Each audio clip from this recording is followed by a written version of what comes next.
was a close call, but we got the iridescent moon's marrow and restored Columbina's strength. And that's all that matters. In other words, mission accomplished. Paimon wonders how everyone else is doing.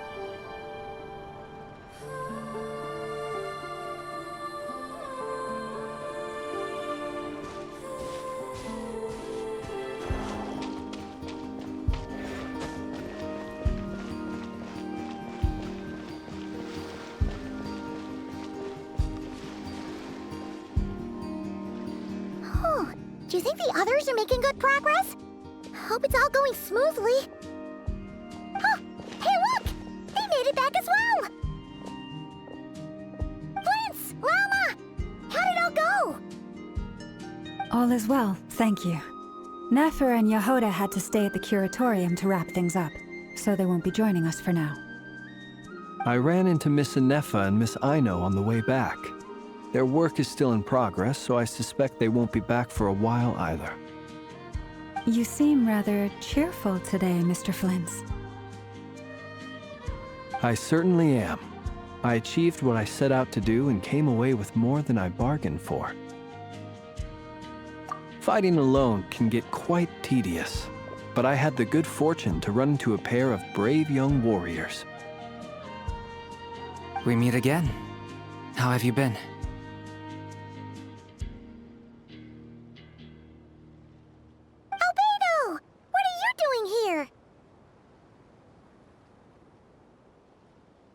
Thankfully, tracking you down turned out to be a lot simpler than we envisaged. These two courageously lent me a hand while I was fighting the wild hunt. When they told me they were Servarka's colleagues, it all made sense. And given how people of outstanding talent tend to cross paths, it's no wonder you're already acquainted. So, who's your travel buddy, Albedo? Why don't you come and introduce yourself?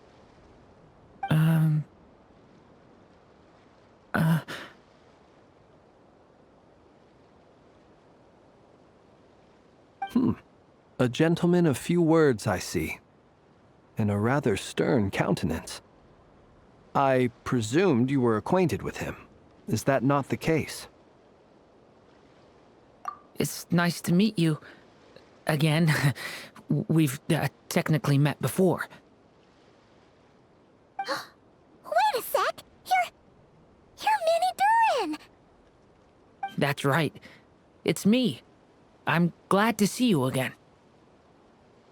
By the way, he says it's okay if you drop the mini. Yeah, I'm not as mini as I used to be. Interesting, isn't it?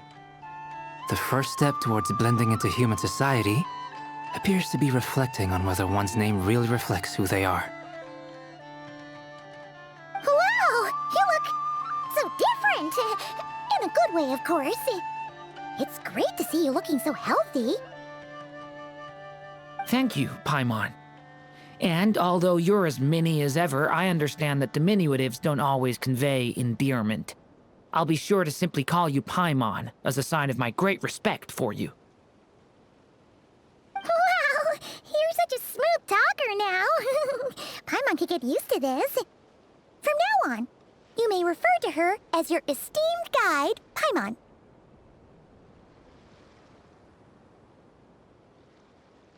Personally, I think our little Paimon is the perfect size.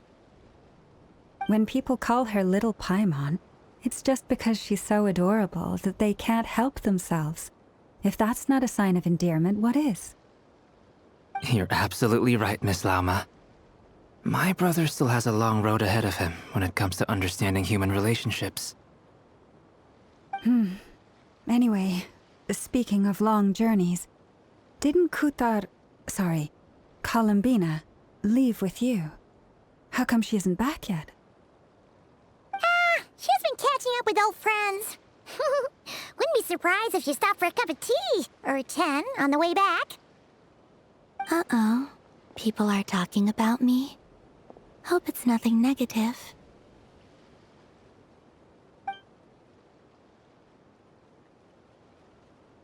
Judging from your expressions, I'm guessing it all went well? It's getting crowded here. I'll go grab some chairs. No need. This is a job for an alchemist.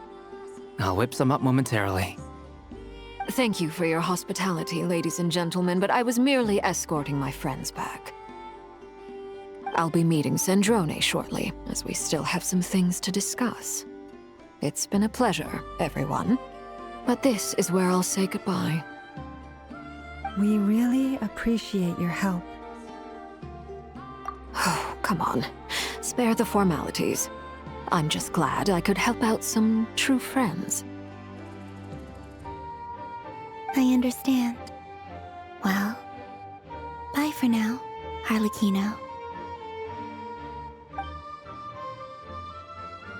Oh, this place is hopping. It's probably a good thing one of us left. Otherwise, we might not fit all these people in. Are you saying we're about to run out of chairs? As a matter of fact, I am. Come on in and see for yourself.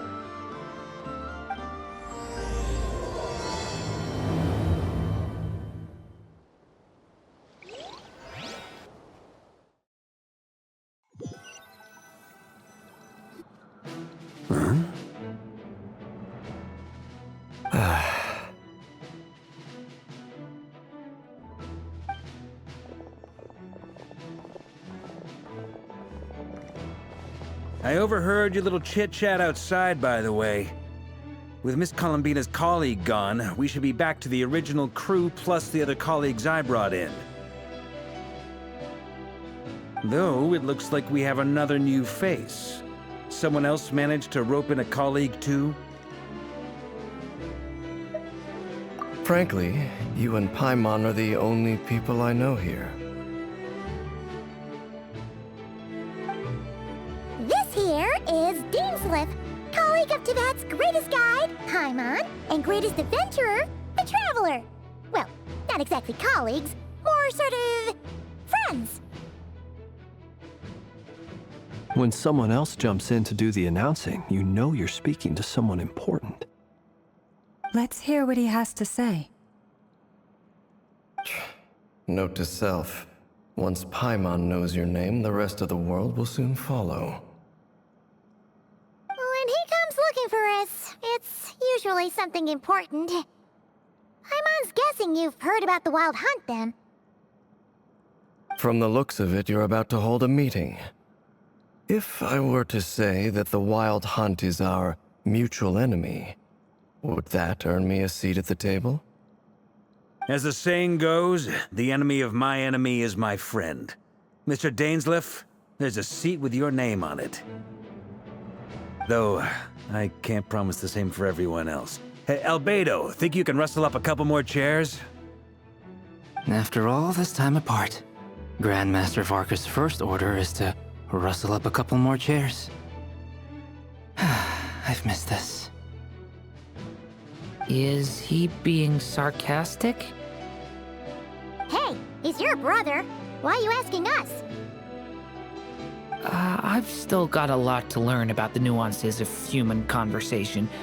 Trying to decipher Albedo's way of speaking has been like jumping in at the deep end. Oh, good point. Paimon gets you now. Don't sweat it. There are people who go their whole lives without getting the hang of it. You're ahead of the game already.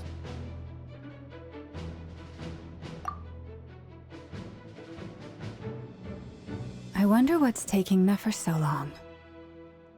Perhaps you should go and check in with her. If anyone can hurry her along, it's you. I just got back from the curatorium. Besides, aren't you curious to see what's taking her so long? Miss Nefer doesn't strike me as the type to share secrets. And since gathering intel is her specialty, I'm guessing she'd prefer to keep her methods confidential. Under such circumstances, would it not be tactless for me to impose? Oh, but it's fine for me to impose. What can I say? You have an unrivaled ability to garner people's affection, Miss Moonchanter. Besides, you have far more in common with her than I do. right then.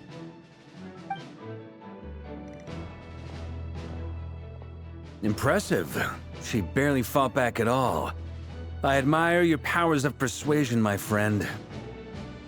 As I'm sure Miss Lauma will realize soon enough, the trick in life is to always pitch in with other people's responsibilities so that you can be selective with your own. Another trick is to simply hide in the background. Spoken like a true sage. Anyway, looks like we've got some time to kill before the meeting. Let's take a little breather, folks. And feel free to chat amongst yourselves. We'll get down to business once the other two arrive.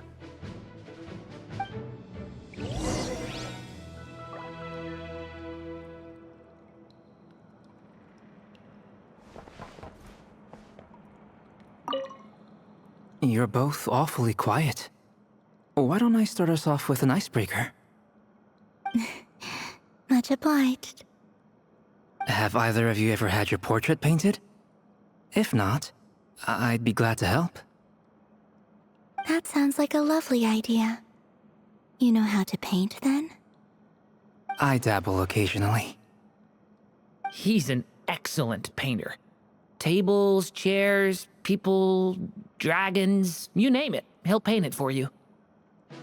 I'm flattered. If I ever get the chance, I'd like to give it a try myself. I'll bear that in mind. Anyway, how about you, Durin? What sort of portrait would you prefer? Oh, I'd be fine with anything. Whatever style feels best to you. Very well.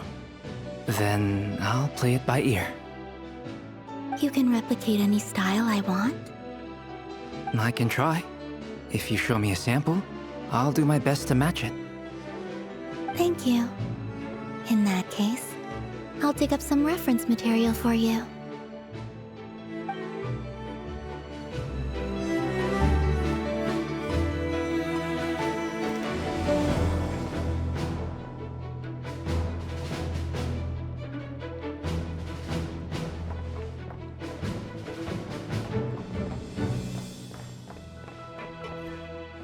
Is there something you'd like to say to me? Yeah! For starters, why'd you just show up here without even giving us a heads up? If you think back to our previous interactions, you may recall that that's hardly out of character for me. You do have a point there. Oh yeah! You'll need to find somewhere to stay the night too, right? Want to tag along with us? You never know. We might get a group discount. Sure, let's do that. Great! Paimon will handle it! And in return, we can get Dainslift to be our very own personal bodyguard. If that's what you had in mind, you should have said so sooner. I'd be happy to help. Oh, okay then. Paimon was only kidding, but good to know. Anyway, since we're all here together, we might as well watch each other's backs. That's just what friends do, right? Indeed. Thank you.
Truth be told, I can't remember the last time I was in a meeting with so many people. You're not alone there, my friend. The Lightkeepers also struggle to bring everyone together for a serious discussion. I don't doubt that. I've only ever met two Ratniki, one being you, and the other being that young guy, Itlua. Itlua is a good apple, I'll give him that. He's kind, honest, and regularly delivers supplies to my lighthouse. A true Ratnik to the core. In that sense, he puts me to shame. So you're what? A fake Ratnik? That's what it sounds like you're saying. But I get the feeling that's not quite what you meant. Come on, why the awkward silence? Sorry. I'm not even gonna bother trying to hide it. You've known all along, haven't you, my friend?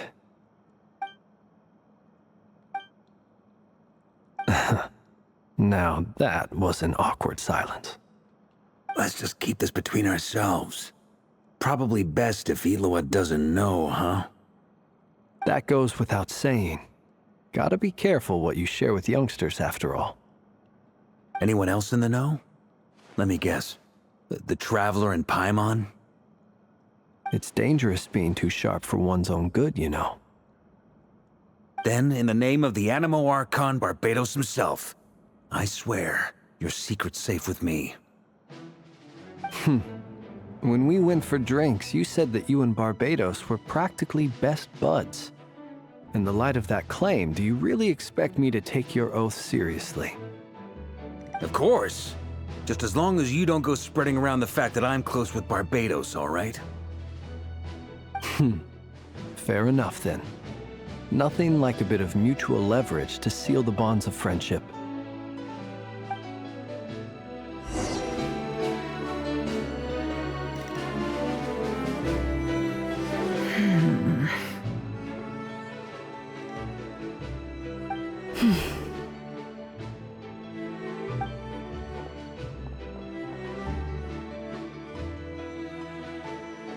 Ah, Miss Nefer. You made it after all. But what about Yehoda? I'm here to give you an update on how things are going on our end. Once this is over, I'll be heading straight back to continue my work. I left Yehoda back at the curatorium to watch over things while I'm gone. Huh. So much for just this once. Shh! Not so loud! We're on a roll here. What if she remembers and suddenly decides to back out?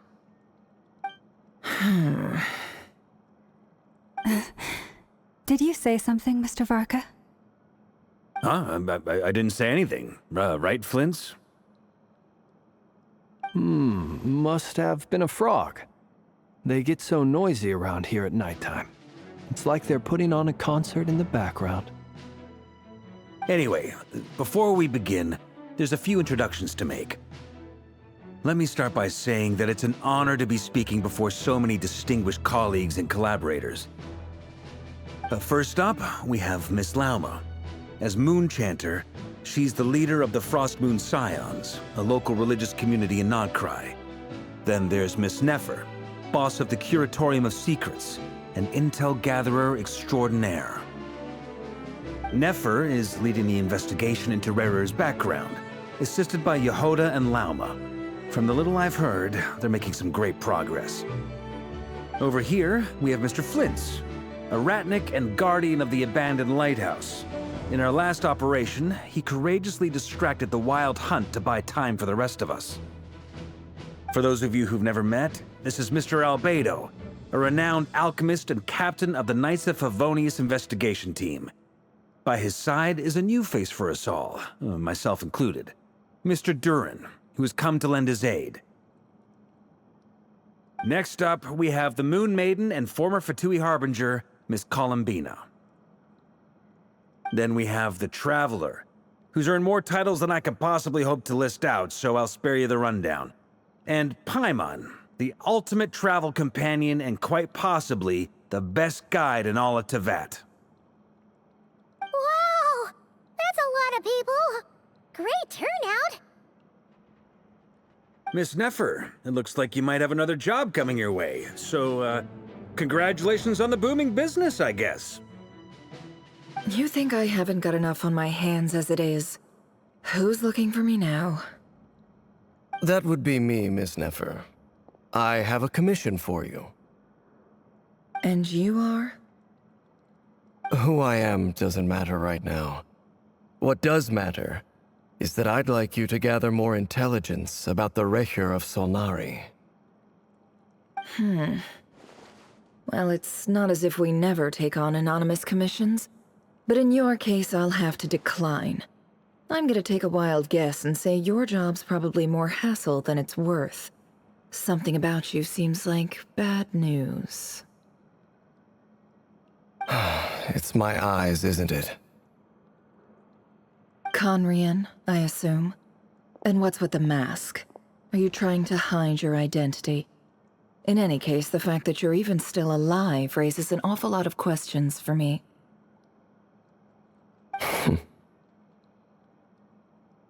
My name is Dainsleif. And yes, I am from Conria.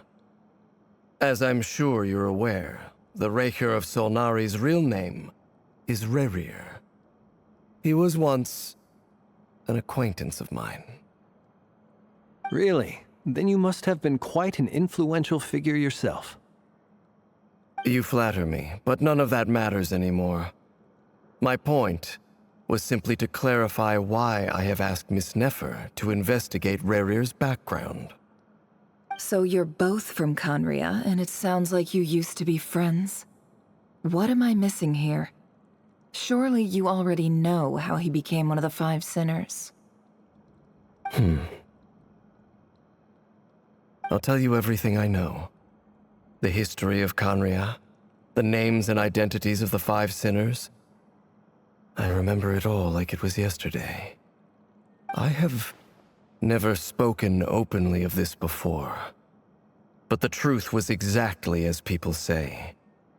The Five Sinners were each driven by their own desires, and it was by playing upon these that the Abyss tempted them to their fall, tearing Conria apart in the process.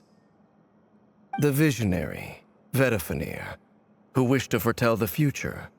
The wise, Haroptatir, who sought limitless knowledge. Gold, Rheindotter, who desired to create life. The foul, Surtologi, who pursued supreme strength. And last, but not least, Recher of Solnari, Rerir, Ravager of the Moon.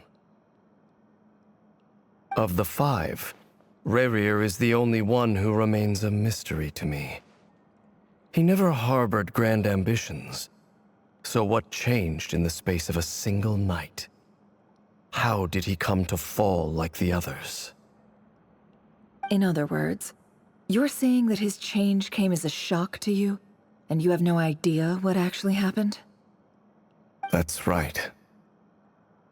You mentioned how the Abyss tempted them, which led to their fall. But what did that look like in practice? And what other context can you give me about the events of that time? The more detail you can give me, the better.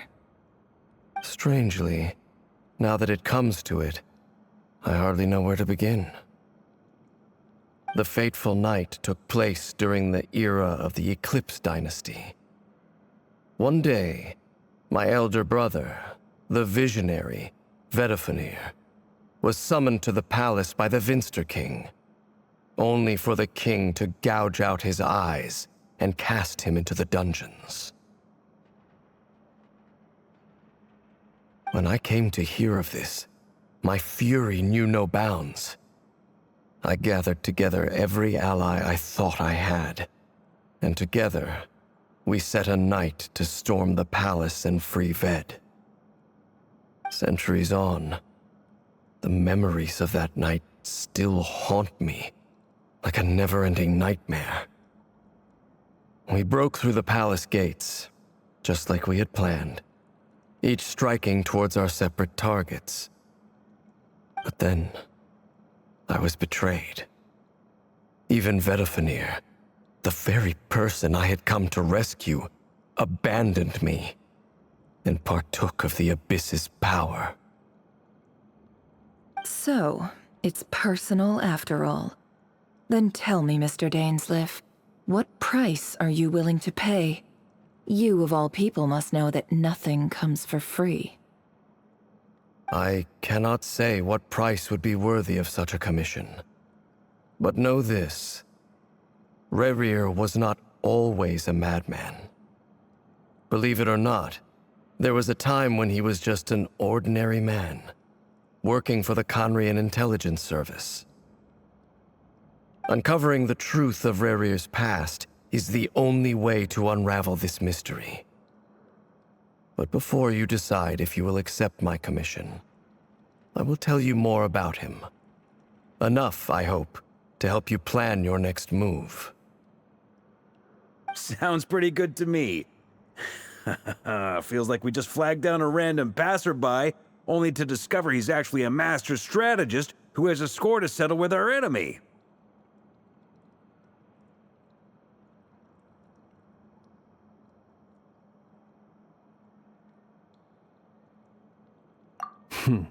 Can I borrow your halo? It could be useful in the lighthouse.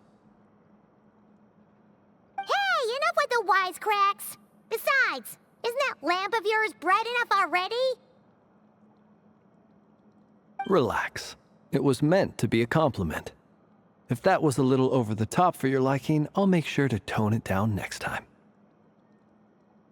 I'll give your proposal some serious thought, Mr. Dainsleif. Let's speak in private once the meeting is over. Before that, there's a few things I'd like to share.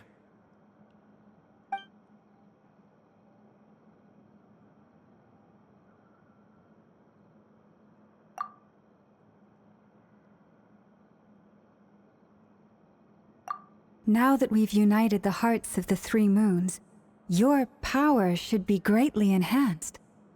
But it seems like that hasn't happened yet.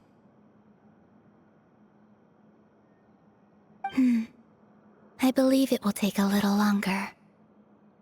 You've done so much for me, so I want to be completely honest with you all. Even though I'm doing a lot better now, the truth is, my recovery will likely be an ongoing process. From the moment I was born, my power has been slowly ebbing away. And that is because Tevat has never accepted me. Even with the moons united as one, it seems my rejection cannot be undone. So far, I have yet to find a solution. It may turn out to be a problem that will plague me until the day I finally leave this place behind. Even so, I will do everything in my power to help you drive out the Rerir of Solnari. As Arlecchino put it, this is not about chasing the spoils of victory. It's just a gesture of heartfelt gratitude. Kutar.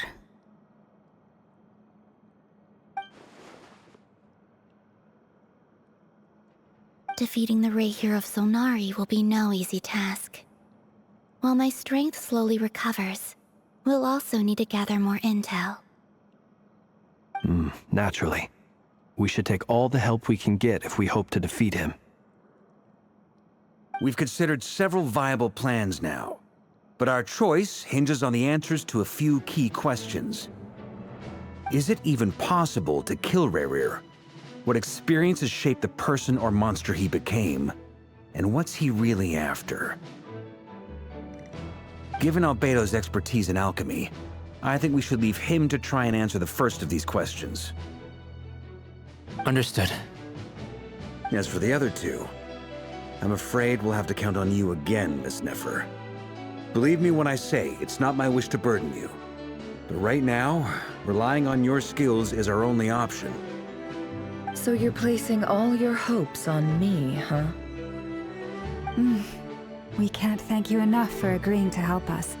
Honestly, I can hardly believe how lucky we are. You sure have a talent for changing your tune, Miss Moonchanter. Timid like Yehoda one moment, then flinches insincere flattery the next. Ladies, Please. I must object to your portrayal of me. That's all. Feel free to keep bickering. Just pretend I'm not here. I almost don't want to leave this room. I'm curious to see how this plays out.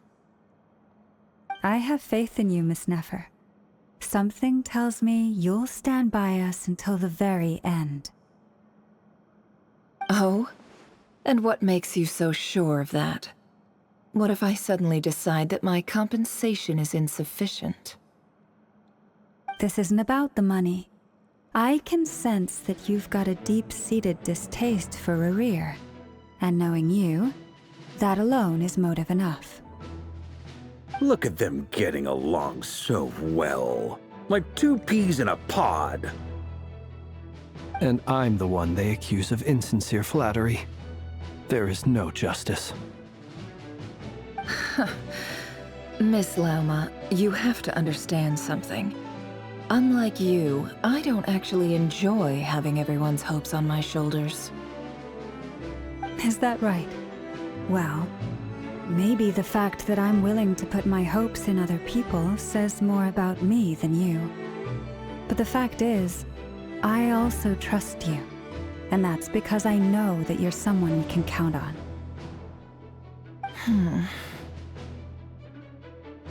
Anyway, we've got our plan, so let's get moving. Mr. Dainsleif, let's talk. And Traveler, once we're finished, if you've nothing else planned, I'd like you to come with me. This whole experience is teaching me a lot. For instance, I now know that when other issues come up in the future, I'll have far more luck getting Lauma to convince Miss Nefer than trying to do it myself. Hate to say it, friend, but that's one of the funniest things I've heard in a while. Why? You think I've got it wrong? Quite the opposite. But what makes it so hilarious is how long it's taken you to realize.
Thank you for waiting. It's okay. We actually used the time to help Dainsleif get a room at the hotel. That's very considerate of you. Now, I trust you share my curiosity about Rerir's past, and you seem fairly familiar with Mr. Dainsleif already. We spoke at some length after the meeting. He was the one who suggested I should invite you to join this operation. He feels confident that these secrets will be safe with you. Dane has a lot of faith in us, that's for sure. Likewise. I appreciate that you got right on board without interrogating me about why I invited you. It shows that you trust me to explain everything in due course. That's because we know what you're capable of. We appreciate you too, Nefer. You might have been forced to help in the beginning, but this time, it was your choice. That's one way to put it. Another is this, that once a decision's been made, it's set in stone. After that, my only goal is to see it through. All right, so here's how it is. I'm going to access Rarier's thoughts again using my confidential method. Now, I'm sure you've seen things like this before on your travels, so you're surely well aware of how dangerous it can be. The reason I've gathered you all here is to ensure my safety during the proceedings. I plan for us to enter the fragment of his consciousness together, and once inside, I will focus on searching for information. Think of this as a diving expedition into someone's brain. If I'm the diver, you are my safety equipment, tasked with keeping me alive while I'm under the surface. Once the ceremony begins, we will all be spying on privileged information. But in the interests of safety, you must remain absolutely silent at all times. We will discuss our observations after the ceremony has concluded. Lastly, any individuals of a weaker constitution are advised not to partake in the ceremony. In any case, Paimon has her own job to do, which requires staying in the room but not joining the ceremony.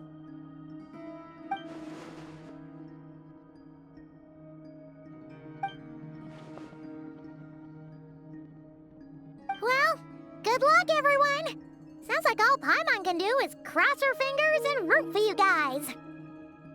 There's a little more to it than that. I was being serious when I said you have a job to do. While the rest of us are inside Rarier's mind, it's imperative that we have a team member on the outside. In the event that something goes wrong, you will be our first responder. I don't anticipate any issues, but the extra level of safety will be greatly appreciated. I second that. This is a dangerous operation here, and you're our whole rescue team. That's pretty much the most important job in the crew. So, Paimon's like the lifeguard? Yeah, that makes sense. All right, got it. Good. Please, take a seat. We'll get started momentarily.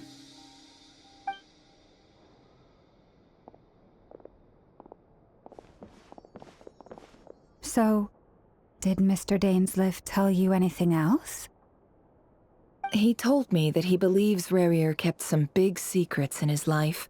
He's not sure that they were the cause of his eventual downfall, but he's asked me to uncover what those secrets were all the same. But surely you're not planning to go through with this, no matter the cost. If you think that, you'd be overestimating me. I'm a businesswoman, not a mercenary. But I do have my own professional reasons for taking this job. You think I'd turn down the opportunity to get a first-hand glimpse into Conrian history?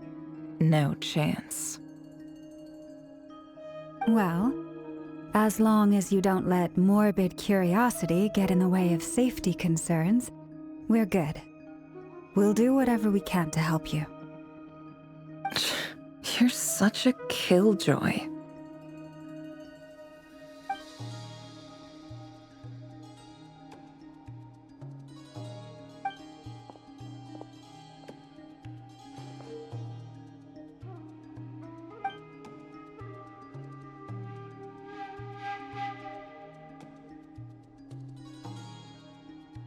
All right, I'm good to go. All set over here, too. Promise, Paimon, you'll be extra careful.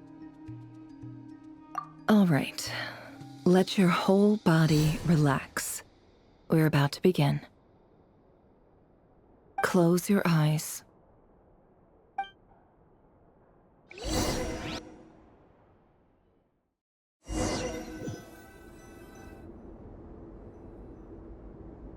Phew. Could this be his office? Pretty standard setup. Bookshelves, paperwork, files. According to Dainsleif, Rarier used to be an intelligence operative. Chances are there's plenty of top-secret intel stashed away in this room.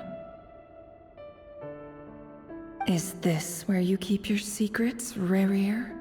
Can't say I'm not looking forward to this.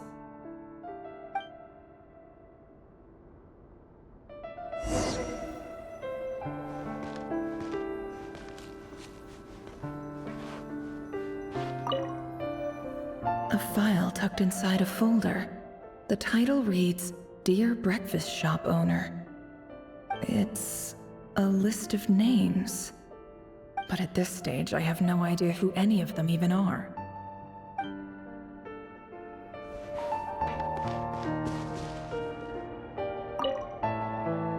Wonder what kind of encryption technique this is.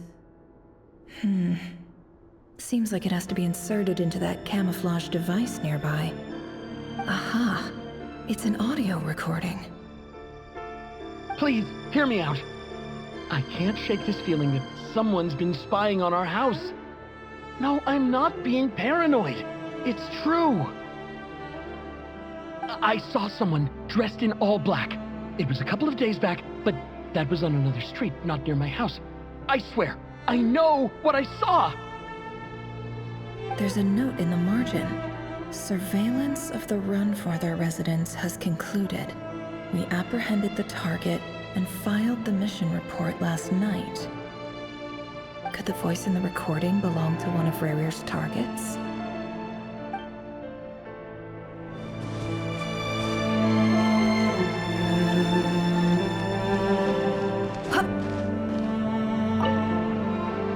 Bookshelves full of documents. Looks like these are all files, packed with the personal details of individual Conrians. The Crimson Moon dynasty preceded the eclipse. Since Rarier worked as a secret agent during the latter, it stands to reason that he was tasked with purging remnants of the old dynasty. Yep, lines up exactly with what Dainsleif told me.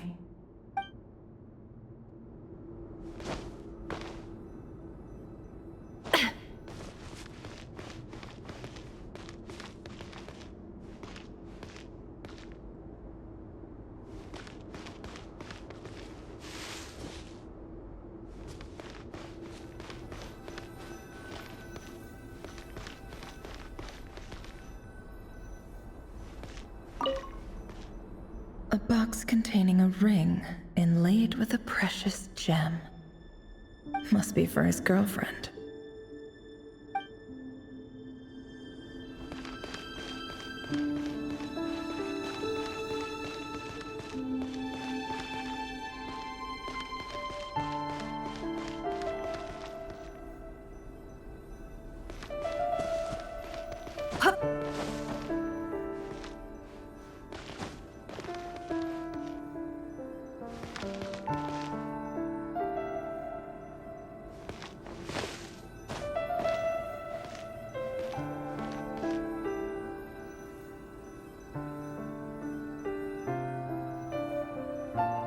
He looks even gloomier than last time. I wonder what's changed.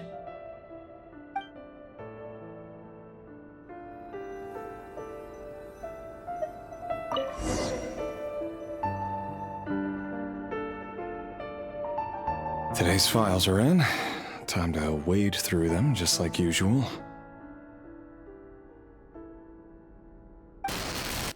Male, 51. Occupation, cook. Confirmed Crimson Moon descendant. Has maintained frequent contact with other descendants over the past year. Poses a threat to the dynasty. Neutralized.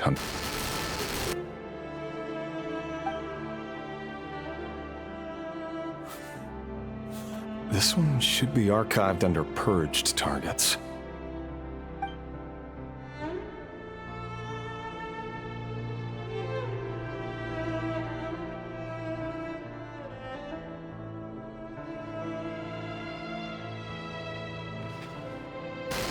Female, 23.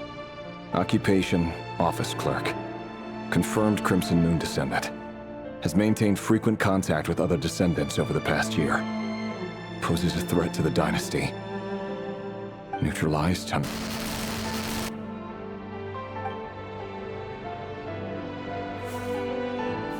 Another one for purged targets. Sounds like she was that other man's daughter. Never mind. What's it got to do with me?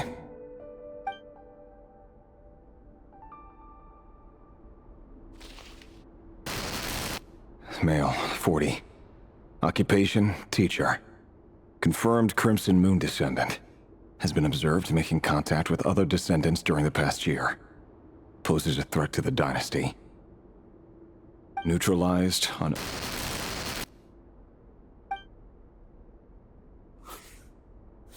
Just another nobody for the archive. Come to think of it, I remember surveilling this man.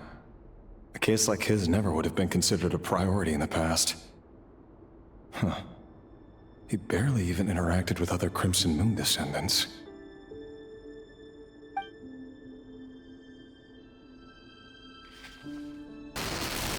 Female, 16.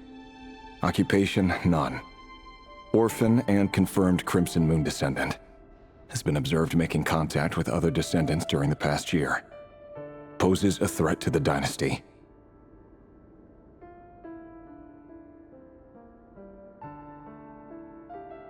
Neutralized on...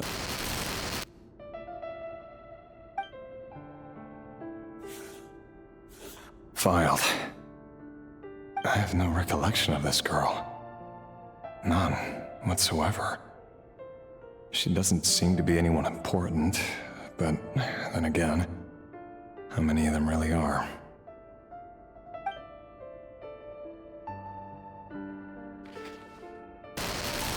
Female, 13. Occupation, none. Orphan and confirmed Crimson Moon descendant. Has been observed making contact with other descendants during the past year.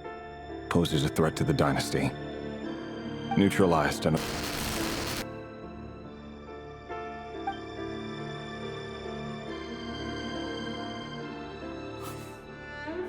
Filed.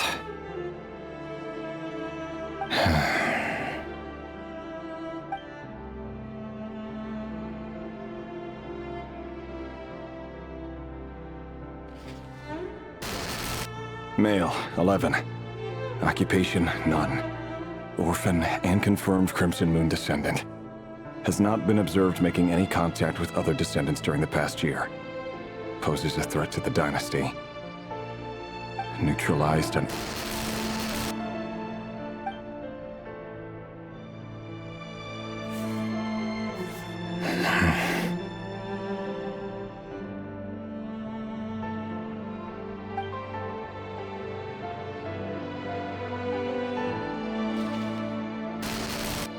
Male, 6.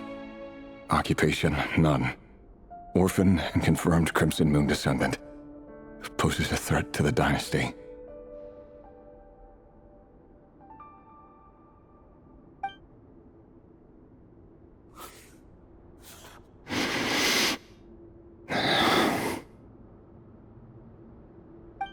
It's funny, isn't it? Your job is becoming both harder and easier at the same time, depending on how you look at it. Sooner or later, the Crimson Moon descendants will be completely wiped out. But as their numbers dwindle, they become harder and harder to track down.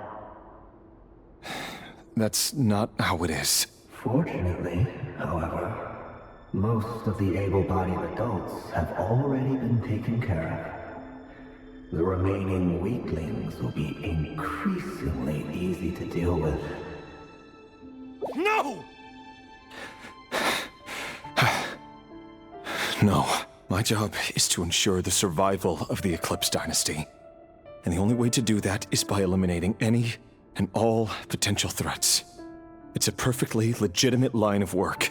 Every single one of my colleagues can attest to my fairness. And if my friends were aware of the facts, I know they'd back me up too. Assuming, of course, that they were aware of all the facts.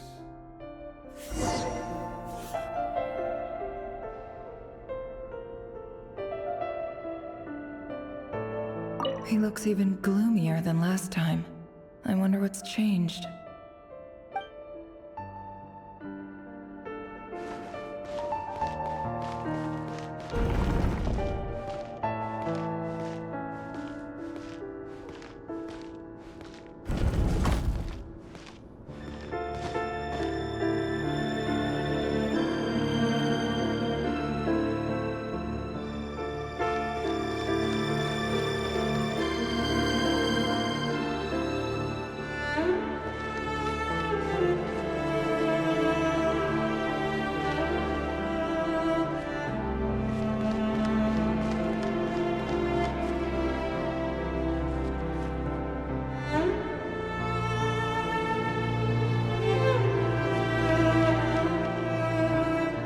Mr. Vedifalnir, it's been quite some time since we last met. Rerir, I trust you're here because you have something important to discuss.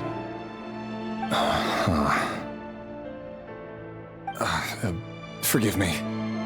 I wasn't tuning out, it's just, I noticed you didn't even phrase that as a question. As if you knew I was coming. Tell me, does someone in your position ever feel the need to ask questions at all? It is indeed within my power to foresee certain things. Things like your arrival. I was just thinking. It won't be long before I'll be inviting both you and Dane to my wedding. That isn't a lie, but nor is it a fact as such. It's a wish, isn't it? No fooling a prophet, is there? Ever since that day we met for drinks, I knew it was only a matter of time before you came looking for me. Does it feel good? Knowing how the future will unfold. I'm afraid the notions of good and bad fail to capture the complexity of what such a power entails. Once you've seen what will come to pass, it can be all too easy to succumb to fear and melancholy. Unless, of course, you learn to abandon these feelings. You fear my silence, and long to hear the words I left unspoken that day. That's right. You must have noticed my reluctance to broach the subject, and the reason is simple. Because the truth could never have lived up to your hopes. For both our sakes, such words are better left unsaid. The burden of prophecy was never meant for your shoulders. So who exactly do you deem worthy to hear your prophecies? None but our exalted king? Or rather, our king as he once was. You're closer to his majesty than I am. You must know better than anyone how much he's changed. You say that as though it is to my benefit. Yet precisely because of that, I dare not speak rashly. A king can turn out to be the most virtuous of rulers, or a tyrant more terrible than the most vicious of dragons. You are so wise and far-sighted, yet still you would have me live in fear of the unknown? You make a fair point. Especially given my silence alone was all it took to send you spiraling downwards. Very well then. Let me offer you some advice. And I say this not as a prophet or a visionary, but simply as the brother of your friend. For many reasons, there is very little chance of your marriage ending in happiness. If happiness is what you seek, you should find another fiancé.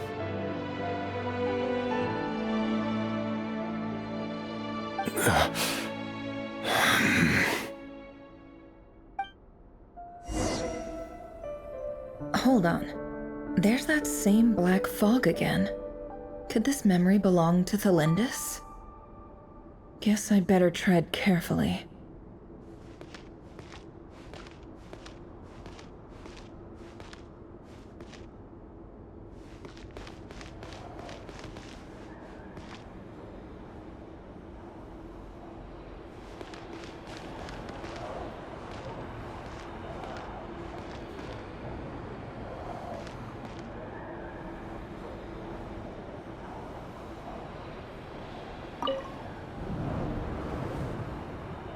Wait.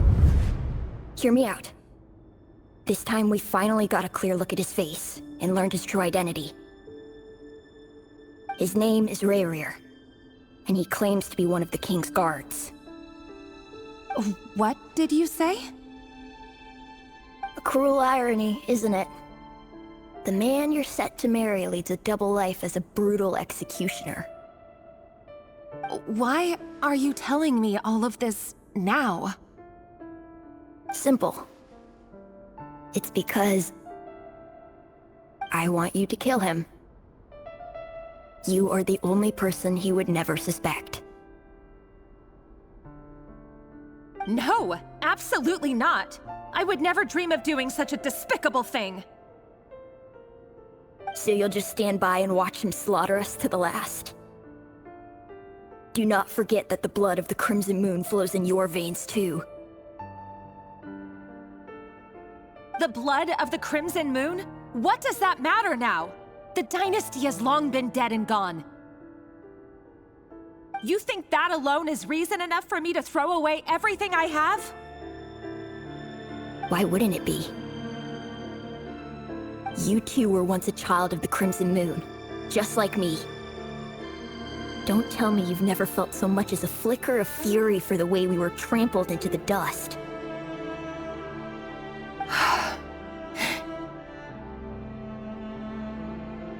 As long as you promise to abandon this pipe dream of restoring your dynasty, I can try to persuade him. Or have him persuade the Vinster King. Persuade the Vinster King?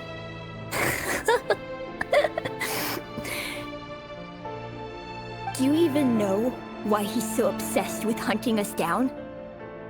Why he keeps trying to force us to hand over our secrets? Over and over again? Or why we refuse to give up on restoring the dynasty? The Vinster King. A blind fool. His eyes clouded by powers from beyond this world. A petty little man with a miser's heart. And he dares to sit upon the throne? Mark my words. Sooner or later, Conria will fall. And it will be his doing. If you can't bring yourself to do it, so be it. Just you watch. It won't be long before calamity descends upon us all. The Rayrir of Solnari. That really is quite a secret you've been keeping from me, Rayrir. But who am I to talk? Am I really any better? I've kept my own past a secret this whole time, too. Love should be built on honesty. But ours was born from lies. And yet... is it really so wrong to hide things that would only make life harder? If we don't cover up the parts that no one else should see, how can we go on pretending to be normal? Vedifulnir must have known all this. And that's why he made his prophecy. In the end, nothing stays hidden forever. But I won't just sit by and watch this disaster unfold. I'll do everything in my power to protect what I cannot afford to lose. No matter who I have to face.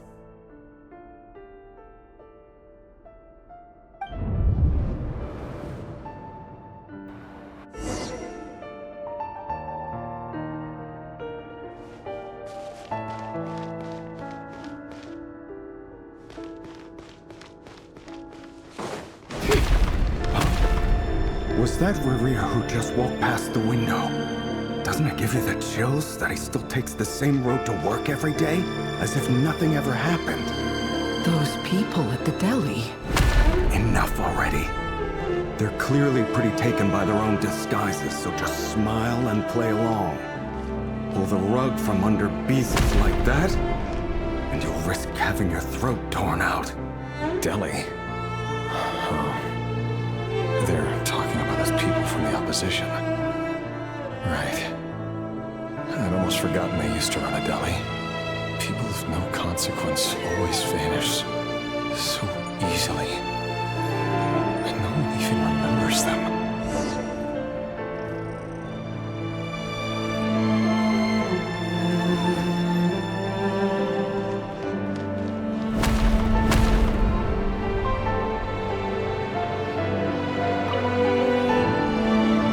But surely you can see he's not the man he pretends to be! So many have died already, and they say that the king's madness grows with each passing day. We're not going to survive this, are we? But why does it have to be this way? Do we really deserve to die just because of the blood that runs through our veins? Felindis, are you even listening? Sorry, Freether. My mind was off wandering. I heard you, though. You're talking about what Rerir said. He's just following the king's orders. He's a secret agent, and it's his job to hunt down rebels and dissidents. By the time you first met him, he'd already taken lives. Maybe he was using you from the very beginning. No. Rerir has no idea I have anything to do with the Crimson Moon. My family are only distant relatives of the main lineage, and besides, my eyes are perfectly ordinary. Truth be told, apart from my teacher, pretty much no one knows I have any connection to any of it. It's been a long time since my family severed ties. But as Orlog said, who could possibly talk sense into that raving lunatic of a king? No one! I'll work something out. Trust me, I'm with you all. But for now, you need to keep yourselves hidden. Don't let anyone find you, anyone at all. Don't forget that Rerir is an Eclipse operative. You need to be extra careful when he's around. And when I am too. For now, don't come looking for me. And if anything happens to me, just act like we've never met. If even you can't escape this, what hope do the rest of us have? But after all this time together, surely he wouldn't lay a hand on you.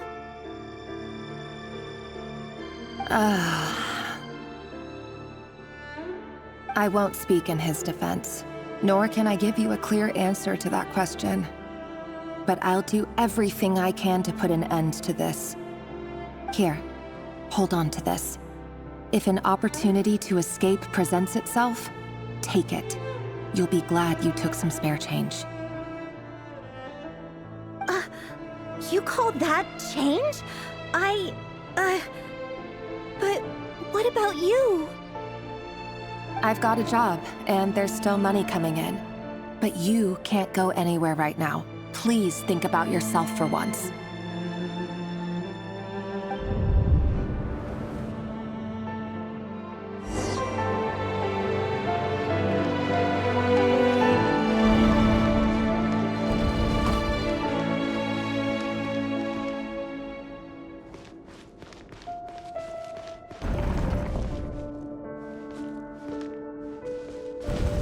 Another day, another round of assassination training. The training ground is just beyond this hidden passageway. When you kill a person, doesn't it bother you when you end up covered in their blood? Why would it? Aren't we all just walking blood bags? But not everyone is accustomed to hunting down others like prey. You've been a hunter for so long now, you seem to have forgotten that most people don't just go around killing one another. Leave me alone.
Make sure you have a firm grip on the handle, then choose your angle well.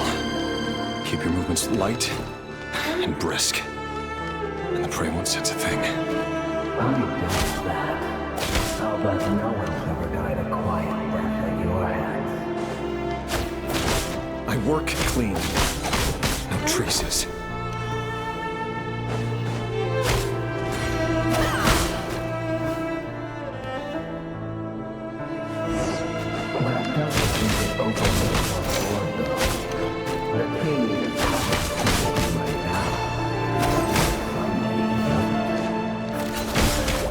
That won't happen.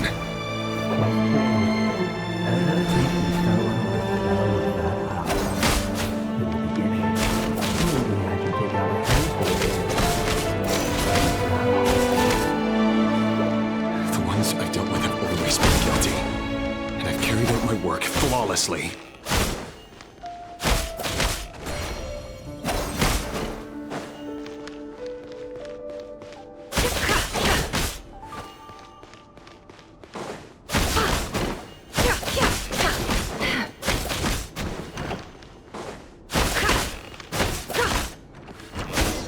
You know why Serpente didn't accept your proposal, don't you? Was it because she didn't trust you? Or something else? Enough!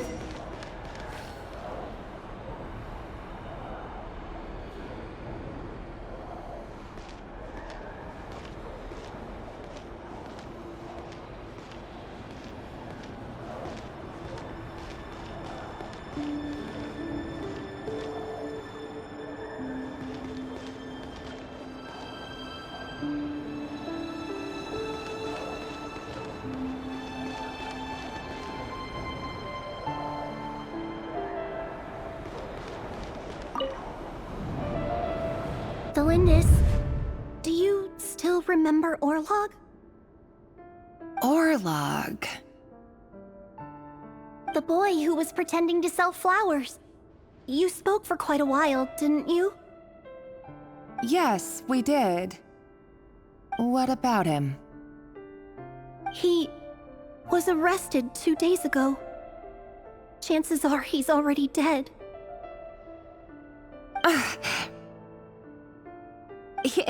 He... I just don't get it! After everything he's done, why do you still stand by him? Or does it mean nothing to you that people keep dying? No, that's not... Just hear me out. I need to go now, Delindis. They're looking for us. You take care too. If you ever need a place to hide, come find us.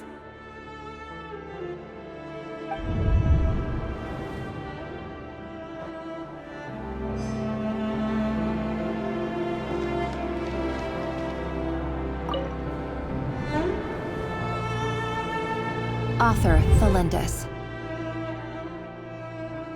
Over the course of this week, the research object was subjected to interference for a total of 47 hours for experimental purposes. The results are as follows. All subjects of observation that were sent inside have now... The situation within is proving more problematic than anticipated. No progress whatsoever. What now? Won't you give me even a glimmer of hope? Things are getting worse by the day.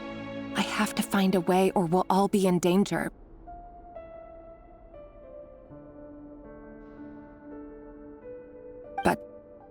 But I...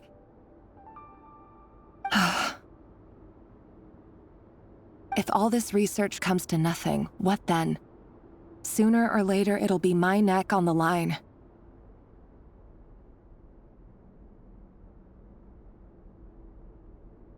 But could he really bring himself to kill me? No. Surely he wouldn't have the heart.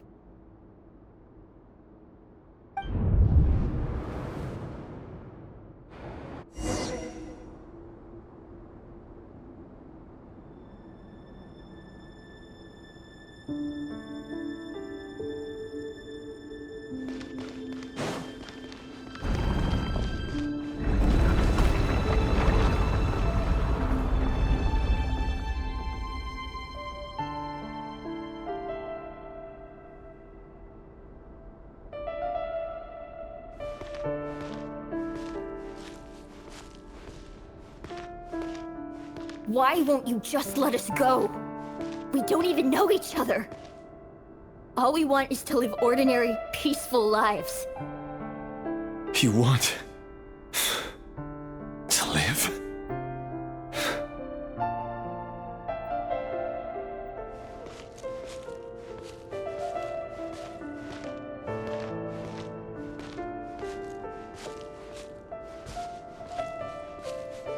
Yes. I just want to go on living. Is that really such an unforgivable crime?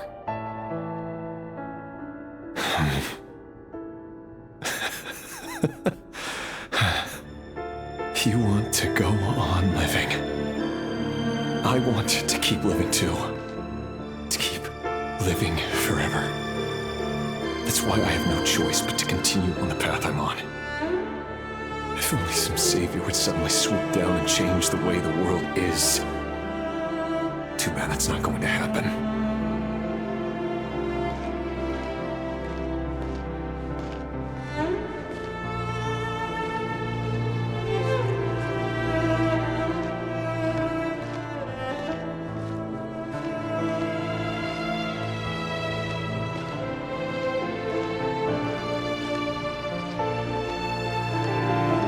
Imagine that. If there really were such a person, you and I wouldn't be standing here like this, would we?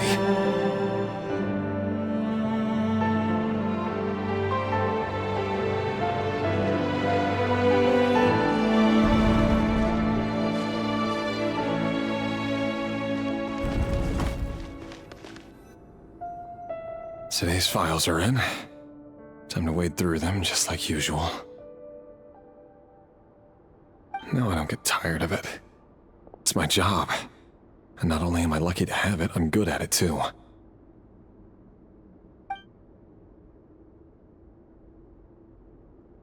Huh. Wait.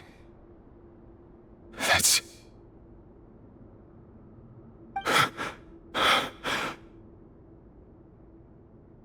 Thalindis?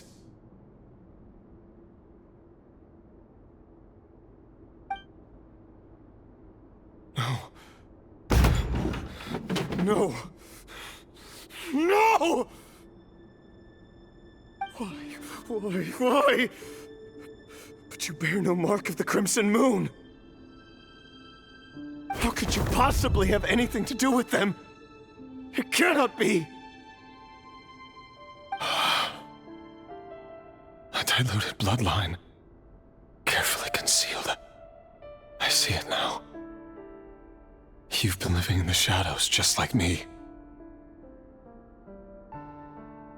What a fool I've been. Numbing myself with talk of justice. Even imagining my friends would back me up. But in the end,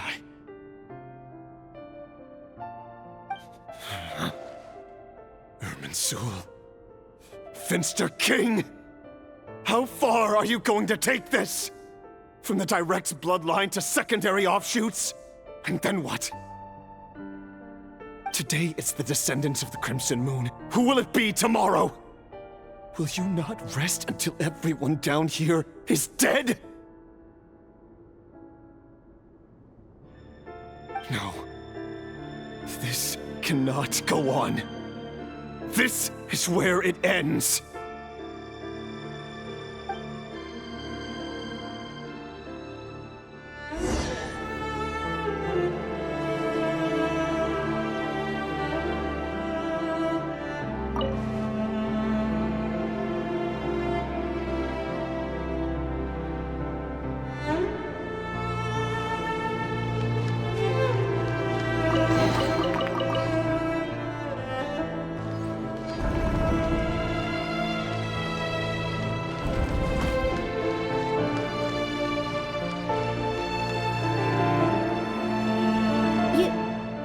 You're really letting me go?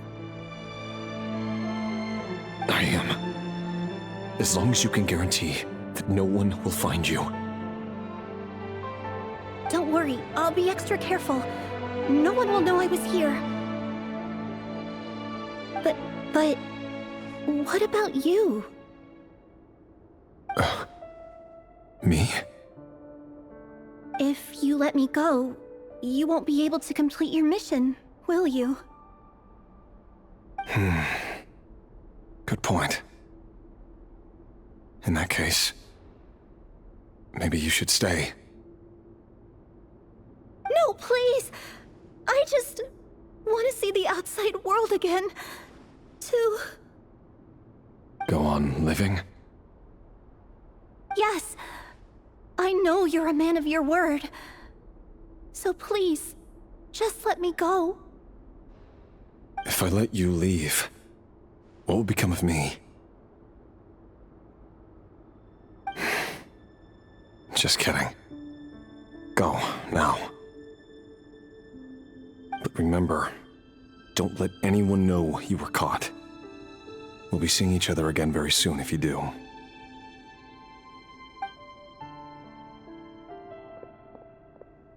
Even shadows in the dark must live by a code. But you can't save everyone. You've been whispering in my ear for days now, Vedifalnir. What are you trying to do? Break me down? I only say this because you long for an answer to your problems. Let her go, Rerir, or you risk losing everything. I will not abandon Thelindis. Then you'll need a little more vigilance and a lot more power. The world is changing, Rerir. Keep your eyes peeled for your moment of opportunity. That voice used to be so unclear, but now I know exactly whose it is. It's Vedifalnir. He won't tell me how to actually resolve any of this, but he keeps trying to manipulate me like a puppet. What's his game here? Tell me then, what will this moment of opportunity look like? And no answer. He's like a ghost. Always disturbing me when I'm on edge, but never answering when I need him most. So, the Eclipse Dynasty was purging, well, massacring the descendants of the Crimson Moon. And it seems like it was all connected to the Vinster King's research. The King's obsession with abyssal power left the future of Khaenri'ah hanging in the balance. No wonder every aspect of Rerir's life was so unstable. And it looks like this Thelindis, Rerir's would-be fiancé, herself belonged to a sub-branch of the Crimson Moon Dynasty's descendants. It almost defies belief that a couple like them could hide the truth from each other for so long. If the Vinster King hadn't intervened in such a drastic way, they might have gone on deceiving each other for the rest of their lives. And why does Vedifalnir, Dainsleif's older brother, keep talking in Rerir's head? This guy kept more secrets than I ever imagined. The human mind is like a vast desert of shifting sands. When you follow the flow of someone's memories, you only ever see the parts they're willing to let surface. Time for something a bit more creative. We've been inside Rerir's mind this whole time, building up a picture of his psyche. There's already enough clues on the board to start reading between the lines and mapping out the rest. Now, we can finally begin to put the pieces together. Sure, it'll only be a reconstruction, part simulation, part reasoning, but it's usually pretty accurate. Once we've built up a cognitive profile, we just need to cross-check the logic behind his actions. And then we'll be able to take a sneak peek at whatever it is that Rerir has really been hiding.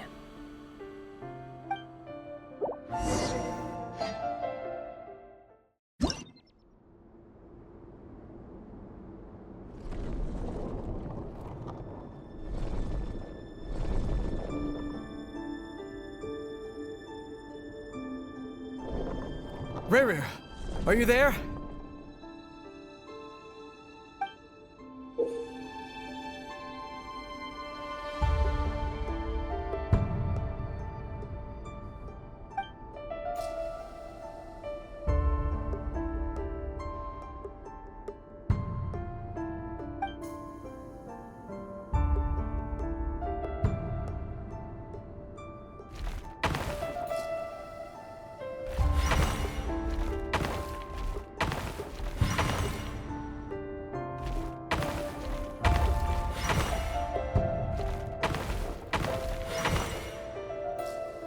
Hey, Rerir! Come out, it's urgent! Dane? What's wrong?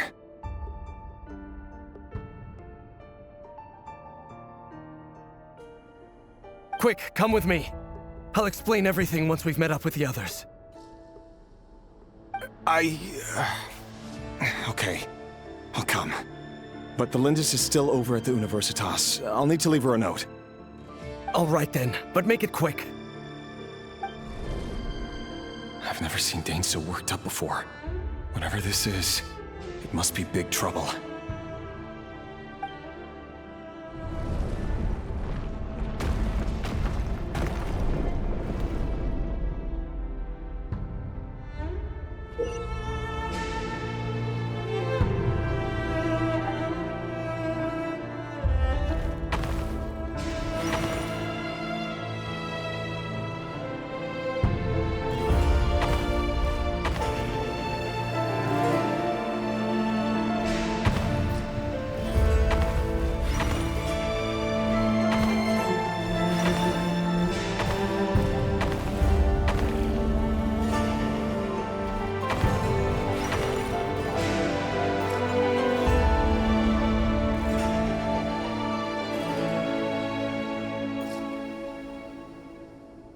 Well, this is a nice change, meeting you all at this hour. When men and women of ambition can speak face to face in broad daylight, I say that's a big step forward for our dear Conria.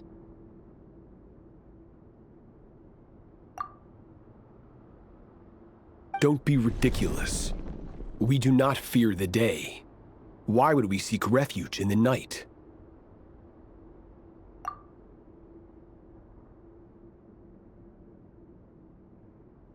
You might ask your blade that same question. I'm told it prefers the cover of darkness. The word on the street is that Sertologi only strikes when he has an unfair advantage. But that is patently false. I see you're missing an arm and a leg. Surely only a fair fight could explain that. If this is your way of offering me replacement limbs, believe me, I'll take them.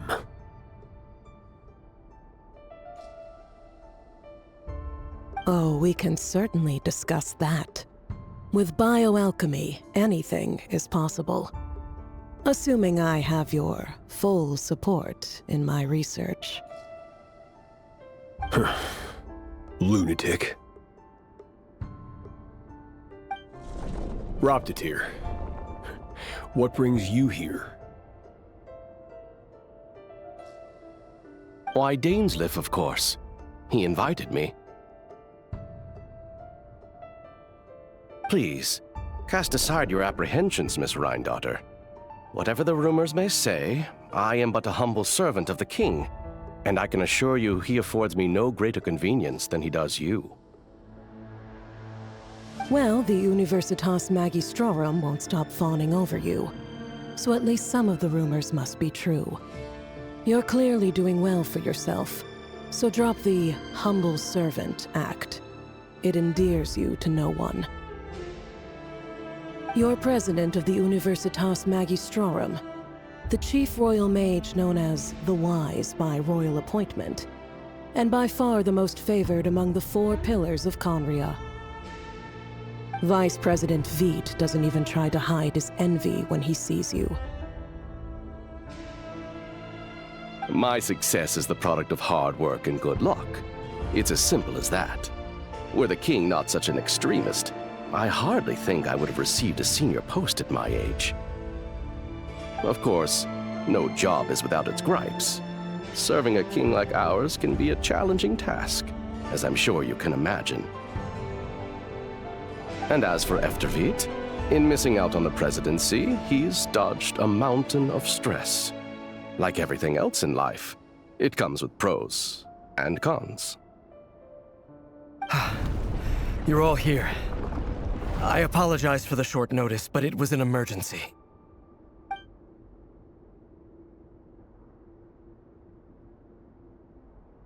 You must be Rerir. Mr. Sertologi. Yes, I handled your case file during your sentencing. Nothing personal, of course. I'm pleasantly surprised that you remember me. You're clearly a person of substance if you've been invited here. But Dainsleif, you'd better have a very good reason for convening this little gathering. It's my brother, Vedafenir. After he spoke at the court this morning, the king was so infuriated by his words that he had him blinded in both eyes and thrown in prison. Vedafenir in prison? Strange. I thought the king trusted him and Heroptatir more than anyone else in the world. Does this mean the king's circle of trust just got even smaller? It has nothing to do with trust. It's about what the king wants, which is as clear as day to anyone paying attention.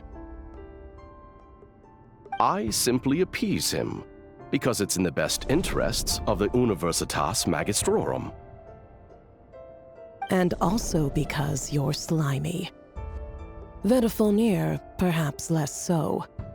But still, a visionless visionary? It rather inclines me to think that qualifications are not what get you ahead in Conria. Do you honestly think this is an important discussion to be having right now? Dane, what are you planning to do? Rescue Vedafenir, I assume. Correct. It will mean storming the palace by force. Tonight. I need all of you on my side. That's far too dangerous. And don't forget, Dainsleif, you're captain of the Royal Guard. You swore an oath to the throne. Hmm? You've been planning this for a while, haven't you? I have no desire to commit treason. But whatever critique the king may have of Vedafenir, disfiguring your most loyal subject for putting the best interests of his court and nation first, this is not the conduct of a wise ruler. My blade will force the king to see the error of his ways. So, Vedafenir's prophecy enraged the king. I'm sure it wasn't what he wanted to hear, but if he won't take counsel even from the visionary, that is deeply troubling news. The extent of His Majesty's madness is now all too clear. The question is, how does a man like me get out of this situation unscathed? You have noble ambitions, Dane, but I'm afraid they don't do much for a guy like me. I'm not interested in saving the world. All I want is a letter of pardon. A letter of pardon? For whom? Thelindis? The chances of the Vinster King issuing a pardon for anyone connected to the Crimson Moon seem vanishingly slim.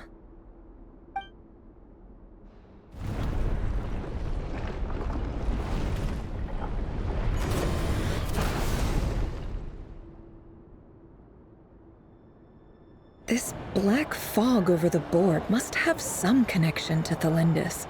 But why is it taking this form? Does it have something to do with Rerir's past? Another mystery I'll need to unravel.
Author Thelindis.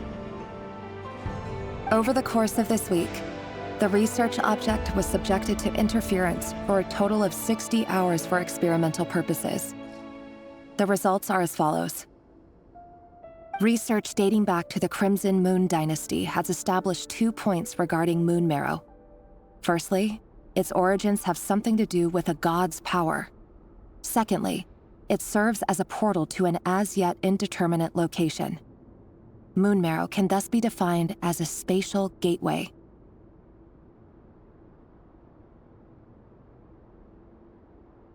However, there are a number of hurdles to overcome before we can answer the question of where it leads to. To start with, opening the gateway requires a specific power source, which the relevant literature indicates. An enormous amount of power is then required to keep the gate open. Currently, the total power output of our instruments remains in the single digits. To make matters worse, I am now the only staff member remaining in the Moon Marrow lab. The Universitas Magistrorum recently decided to move most of its personnel into abyssal energy research, which has stymied all Crimson Moon-related projects. This is not a wise move. I have always maintained that placing all our hopes in a single source of power is risky, especially one as poorly understood as this. As well as making ourselves overly reliant on a single resource, we are neglecting other promising technologies. I apologize if this comes across as disrespectful, but as a Moon Marrow researcher, I desperately want to see the world beyond the gateway. If we really made it there one day, what would we find? And how would we go about taming the unknown? My imagination is endlessly fueled by questions such as these.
This is for you. I heard you're gonna leave the city with your parents. Thelindis, did you hear about what happened? I've heard nothing. Rerir got back very late last Friday, and he was acting a little unusual, but he slept pretty well, so I'm guessing whatever he did was a good deed.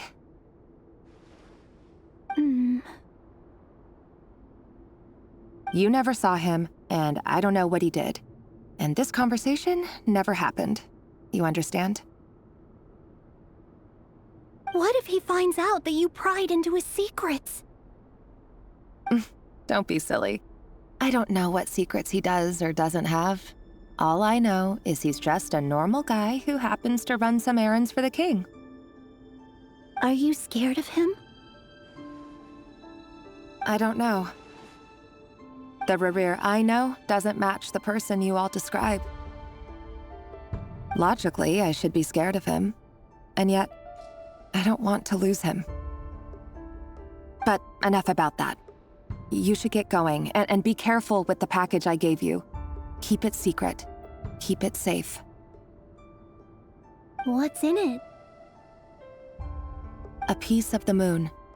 All you need to know is that as long as you keep it safe, then in the future, everyone will be able to see a red moon. A red moon? You mean our moon? That's right. Our moon. Promise me you'll look after it. I promise, Thelindis.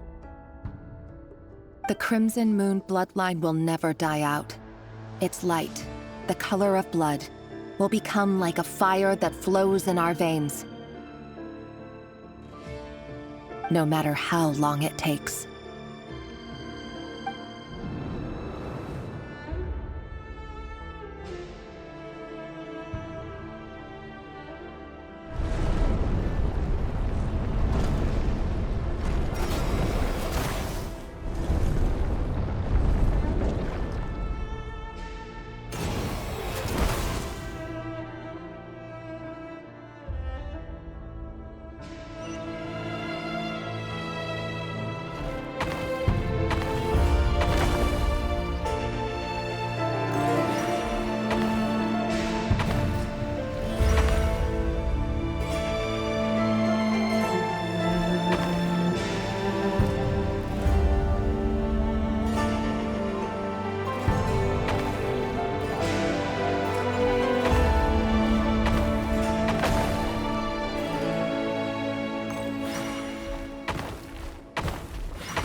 Hurry, everyone, and stick to the plan.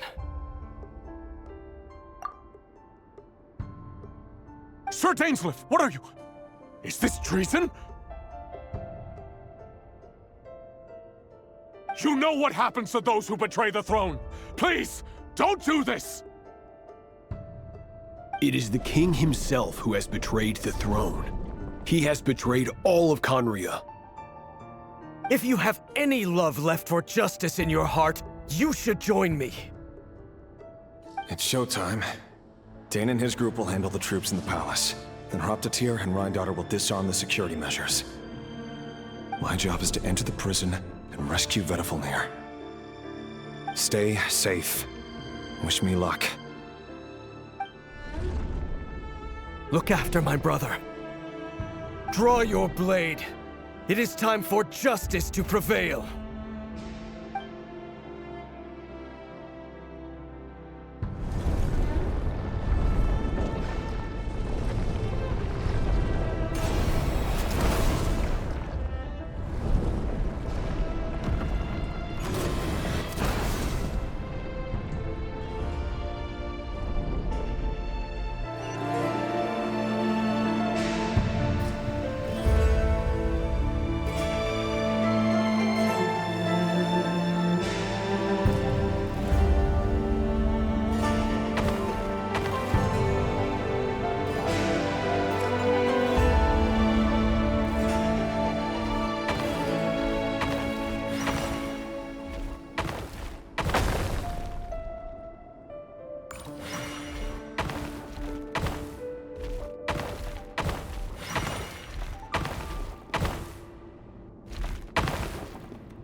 place is filthy. And the smell is abominable. Clearly, the king doesn't allow his prisoners a single shred of dignity. This is dire. Found you. Hello, Mr. Vedafulnir. Ah, it's you. Surprised? Oh, wait. I guess surprise isn't an emotion that prophets feel very often. I certainly felt some surprise in the moment when I was blinded. Surprise at the king's sheer ignorance. Surprise at just how unfairly this world responds to words of earnest remonstration. I'm curious. What did you prophesize this time? It wasn't a prophecy. It was a word of warning. Someone had to say it. The king has forsaken all reason in pursuit of his obsessions. I simply told him that if he continues on this path, Khaenri'ah will surely fall. But he didn't listen. Worse still, he stabbed you in both eyes and locked you away. Dane asked for my help. The court is in complete chaos now, but I'm sure you predicted that. Everything is transpiring as I foresaw, yet I am powerless to change it. Fate is an immutable force. I can but lament as the inevitable unfolds. I do wonder whether giving a man the power to see the future does nothing more for him than slowly crush his spirit. Forgive my curtness, Vedafulnir, but the king did not suddenly turn on you today. His suspicions have been brewing for a long time. You can't have wisdom beyond the reach of your fellow man without attracting his fear and suspicion. There are things the king does not want to see. So, he doesn't want you having visions of them either. He blinded you because he thought this would make the visions stop. He wasn't entirely wrong. I did indeed lose my power to see the future. Right up until... Until what? Just now. I believe I saw something new. Well, tonight could go a lot of different ways. 5 of us banded together to storm the palace, also we could rescue you. This will go down as the most tumultuous day in Khaenri'ah history. I sense hatred in you, but also hope. A desperate hope that with the tyrant deposed, that will be the end of the story. But this is not the end. It is the beginning of a new chapter, in a whole new story. There are many men of honor and courage in this world, Rerir. But you are not one of them. You're not here for justice, are you? You're here for yourself.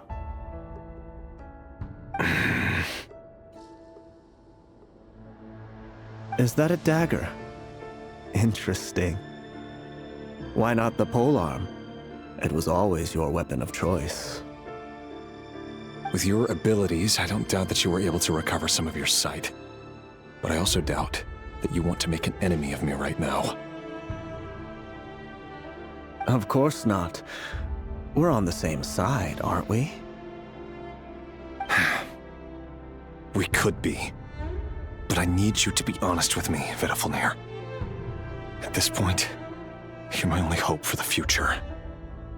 You mean your future? With your beloved, Felindis? Yes. And I know there are bigger things at stake here. A dynasty, a nation, maybe the entire world. But forgive me, I care first and foremost about myself. I can't abandon the one I love to save myself. I just can't do it. But you see a broader picture of the future than I. You see the solutions to the biggest problems of our age. So tell me, what is my solution? What's the answer? In matters of fate, answers are either right or wrong. What will be, and what will not. Maybe you are willing to pay a certain price in the pursuit of happiness, but unfortunately, fate does not negotiate. That is the cruelest thing about fate. It is unmoved by your sacrifices. That can't be true. I know it's your voice that I keep hearing in my head, urging me to see how the world is changing, to seek more power, so I can protect the things I love. You show me disaster, but you won't show me how to avoid it? Why? Why are you doing all this? My voice. In your head.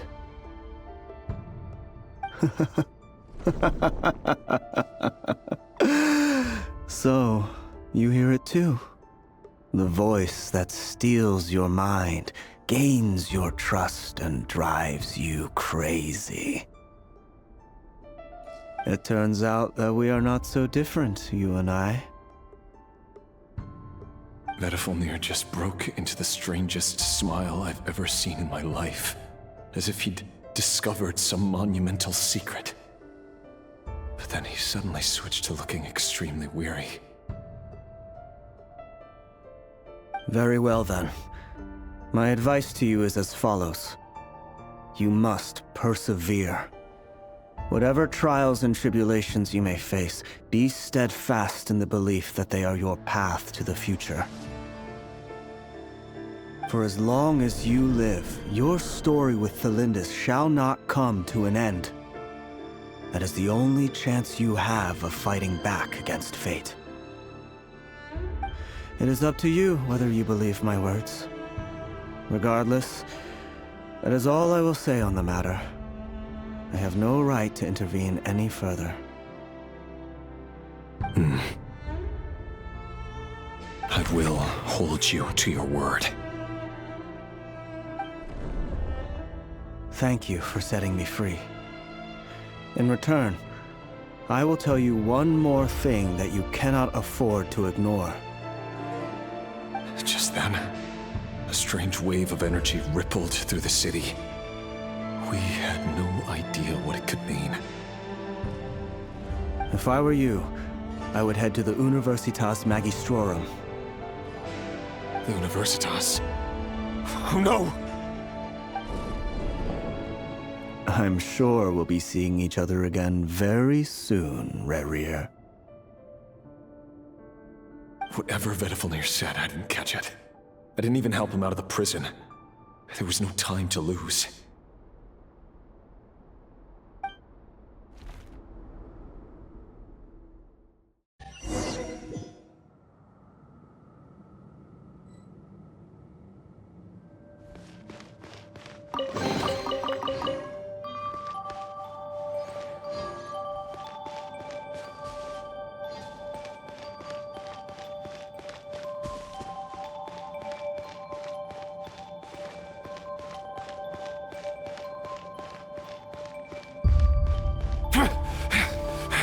Monsters?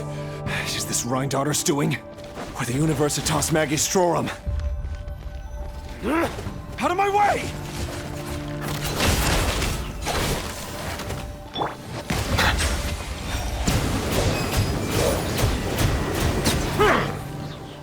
Burn it down!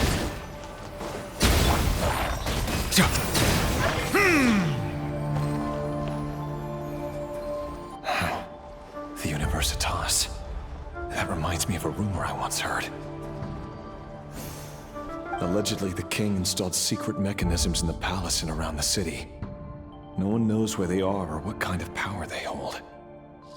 But if they were ever going to activate, it would probably be on a night like tonight. Help! Help! Hold on! Don't let them anywhere near you! Save me! I can't! Ah! That sounded like an explosion. So, the rumor is true? The king really went through with it? What other means does the king have at his disposal? They must run on power from the Abyss. And given it's a major center of abyss research, anyone over at the Universitas will be in grave danger. I have to hurry!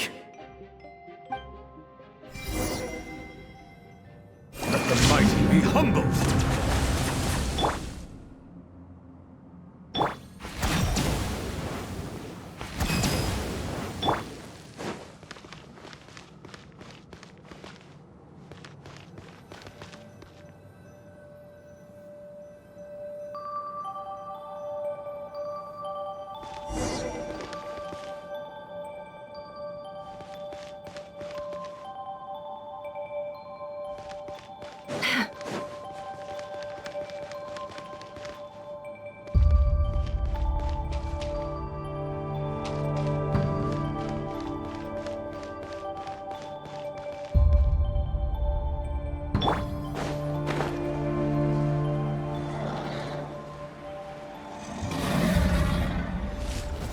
Settle down! Show no mercy! Can't hide the truth. It all falls into place.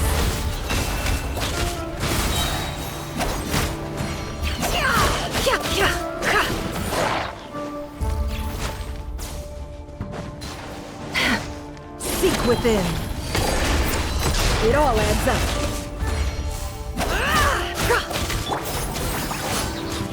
Bow your head.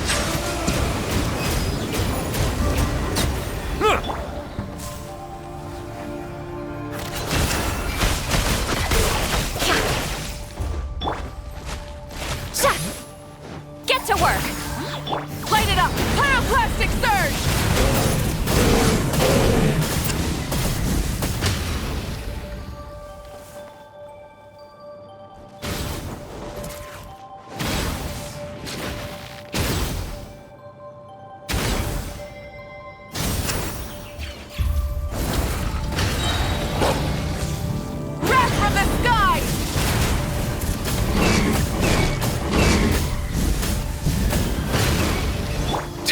Settle down!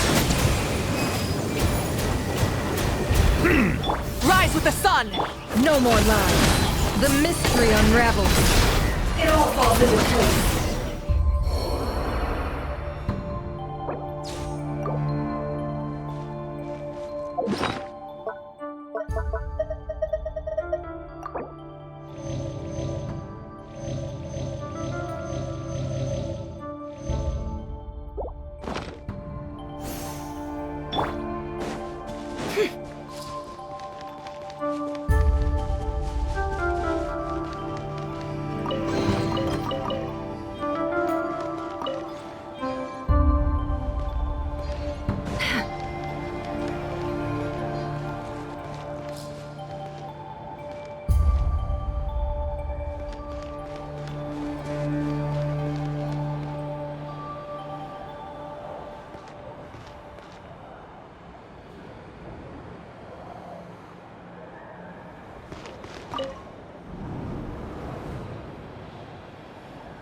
Monsters!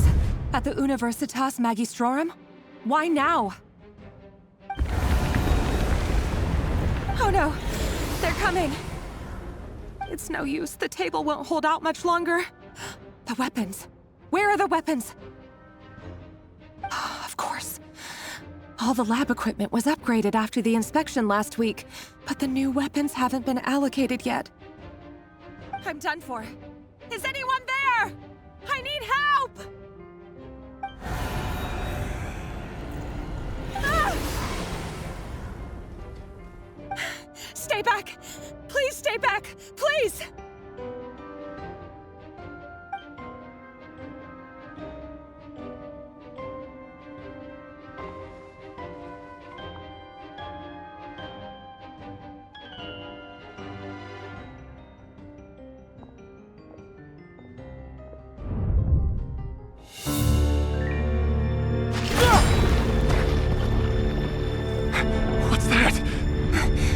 Red Rear!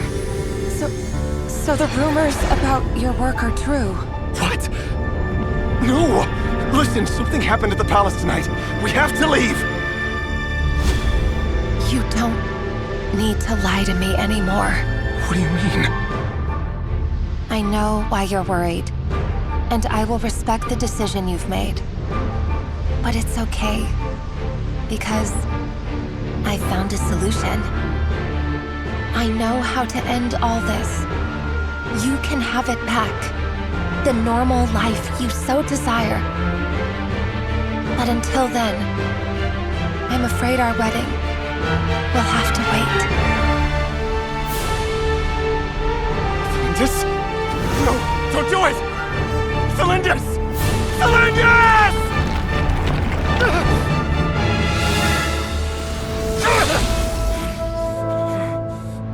I told you, Rarier. Let her go. You will find someone better. No! No, I won't do it! I have to save her! By what means exactly? A lowly pawn. You lack the power and the strength of will. Do you know a way? Tell me! Come to the palace. Join us.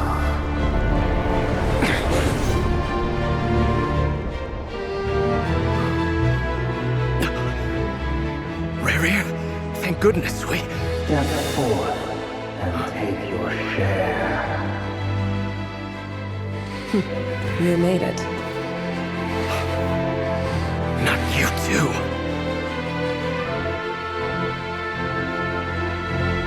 Hatred or grief, despair or desire. We all have our own.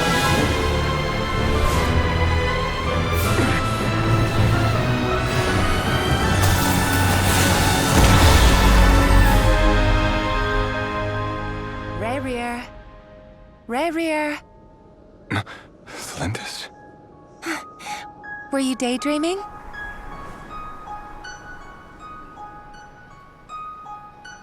You still remember, Rarier? That question you asked me a couple of weeks ago? Oh. You mean the proposal? Yeah. I'm wondering, where do you think would be a good place to discuss it? Maybe in the garden? Or were you thinking a fancy restaurant? It's your choice.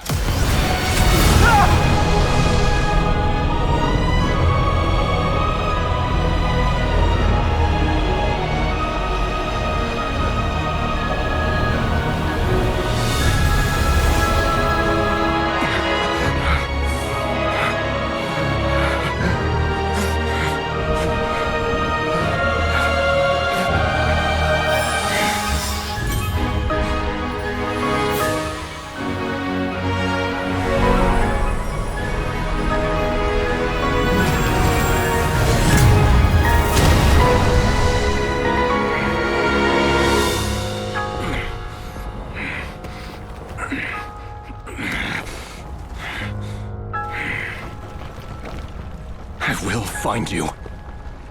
And then, you can give me your answer.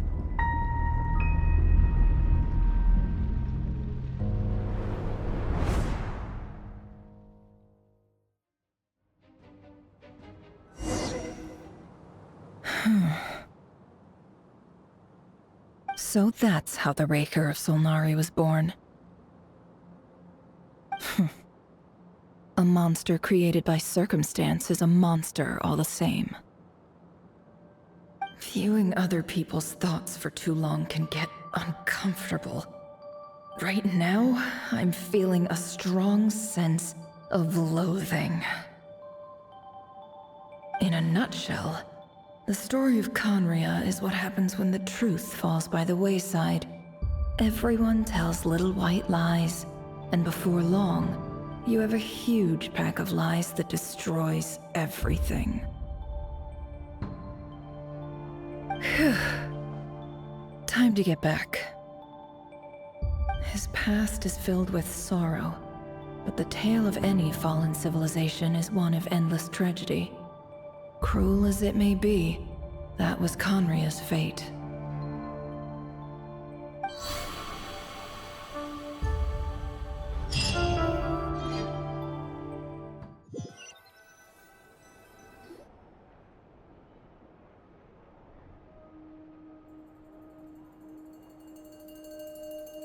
Everyone, I'm back. Can I get a standing ovation? Never! How are you holding up? Feeling okay? She's fine. Boss is a pro. Yes, I'm fine.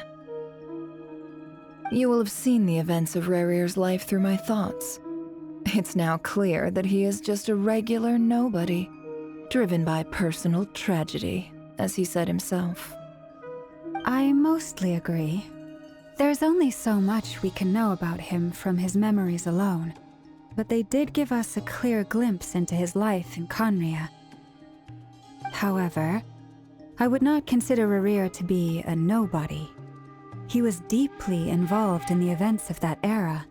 Yet, when the catastrophe of a generation strikes, nobody is safe.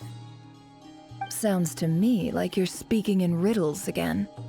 Is this you urging me not to abandon the people of Nod-Krai in their hour of need?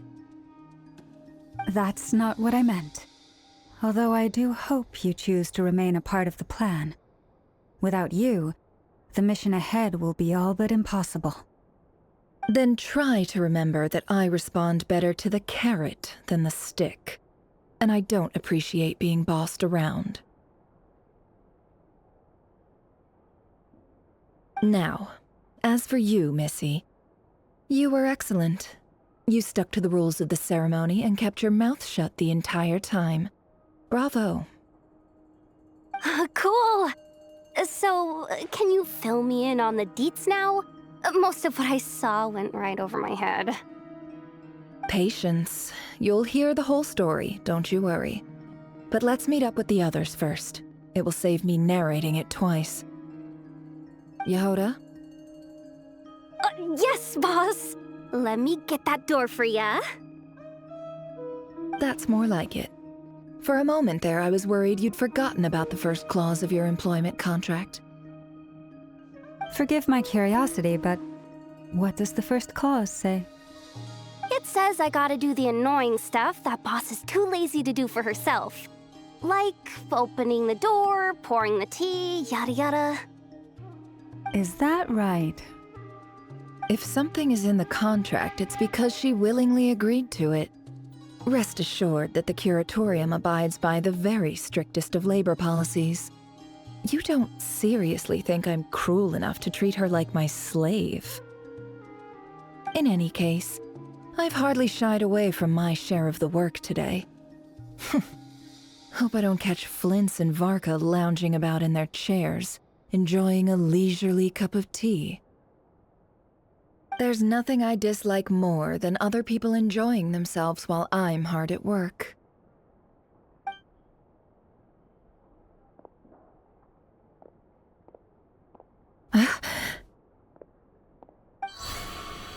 Oh no.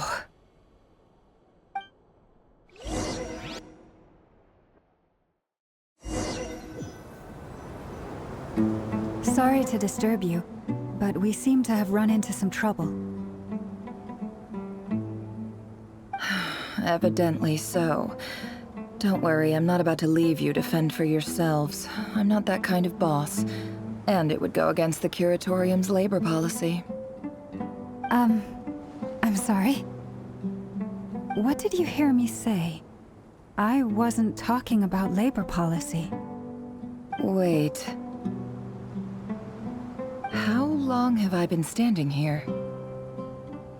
Not long. You just appeared by the door a moment ago.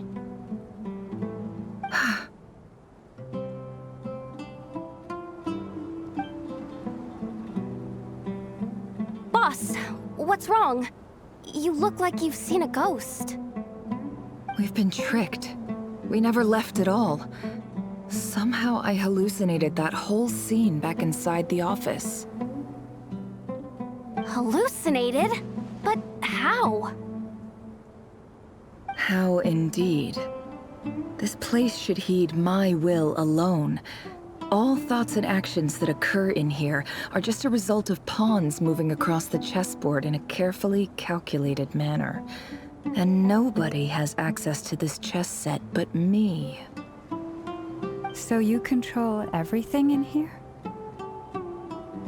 More or less. But yes, it's a special technique of mine. Has anything like this ever happened before? Only once. It was the first time I used the chess set. Is there any similarity between what happened then and what's happening now? I suppose my thoughts are a little turbulent, which was also the case my first time. Is there anything I can do to help? The first clause of your contract clearly states that I only need your help with things that I'm too lazy to do myself. Meaning, you're not feeling lazy right now? Meaning, this is not something Yehoda can help with. The chess set is a personal treasure that I alone understand. I must be the one to find our way out of here. Boss, it's fine. Really. Let me do something useful. Oh, listen to you. Whatever would I do without you, Yehoda? What? Really? Yes, really. Where would I ever find another employee as obedient and servile as you? God forbid anything ever happens to you. Oh, okay. Well, anyway, I was thinking of fetching some water. There's gotta be a source around here somewhere. I suggest everyone finds someplace comfortable to take a rest. We gotta conserve our energy. Even though all this chess malarkey doesn't exist in a physical sense, mentally speaking, it's all real. And so is our tiredness and fatigue. You don't want to dismiss mental fatigue. Just because it isn't physical doesn't mean it's any less serious. But anyway, I got your backs, so don't worry about a thing. Don't I have the best employees? Jealous much? If we can find a suitable time, I'd love to borrow Yehoda for a day to help out at the Frost Moon Scions. Would you be amenable to that, Boss Nefer? Oh, Lauma. Have I ever told you just how pretty you are? Beauty runs from the tips of your antlers to the depths of your imagination. Time to rally, everyone. Follow me. As we continue our journey, the same rules will apply. That means stay focused and no talking no matter what we encounter. And don't disturb the chess pieces. You have my word that I will get us all out of here.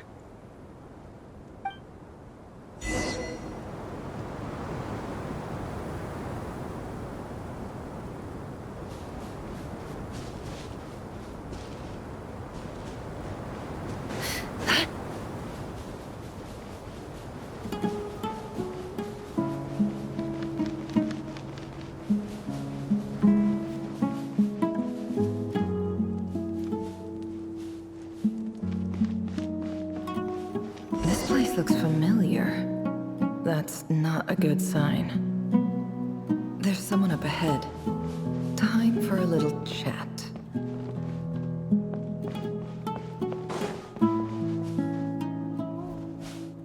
I wasn't expecting visitors at this hour.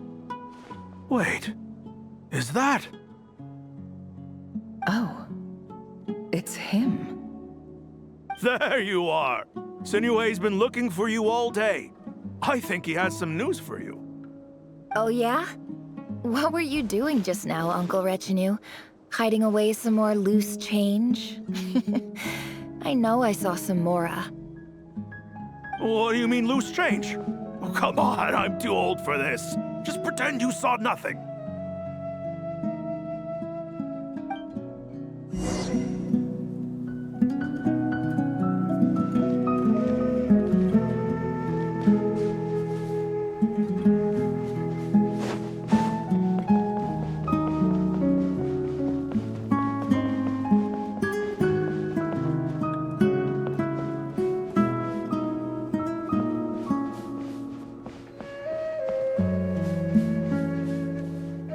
Hey, kid.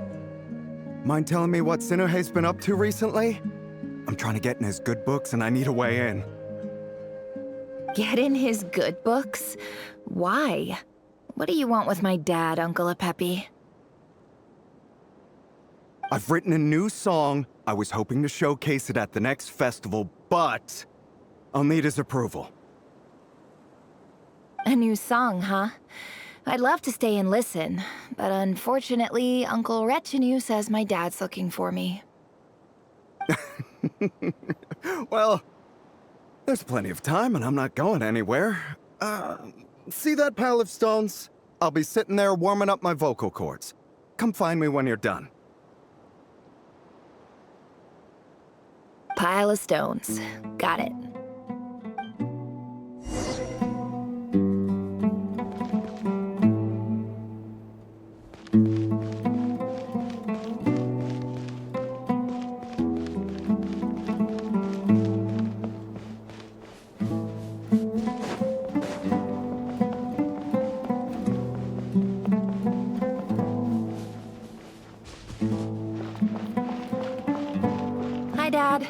Uncle Retinue said you were looking for me. Ah, there's my little princess. If you'd gotten back just a little sooner, you could have shared the spoils of war with me. Spoils of war? Who were you fighting against, Dad? It was just a figure of speech. The aftermath of a sandstorm is no time to be waging war. I was talking about our war against thirst. I went out to fix our water supply problem, and now I'm back. Which means... We have a well again! That's right. I found a new one and brought back as much water as I could carry. It should last us for a good while. If it wasn't for these blasted sandstorms, our wells wouldn't be caving in.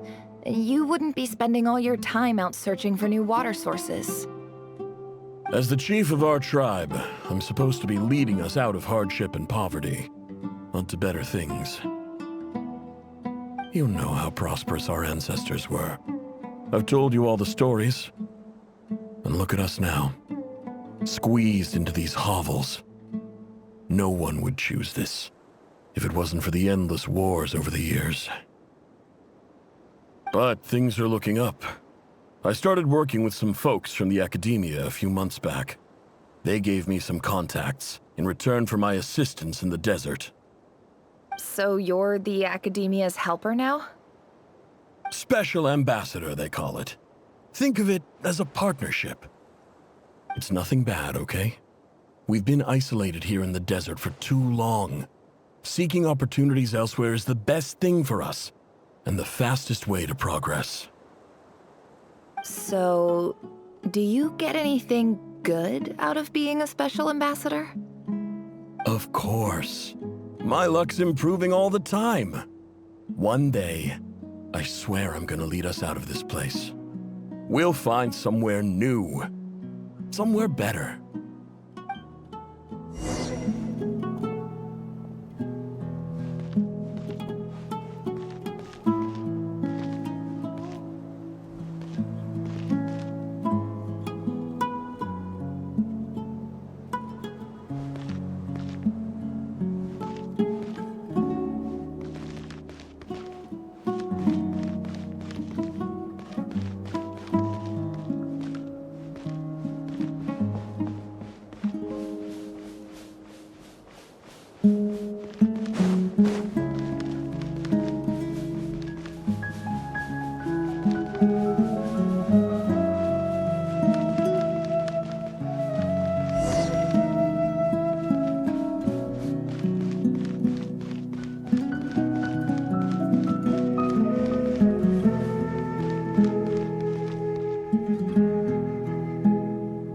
That's our well, and you know it. You stole from us. Well, you've gone from chief to thief, and now you have to face the consequences. Did you really think you could take our water without permission and get away with it? You're either brave, stupid, or both.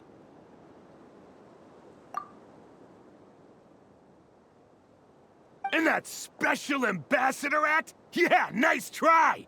We spoke to the academia. They said it was all news to them.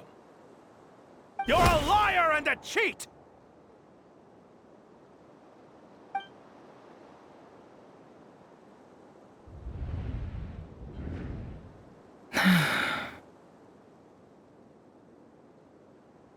heard Yehuda gasp, but I don't blame her. Most people are terrified by the sight of blood. Corpses strewn across the ground. The wounds are clearly from scimitars and daggers. The desert dwellers' weapons of choice. There's a handwritten note on the ground. Let's see what it says. Halil, this is Sinuhe, chief of the Shimti tribe. Surely you remember me. I was the one who helped you and your colleagues avoid the quicksand in the desert. This is my second time writing to you. I assume my last letter must have gotten lost in the mail, as I didn't receive a reply. I hope this one makes it to you safely. I'm writing to you because I need some help.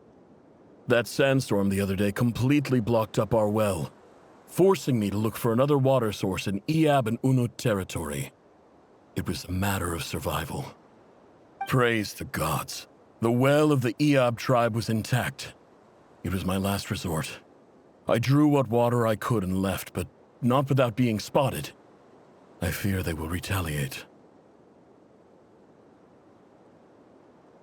You told me to write to you if I ever needed help. You said you'd be my ally in the academia. I urgently need you to formally recognize my title of Special Ambassador and send some of your people to assist me for a few days. It's the only way I can convince them that this was the academia's decision and prevent them from retaliating. This is an emergency. Please send help as soon as possible. Looks like this letter never got sent. The writer died a grisly death, and the letter was trampled into the ground. It's badly defaced. Some parts are barely legible. What a ridiculous lie the surviving Shimti tell. Their whole village was butchered over a sip of water.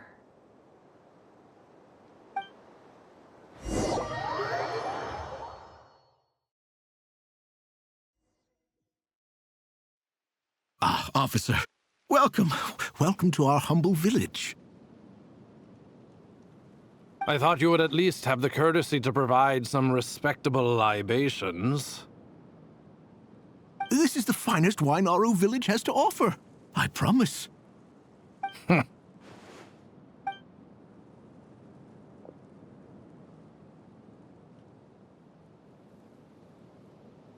The Academia has agreed to reserve a single space for a candidate from your village. But I remain skeptical of this entire endeavor.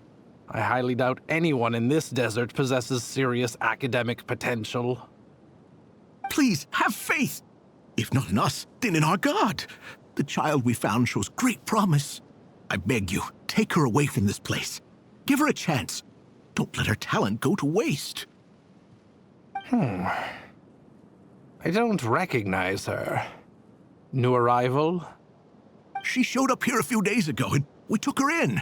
She's a really bright kid. Please help. I'm begging you. So, where are you from? Nowhere special. Just a sand dune. What about the rest of your family? How many of you are there? Just the one. It's only you? Correct. So, no brothers, no sisters, no mother or father?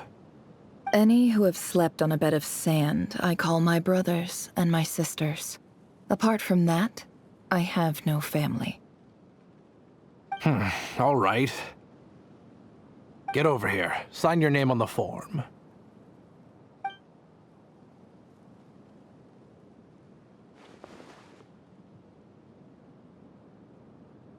Never? You're rather fair-skinned for a desert dweller.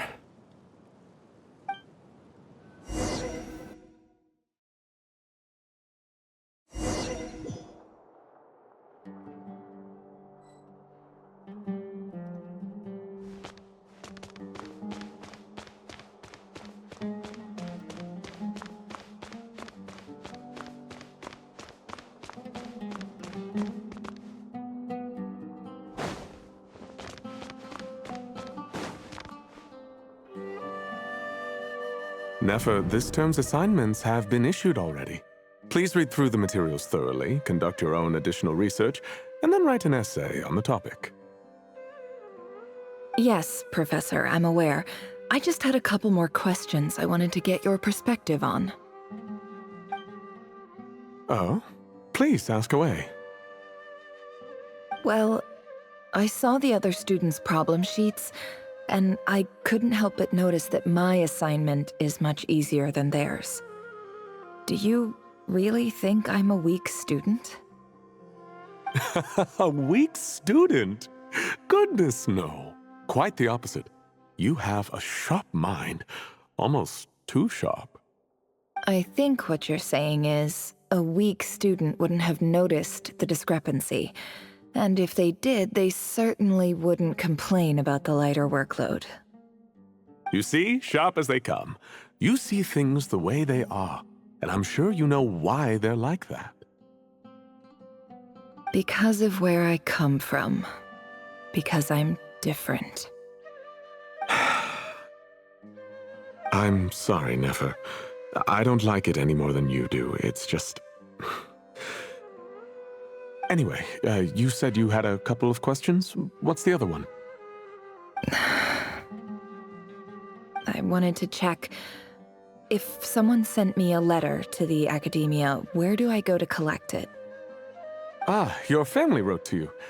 Well, as long as they put your name on the envelope, someone should hand it right to you. Not exactly. It's not even a recent letter. I was just curious where the mail would end up if no one collects it. The house of Dana, I expect. I know there's a box for unclaimed mail somewhere in there, probably sitting on a shelf. Whatever you're looking for, that'd be the place to start. Okay, got it. Thank you, Professor. Oh, don't mention it. Honestly, I feel like I failed you. I'm supposed to be your teacher, but I haven't taught you anything. Hey, don't say that. You're a great teacher, and you do your best for all your students. But the rules are the rules. You're not allowed to teach students like me. It's not just the academia either. The whole world bends over backwards for the successful, and leaves the losers to suffer and die. Oh, my dear child. Don't tell me you've given up on life already. I haven't. I just think that if you want to make it in this world, you have to find a way to become successful.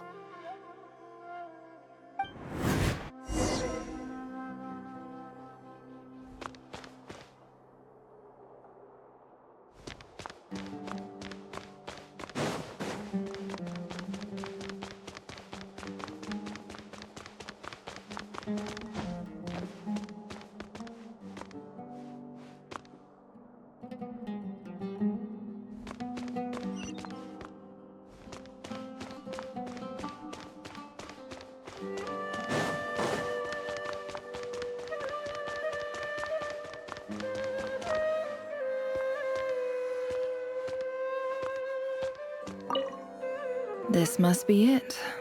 A big cardboard box full of unclaimed mail. And probably some letters that ended up here by mistake, too. Let's take a look.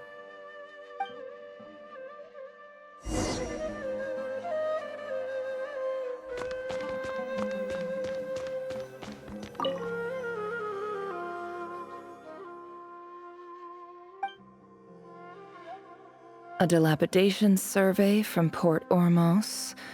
Looks like it's from a Core of 30 representative. What a strange thought. A bunch of mercs losing sleep over rundown buildings. This one was never even opened. I guess the recipient didn't care what the Core of 30 had to say about anything. Who was it addressed to? I don't recognize the name, but it must have been a Kasharawar professor.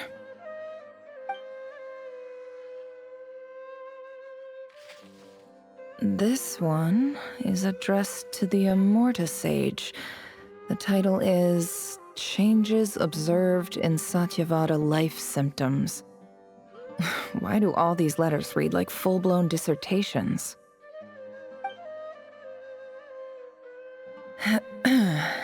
Guided by the incense, we became lost somewhere in the forest. All the barriers between levels of consciousness disappeared as our minds soared around in circles, looking for a branch to seek refuge on. In clinical terms, these symptoms fit the description of incense poisoning. The Amurta Darshan strictly prohibits the use of hallucinogenic substances, but I believe there are still people getting away with it. For example, my neighbor who always breaks out into song and dance after using incense. This seems like something the academia would want to know about. Why wasn't it collected? Wait, what's this written on the back? It's so small. The note says, "The sender authored this letter while under the influence of mushrooms. I would send it back, but no return address was provided. Stamped by the Grand Conservator of the House of Dana."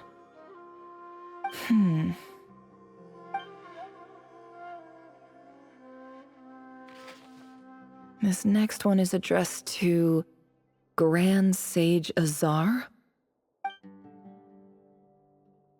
A few words of protest regarding recent changes in Sumeru's educational policy. In recent years, the academia has taken on a small number of students from the desert region, as per the policy to this effect.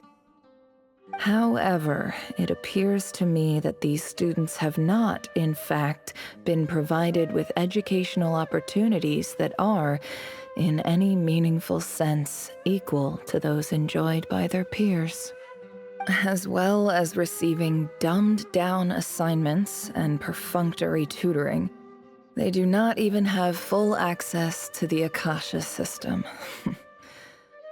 Education is the fundamental purpose of this institution, which should go without saying in a nation whose founding virtues are knowledge and wisdom. I ask you, is the lip service we pay to the policy of education for desert students truly the standard of pedagogy to which the academia aspires? As Grand Sage, policy decisions are your prerogative, but do not forget your roots. You and I were once students too, as was everyone else in this institution. I do hope you will give some serious attention to this matter.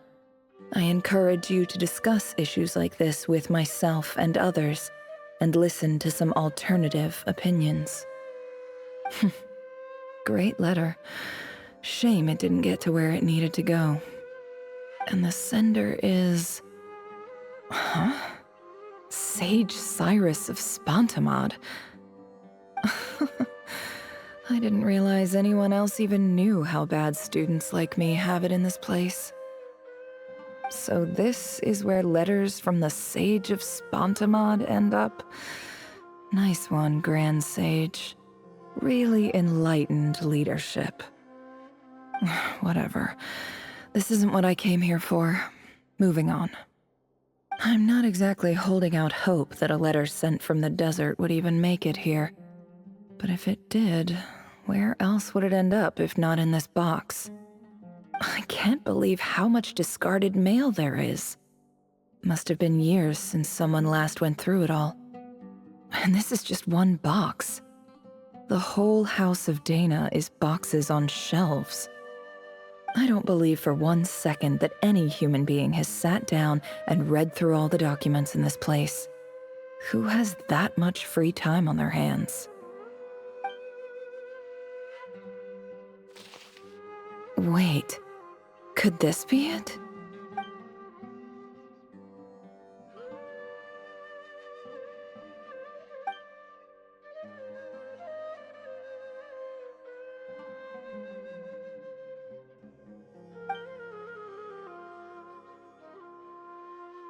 Greetings, Halil. My name is Sinuhe. chief of the Shimti tribe. I was the one who came to you and your colleague's aid when you ran into trouble in the Great Red Sand. I don't know how well you remember it now, but I brought you to safety and gave you some water and other supplies. You seemed very pleased and told me your name.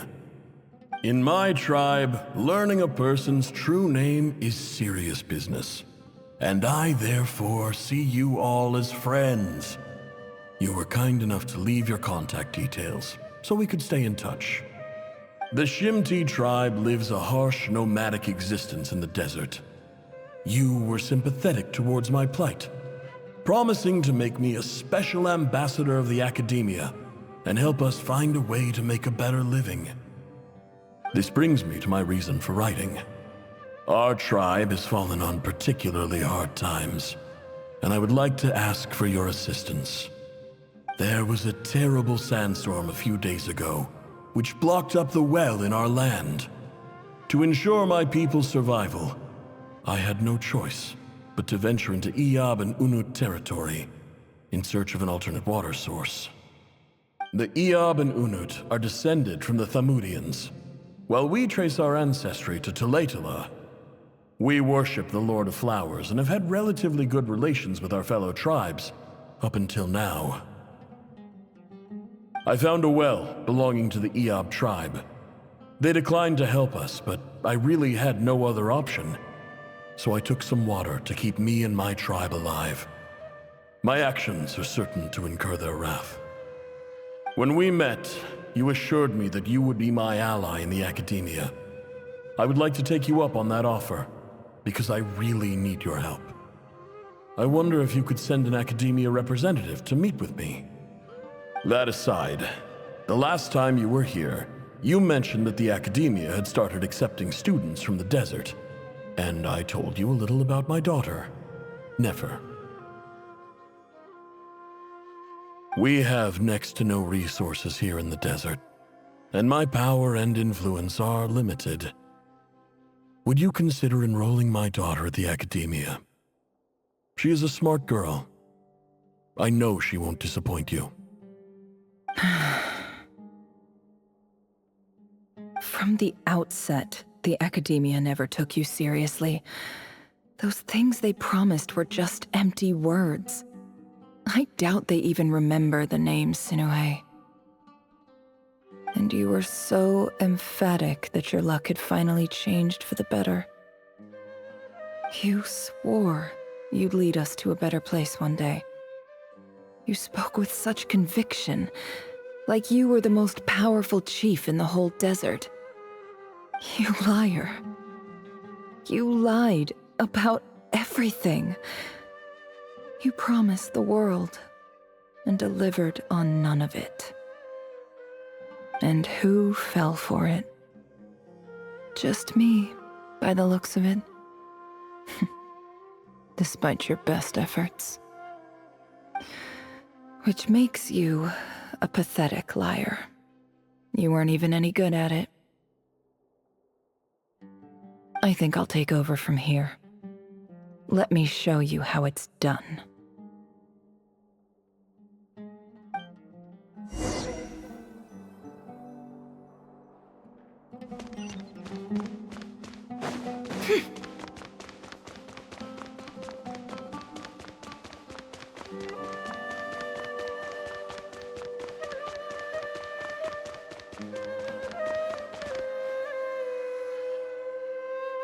I just came to say goodbye. Thanks for everything you've done for me in my time here. Nefer? You packed your bags. Where are you going? I'm quitting. Something's come up in my hometown. Gonna head back and deal with it. Huh? But this was a hard-won opportunity for you. You know that better than I do. It was, but it doesn't matter. I have more important things to deal with, and they can't wait. Oh, and I didn't want to overfill my bags, so I left some incense on your desk. What's wrong? I thought you liked incense. Although, I did read somewhere in the House of Dana that it has hallucinogenic effects. Don't use it all at once, all right? Isn't this the stuff you brought from your hometown? You're just letting me have it? But you said it's a rare and valuable commodity. Yeah, about that. I lied. It's not rare at all. There's this bunch of ruins near my hometown that are practically overgrown with this plant. It's not worth much. Keep it, it's fine. But never... All right, that's all from me. You take care.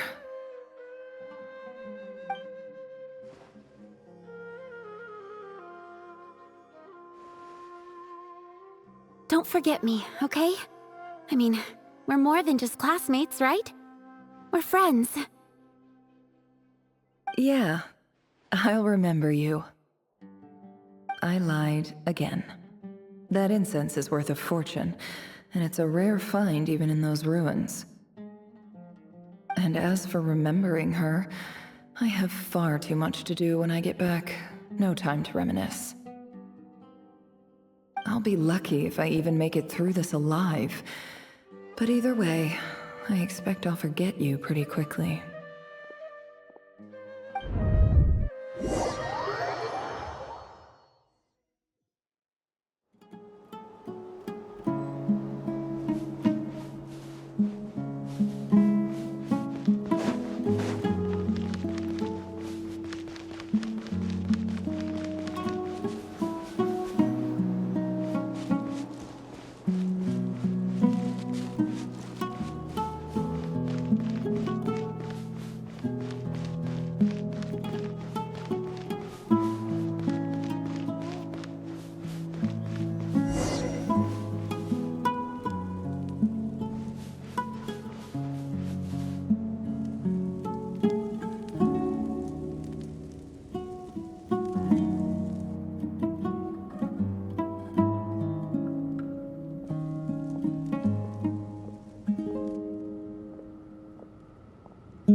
It's a pleasure to meet you, Mr. Arif. So, what does the Academia want? Since they've sent their special ambassador, I assume there's a big business deal to be made. If not, I'd be very disappointed. Please, sir, lower your blade. You're lucky I'm the one they sent. Not all special ambassadors share my admiration for the Iab people. The ever-shifting balance of power in the desert reduced the once great civilizations of this region to rubble and sand. But the story of the Iab has a very different trajectory. Others grew weak, but you grew strong, beginning in obscurity and moving to prosperity. You're the only ones who defied the trend. Huh. So, you do know who you're dealing with? This well is the perfect symbol of your strength, is it not? It used to belong to the Unut, but it looks like you have control over it now. You're not wrong. But I'm sure you didn't come all this way just to flatter us. Of course not. I came to bring you some very good news. Some information that recently came to light, which might just be your ticket to freedom. Records uncovered by the Vahumana Darshan show that a certain well currently under Iab control is built on top of some ancient ruins. These ruins are of great archaeological interest to the Academia.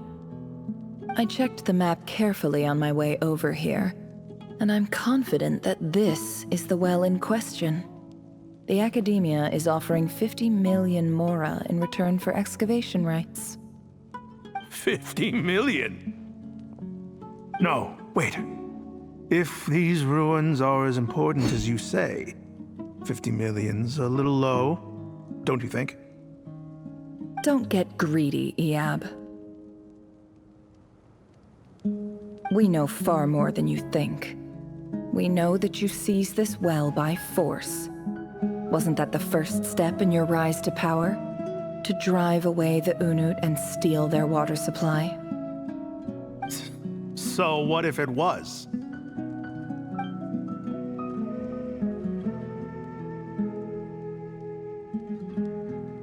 Don't worry.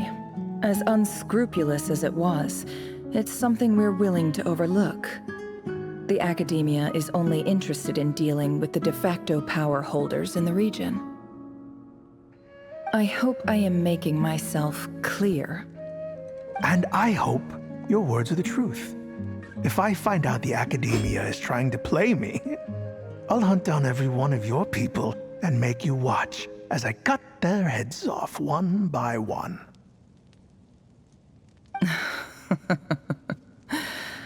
I assure you, Chief, that would not be in your long-term interests. You don't want to make an enemy of the Academia. You see how I'm dressed, don't you? I appreciate that you've never been to the rainforest, but surely even you recognize an ambassador's attire when you see it. And what does a barbarian like you have to lose anyway? You really think the Sumeru Academia would bother to come all this way just to lie to you? We have more important things to worry about. All right, I take your point. The Academia is the highest authority in the land. I'm sure you're trustworthy people. In that case, we have a deal. We will sell you the excavation rights. I'd like to thank you, Ambassador. This is good news indeed. Excellent news. In fact, it calls for a celebration. Would you do us the honor of staying a while and enjoying some Iab hospitality? Gladly. I am partial to wine myself, and I trust you are as well. So let's indulge in a few drinks together, in celebration of this momentous occasion.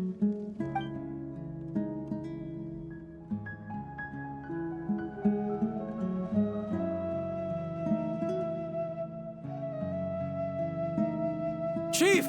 Chief, it's an emergency! It's the Unut. They've taken the well. What? Well, don't just stand there. Take it back. Yes, Chief. I have every confidence in the Iab's military superiority, and yet... What is it? The Unut's response was alarmingly fast. The day after we reach a deal, they seize the well. This can't be a coincidence. Perhaps there is a traitor in your midst. I don't think so. I am obliged to remind you, Chief, that the Academia will only deal with the de facto power holders. If you cannot regain control over the well, I'm afraid you won't see a single mora of that 50 million. No! Please, Ambassador, just give me some time. I swear the Unut will not get away with this. That well is ours, and so is the mora. Glad to hear it. I will wait here for an update. If there is a traitor, I will find them. In the meantime, make yourself at home. I'll report back as soon as I have an update. Much obliged. Wow. All it took was a few words and I've got him wrapped around my finger. What an amazing feeling. So, in summary, Ambassador, the Academia would rather negotiate with our tribe instead of the Iab, yes? The Iab are ruthless murderers who don't listen to reason. And now they have the gall to interfere in our research projects in the desert region. So let me ask you, Chief, if you were the Academia, what would you do? Kill them all, of course. Precisely. The Academia does not tolerate those who stand in our way.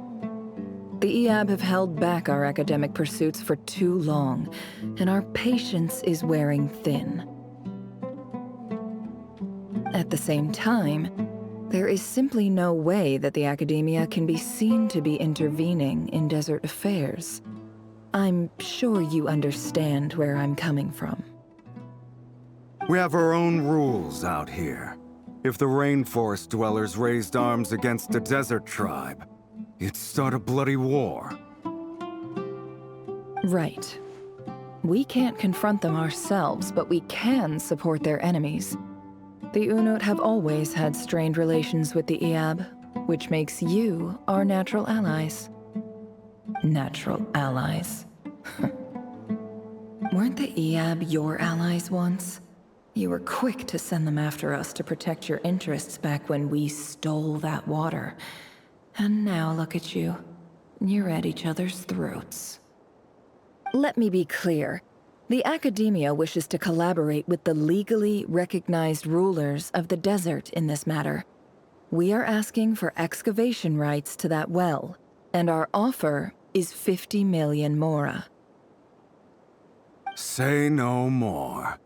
I believe we have an understanding. Good. Then I suggest you get to work. Get us access to that well, and the mora's yours. You see, Dad? Lying is easy when you know how. People will believe anything.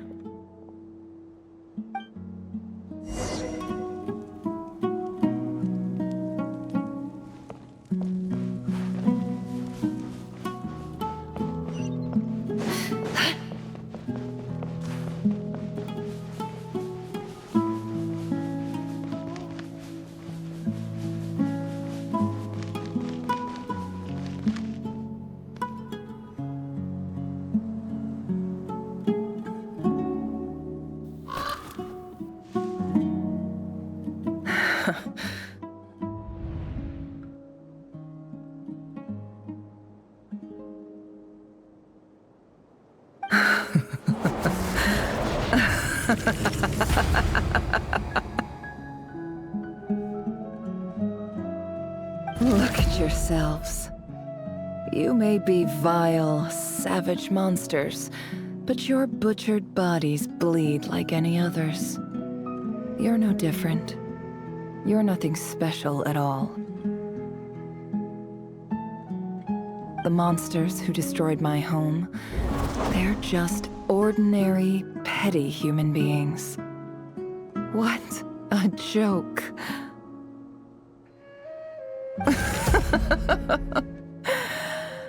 I think we're even now.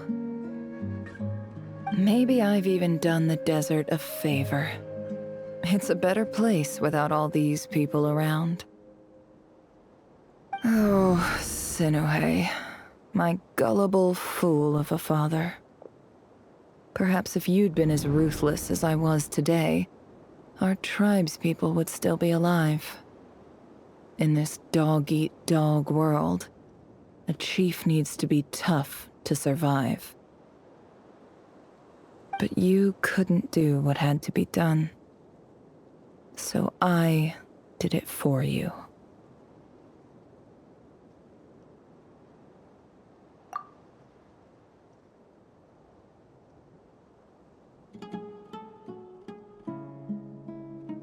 Nefer, it's okay. All of this is in the past now. I believe I remember you promising to remain silent. Yeah, but even so...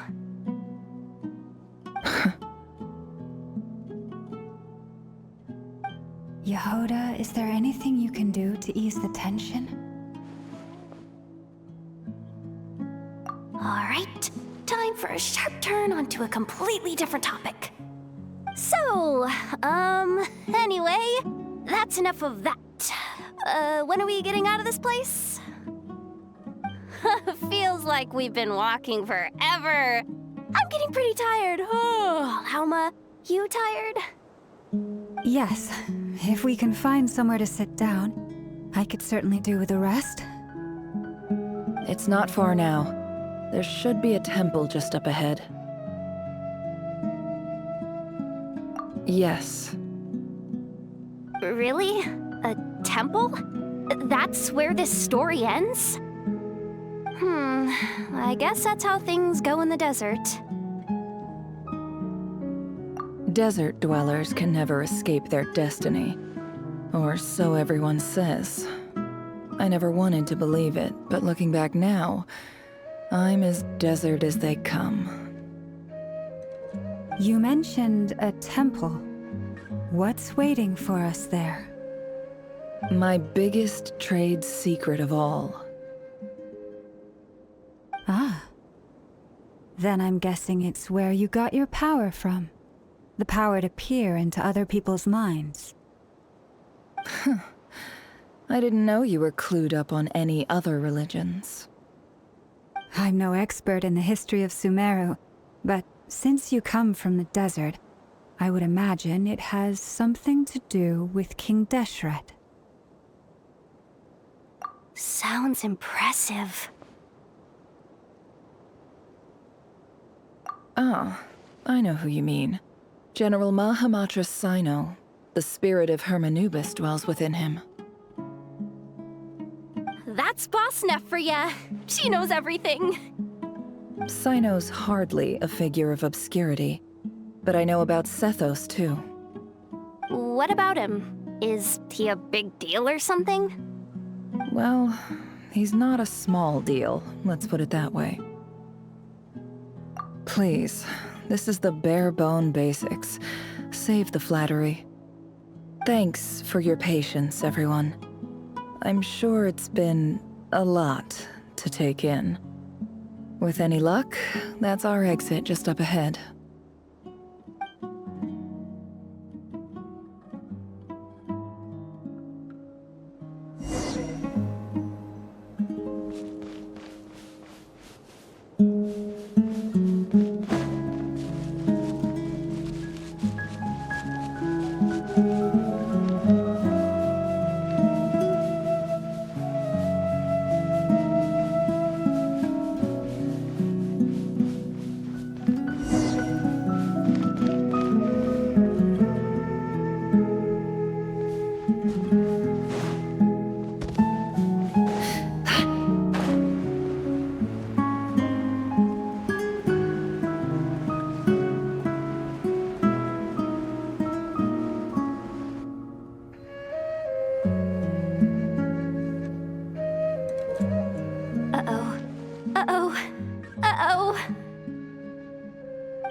This stuff.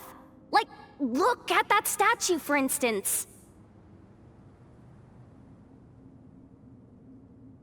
I want to do the whole name-dropping, this girl knows her stuff thing too, but I've never seen anything like it before. A statue with the head of a bird. That's Thoth, the Ibis King, one of the 7 pillars of King Deshret. The legends say that he, the Crocodile King, and the Goat King were the 3 retainers of King Deshret. Let's take a look.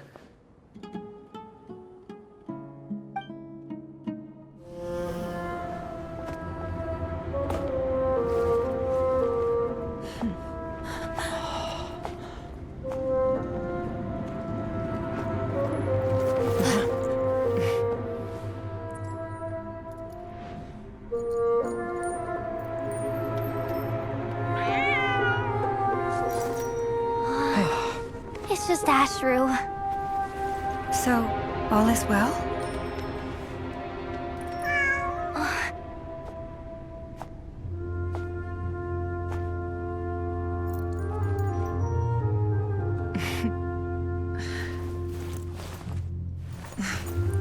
Typically speaking, at this point, the world disintegrates.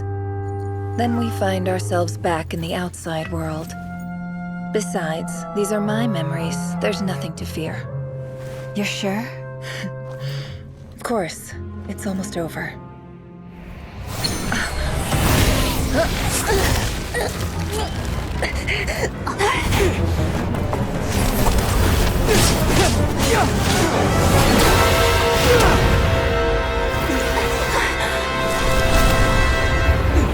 Never! Hey! Hold on!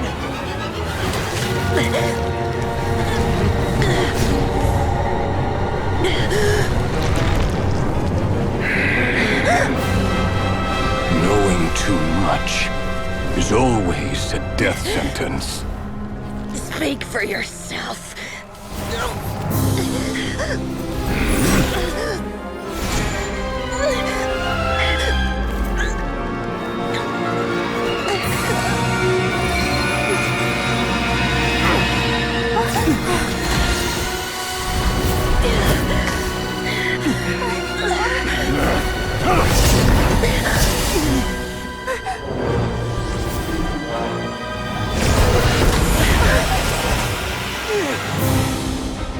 How repulsive.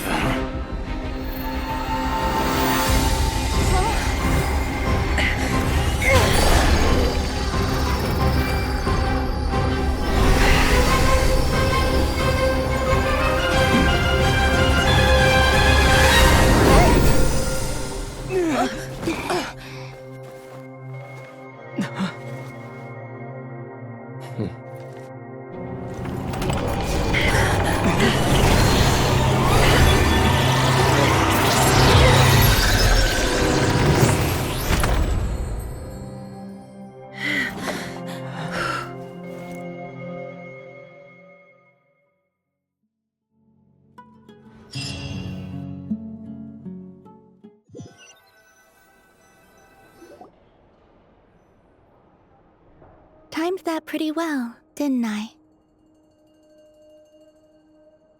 It's okay. I'm just glad no one was hurt. Paimon noticed you doing something too, Dainsleif. Were you helping get them out? Of course. When I asked Nefer to conduct this investigation, I was not naive to the dangers involved. I had a duty to ensure your safety. Good to know your sense of justice is still intact after all these years. I take that to mean that you saw the truth. That comes as a great relief. I certainly did. And thanks to your help, I also managed to trap Rerir inside the chess set. Whoa, really? How'd you manage that? Well, to be honest, I sensed that something was wrong long before we made it to the temple. By using this fragment to probe into Rerir's past, well, the monster formerly known as Rerir, it seems I alerted him. I was tracking him, then he caught on and started tracking me too. Can't say I'm surprised. But how did he track you through your thoughts alone? That shouldn't be possible. Rerir was a secret agent who reported directly to the Vinster King. He is an expert at finding a trail and hunting down his pursuers. No wonder. He infiltrated the chess set, read my thoughts, and built a new virtual chess set inside of it. That's why we weren't able to leave at first. Speaking of your chess set, it's quite a remarkable item. Would I be right in thinking you have some connection to King Deshret? You overestimate me. I only have a connection with one of his underlings, the Ibis King. You all saw how this came to be. A long time ago, the Iab massacred my tribe, the Shimti, in our home village. A few years later, I enrolled in the academia, where some new information came to light. The Unut and the Iab fought a bitter battle over the rights to a well, all for the sake of a non-existent 50 million mora. The Iab ultimately won that confrontation, but their victory came at the cost of almost every warrior in the tribe. The final blow to the Iab came at the victory feast, when an Unut assassin beheaded their chief right before my eyes. The remaining Iab fled and have been scattered to the winds ever since. Having gotten my revenge, I returned to my hometown, where to my surprise, the nearby temple was still standing. There it was, seemingly immune to the relentless hostility of the desert, while my tribal home lay in ruins. As I stood there gazing at the temple, I noticed a cat just outside. This cat, as it turned out, was home to the spirit of the Ibis King. He led me to a gate deep inside the temple, and there he made a deal with me. This chess set is my gift from the Ibis King.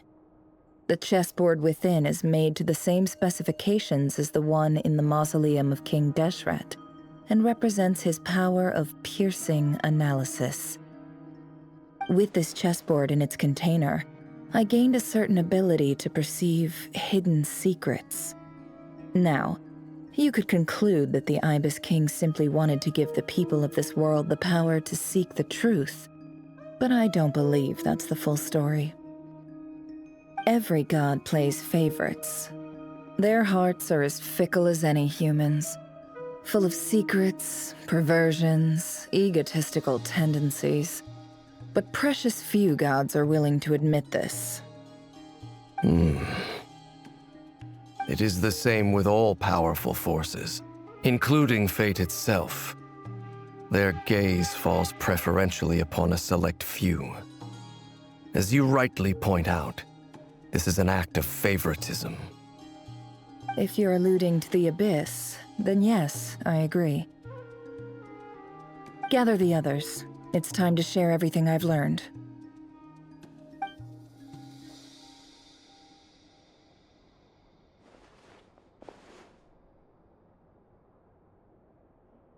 Thank you all for being here.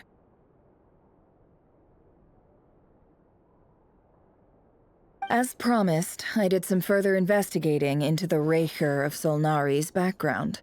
I am pleased to report that the investigation has been most fruitful indeed. The Reicher of Solnari, real name Rerir, was once a Conrian subject who served the Vinster King. I will now share the important details of his story. Please save any questions or comments for the end.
So that's why he's so obsessed with the moon. A tragic tale, to be sure. But it does not excuse his many transgressions. No matter how much Rerir suffered in the past, the fact remains that he is what we know today as the Wild Hunt, wreaking havoc upon innocent lives in Nod-Krai.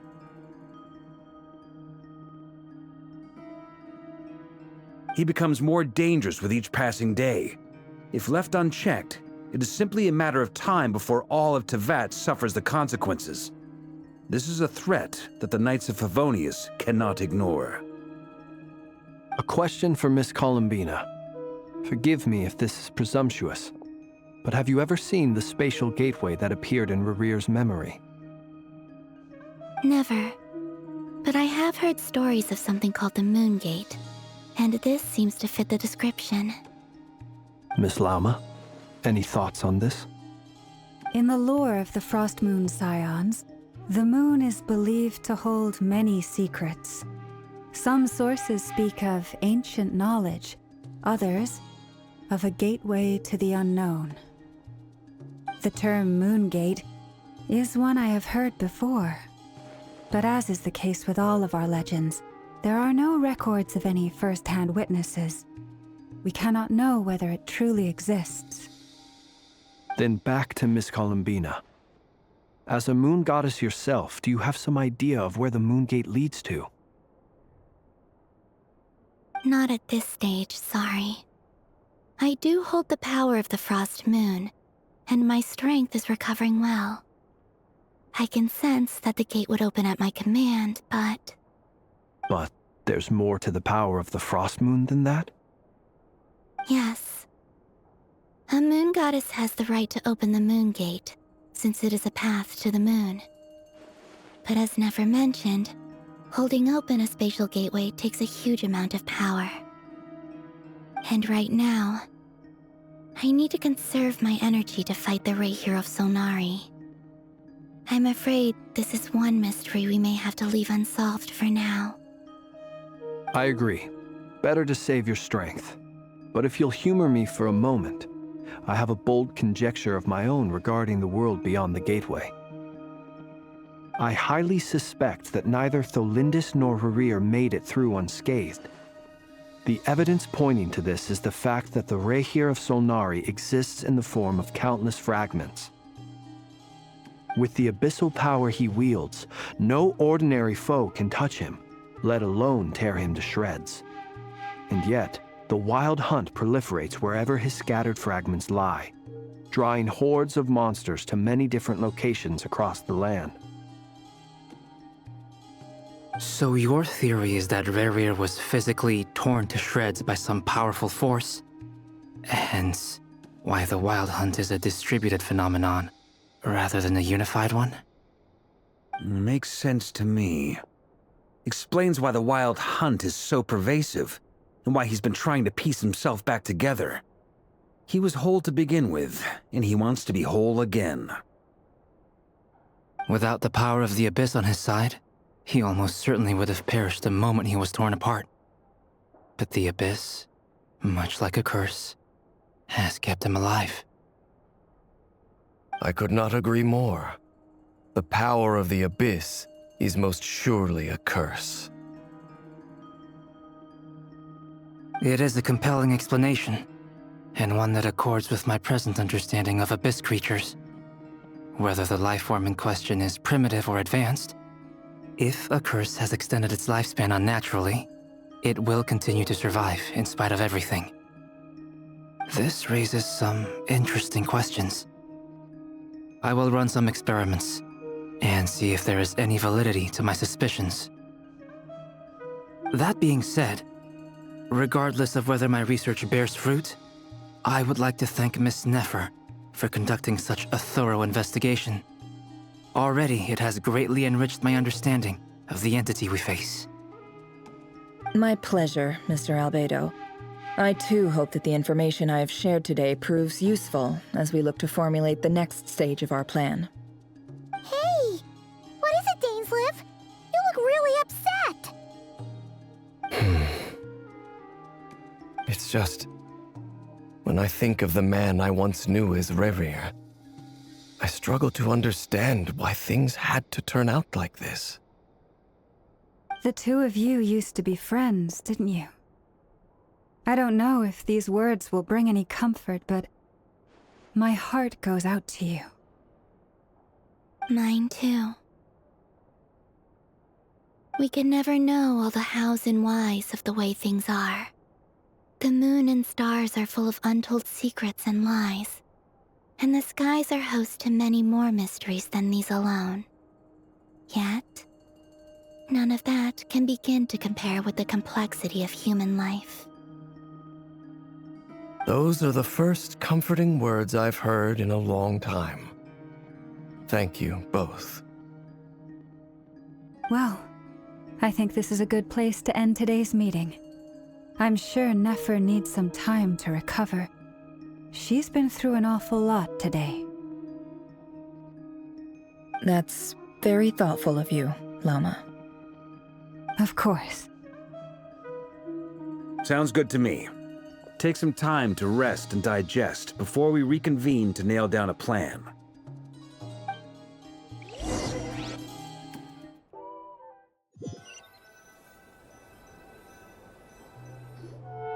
Hey, is this a bad time? Hope I didn't kill the conversation. No need. Come on, let's talk outside.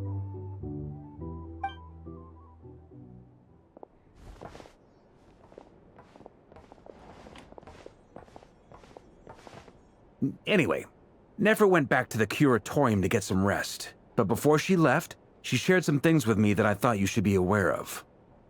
Firstly, although she managed to trap the Raker of Solnari inside her chess set, there's no guarantee that the power of the Ibis King is any match for one of the 5 sinners. Their powers are beyond our comprehension. It's only a matter of time before he finds a way to break out. We have to come up with a plan and take care of him before that happens. Honestly, my mom figured that might be the case. So, how long have we got? Well, I asked her that same question. She talked for a long time, but for the most part, it seemed like she was trying to convince me how precious her chess set is. What a long and storied history it has. It felt like some kind of sales pitch, you know? The kind where you end up handing over Mora against your will? Anyway, after all that, she finally answered the question. 2 days, at most. 2 days? Holy moly! Can we even recruit enough help in that time? That remains to be seen. Which brings me to the second issue. Dainsleif is obviously conflicted about this whole thing. But given how little time we have, there's no way we can pull this off without his help. You have some history with him, right?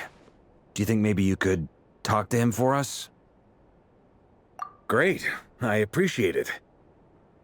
All right, on to item 3. So, Albedo, Durin, and I put our heads together and came up with a plan. Can't promise it's gonna work yet, but at least it's a start. We figured we'd bounce the idea off you first. We'll explore it further once everyone's recovered. Oh, Paimon's dying to hear this. All right, so here's what we're thinking.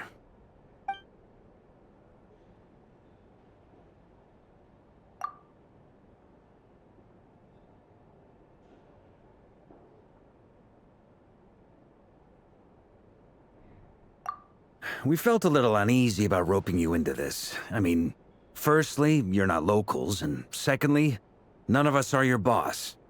You're well within your rights to refuse if you so choose. Roping us in? Why would you even say that? We know the stakes here. It's all of us against the Reher of Solnari, or none of us stand a chance. I choose my words very intentionally, I'll have you know. I like to think there's an art to striking a down-to-earth tone even when the stakes are through the roof. Sir Varka, I have a few thoughts about this plan. I'm all ears. I think we can be more flexible with how the roles are allocated. In my view, the most sensible lineup would be like this.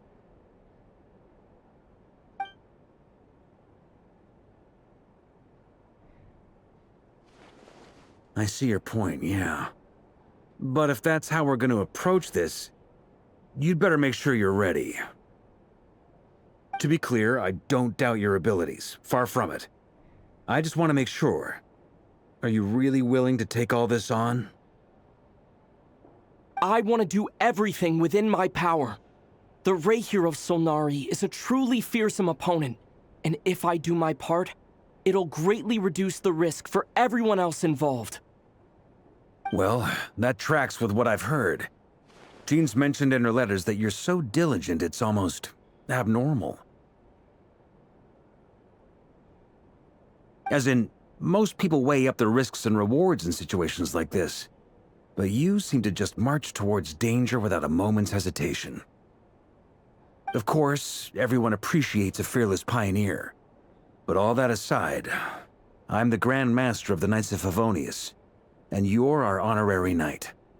I want to make sure your courage doesn't come at the expense of your safety. Thank you, Sir Varka. I should be the one thanking you. It means a lot to have you on board. I'll give some serious thought to your suggestions.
This is a thorough plan, but I do have one last question before we take action. How can we be sure that our enemy won't leave the designated area? Great question.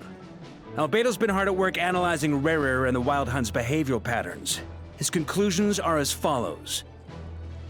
Firstly, from the earliest known confrontation until now, Rarer has never displayed any ability to manipulate the dimension of space.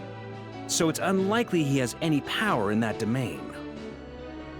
Secondly, he seems to have a particularly strong vendetta against our group. If we put him in a fight-or-flight situation, he'll choose to fight every time. Thirdly, finally, and most importantly, he is consumed by hatred, both for the moon and for his enemies. Turns out, we tick both of those boxes. We have a reincarnated moon in our ranks, and a spy who accessed his private memories without permission. He'll be baying for blood, not looking to escape.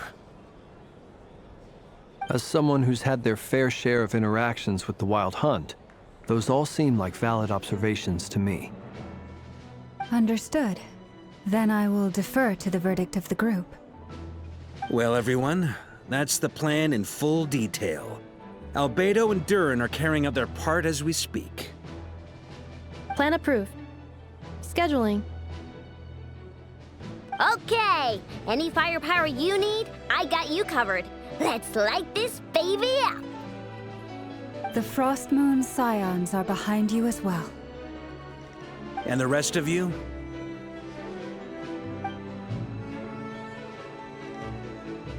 No objections? All right, then it's settled. This is the plan we're going with. Next up, an old tradition of mine. Anyone who wants to back out, now's your chance. Wait, we can still back out of this? Everyone says things they regret, right?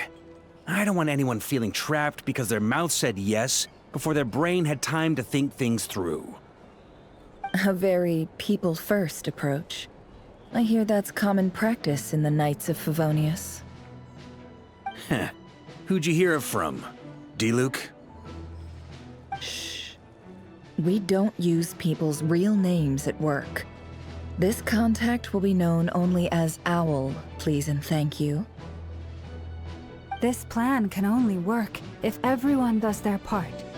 Flint's and I will absolutely support it. We shall indeed. You'll be glad you accepted our help. Also, you are the last person I expected to see here, Miss Dory. It's not often I get called Dory in a work context. My peers usually call me Lord Sangamabe. So, the longer your name, the higher your net worth. Is that the idea here? In that case, Mr. Flint's here must be worth a fortune. That's right, I know your full name. It's... The walls are thin here. I'd appreciate you keeping that a secret. Okay, fine. I'm actually only here as a favor for someone else. Do you have any idea how much it would cost to hire me otherwise? Oh, does this mean someone out there actually has the power to boss Dory around? It most certainly does not. We have a long-standing and mutually beneficial business partnership. She's actually the mom of a friend of yours. Said mom supplied me with a great little trinket, but now that lady's ruined everything. If I don't start building a little goodwill now, my whole business in Nod-Krai is gonna go down the drain! Okay, so what exactly is so special about this pendant? It's a lucky charm that a great mage made for me. We have a business relationship, and she was worried that something bad might happen to me. So, she wanted me to have something that can store power to protect myself with. I finally got it all fully charged up with Kuvaki, and then never went and used it all up at once! Never lost so big in my life! You're right. It was all my fault. I didn't mean to drain all the Kuvaki in the pendant, but I'll make it up to you. You will? Well, in that case, how about you give me your chess set, and we call it even? I knew you'd say that. Well, it's yours if you want it. In fact, take it now, and I'll even throw in a free Raker of Solnari. Deal? You're putting me in a difficult position here. It's a very useful thing to have around, but I have a funny feeling it won't be around much longer. I guess we'll see in a couple of days. Looks like bankruptcy for me. Hey, don't be so pessimistic. See this through and you never know. You might find a new business opportunity on the other side.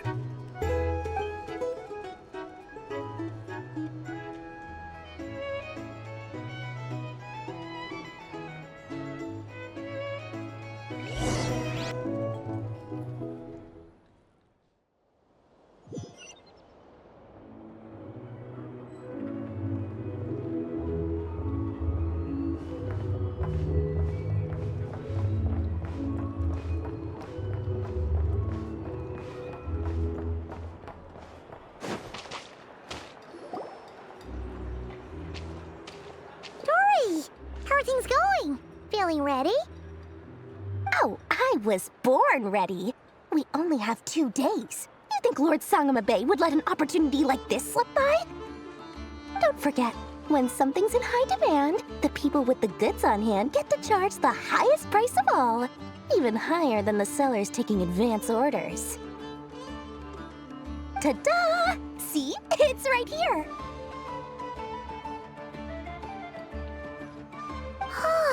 It's so pretty! Did you make it? No, I have a supplier. We go way back, so he made me a very attractive offer. Aha! No wonder you were talking about lucky charms at the meeting. You've been getting Kaveh to make them for you. That's not the full story. It actually started a while back as a project between me and the Dendro Archon. Mage Alice once warned me that this world won't stay safe forever. There may come a day when everyone faces a great crisis. I passed this on to the Dendro Archon, and she secretly brought together a research team made up of Sumeru's top scholars to invent a technology that could keep people safe. I won't go into the details because it's all very complicated, but if you want to know more, you can ask the Dendro Archon about it sometime. Anyway, point being, it was the Dendro Archon who asked Kaveh to build this little contraption. As one of the top Kashara War talents, he was the obvious choice. Took him long enough. He stressed over it for ages. Must have gone through at least a dozen designs before producing a final product. But that's Kaveh for you. Marak delivered it to me a couple of days ago, along with a letter from Kaveh. Could I ask why I'm sending this technology to you? What's your proposed use case? Has it been approved by the relevant authorities? So nosy. My fault for sending him the research permit to begin with. Surely Nahida must have told him you were involved in this project. He was probably just nervous because you're always so secretive about your business. Could be. Anyway, I just replied, let's hope there never has to be a use case, because it would involve grave danger. Fair enough. But it sounds like he was just being cautious. He probably felt responsible as the one who made it. Or maybe he was asking as a favor for his housemate. He's done that before. Not sure why, though. His housemate doesn't seem to really care that much about this kind of stuff. Either way, all's well that ends well. I'm just glad to finally have my hands on the product. I wouldn't want to be without it, given the potential dangers that lie ahead. Huh? What does that look mean? Paimon's just super surprised. This must be the first time we've ever seen you actually get serious about something. Well, a long time ago, I made a promise to myself. I promised that I was gonna live every day of my life with a big beaming smile. Obviously, Mora plays a big part in that. But there are always gonna be times in life when you have to give something back. That could mean paying back a debt, returning a favor, or showing some kindness. Alice has been a huge help to me over the years. She was the first investor I ever had. And I want my investors to know that Lord Sangamabe is the best in the business. And more than that, no one knows what the future will bring. Whatever happens, I want to make sure the Dendro Archon and all of Sumeru is prepared to face whatever comes. Oh, that? I was just making sure Nefer and I are square. Don't be thinking it was some sort of benevolent act. I'm no saint, so don't treat me like something I'm not. My priority is doing the business that I want to do, so long as my conscience lets me, but it usually does. That's the Lord Sangamabe business model. All right, if you say so. I do say so, and that's the whole point. I'm a businesswoman. Don't go trying to figure out what kind of person I am. You'll exhaust yourself. Much easier for everyone involved if you just take my word for it. Oh, and could you two help me get this stuff where it needs to be? Thanks so much. You're my favorite assistants.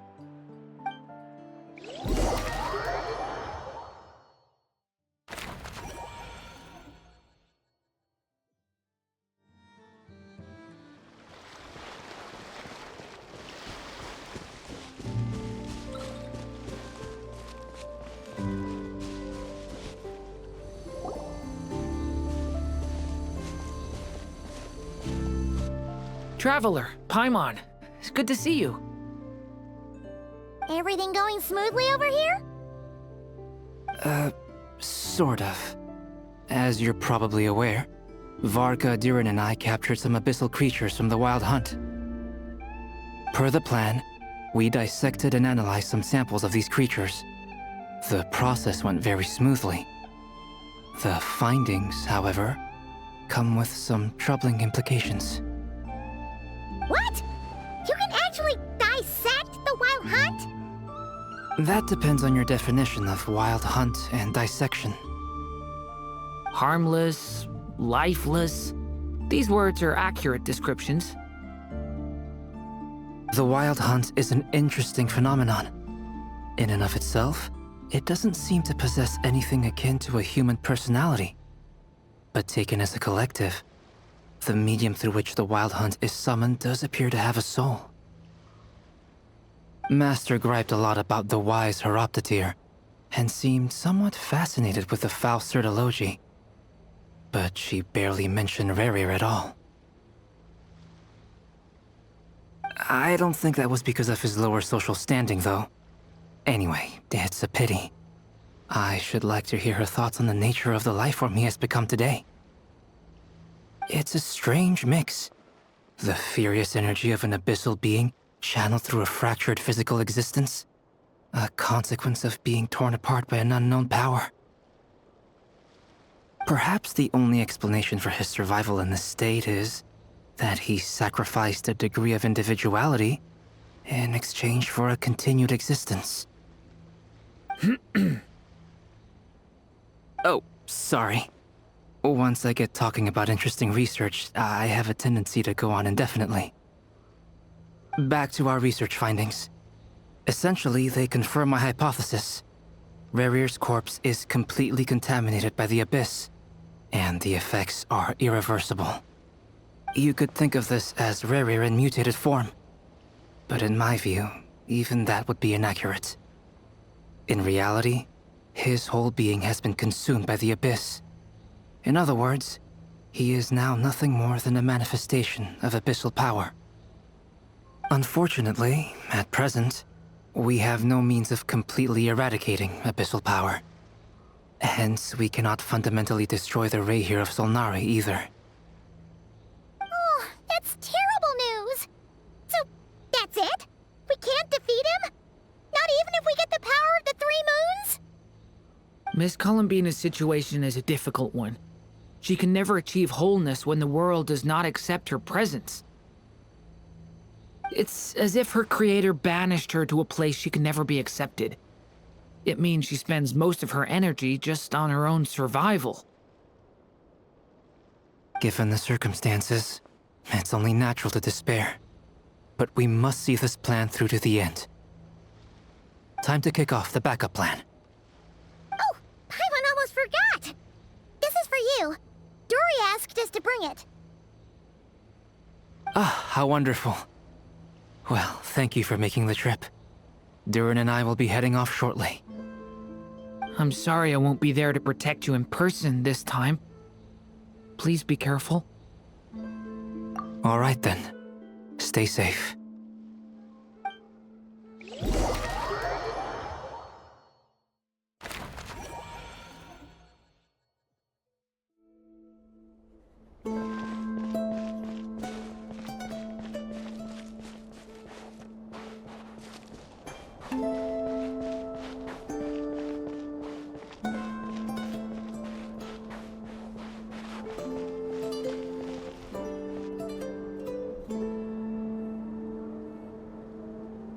Miss Lauma, is everyone here? Yes. The fate of my flock is in your hands, Grandmaster Varka. Please keep them safe. My lady, what are you saying? Within the next 24 hours, we will face the biggest crisis the world has ever seen. This is not a burden that we deserve to bear. But I believe that we reap what we sow in this life. So I intend to act. I must do what I think is right. For me, that means fighting for the future of Nod-Krai. This gentleman is the Grand Master of the Knights of Favonius, Varka, Knight of Boreas. In my absence, please follow his lead. Hey, everyone. Guess I should introduce myself. Well, to start with, I know my way around a battlefield.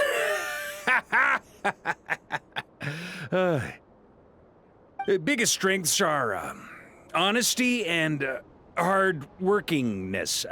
Anyway, point is, I don't intend to let Lauma down.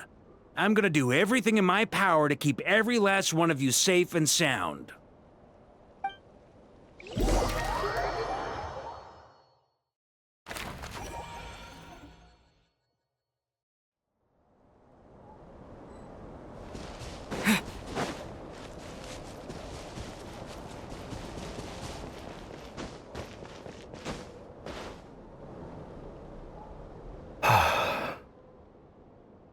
Something on your mind?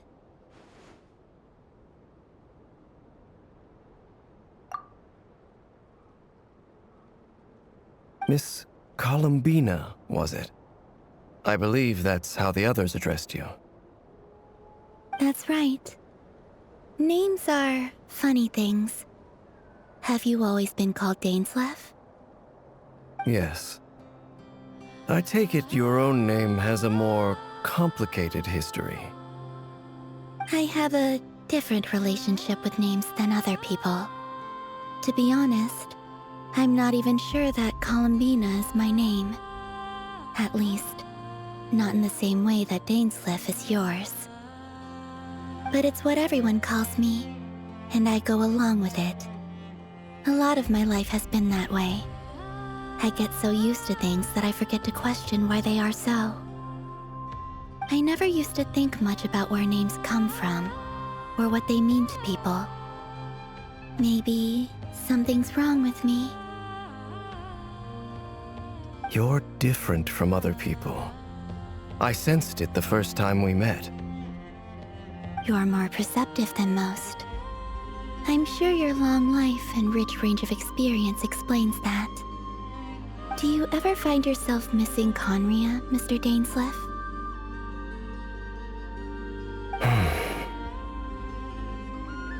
Difficult to answer. I have dreamed of the past many, many times. Sometimes I'm fighting tooth and nail. Other times I'm lying on the ground, defeated. I don't recall any happy moments from that time. It has been too long. Is that because hatred survives longer than love and affection? That would not be for me to say. I make no excuses for the grudges I bear. But whatever the reason, I remember little that was beautiful or sentimental. Thank you for your help with the Rerir situation. Without your efforts, I never could have learned the hidden truth of his story. You're welcome. I know he's your friend. Friend? He betrayed me. And I never really understood what he was going through in life. Some friendship, that is. Okay. So, do you plan to fight him with us? You see, you're torn. Now you know what really happened. You see the things he's done in a new light. I need some time. Of course. I completely understand. Anyone else in your position would feel conflicted too. Actually, I went through something similar myself recently. Something happened that changed my perspective on a situation. A situation I took for granted at the time, but now I feel very grateful for it. You mean the Harbingers who still support you, even though you've left the Fatui? Yes. I always thought they were only helping me because Harbingers are forced to work together. But then I abandoned them. A warrant was even put out for my arrest. And even now, they still support me. Which means I was wrong about them all along. Clearly, they view you as a friend. I feel a little guilty now.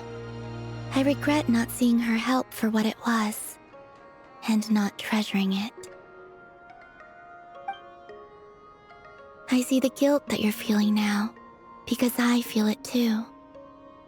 Hopefully, talking about it will do us both some good. Have you noticed that the Traveler and Paimon are over there? I think they've been listening. Huh. Shall we say hello? Sure. Hello. Ah! They caught us!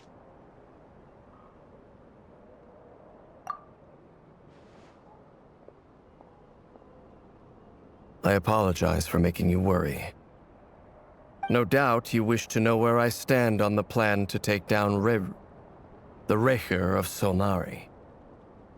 I'm afraid I need a little time, but I will seriously consider joining you.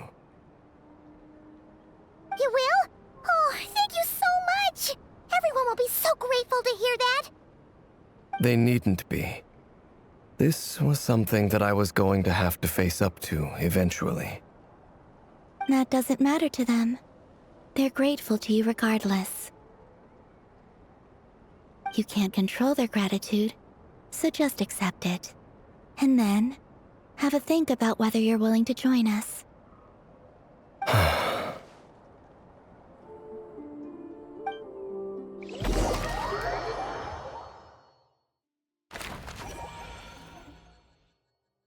It's nearly showtime! Let's go rendezvous with the others. You know the place.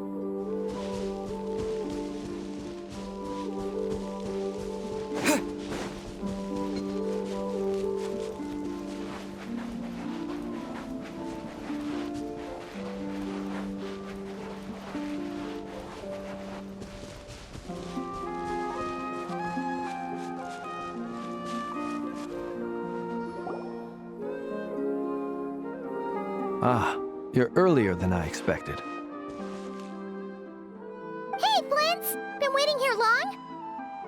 Not too long. I came a little early so I'd have some time to think. Are you nervous about the battle? Quite the opposite. I'm reminiscing on my past battles. When I was awakened by the Ratniki, I had not touched a weapon in many years. I felt like the battlefield was not where I belonged. But after waging war against the Wild Hunt for so long, I came to realize something. A life of absolute peace is simply not a possibility for me. My restless flame indicates that somewhere inside of me, there is a deep yearning to root out the evil in this world. Oh, that doesn't sound like such a bad thing. Well, in the past, when I was a Fae whose primary concern was hibernation, it was hardly ideal. But it certainly serves me well here in the present. And I am delighted to be able to join forces with you in this endeavor. Looks like I'm not the first to arrive. Ah, Miss Lauma. Did you sleep okay last night? I struggled to settle down at first, because of the nerves. But don't worry. I got enough sleep in the end. I'll be just fine. Please, I'm just doing my part. Never! Over here!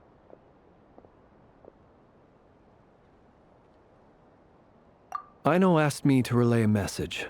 She said Anefa will be on high alert and keep a close watch over all secondary districts where defense is required, providing support as necessary. Meanwhile, Aino herself will provide range support to us directly, using her latest invention. Excellent. My thanks to all involved.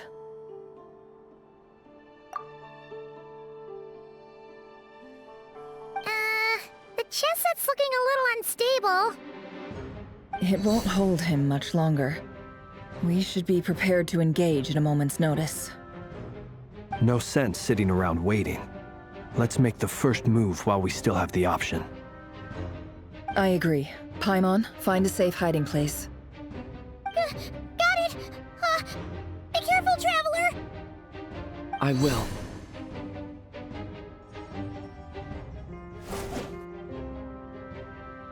Everyone, take your positions as soon as the battle starts. Every ounce of strength we have in our bones, let us bring to this fight. Ready?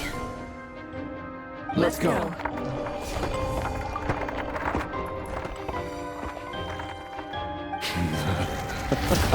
I've seen all your futile ploys before. You have become the authors of your own demise. I wouldn't be so sure about that. You are merely a moment of sport before I tear down the moon.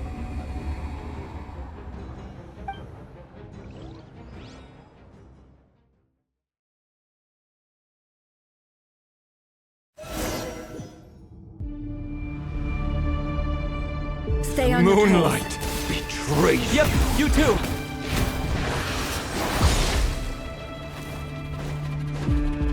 Move! Let me help you guys. Big fist!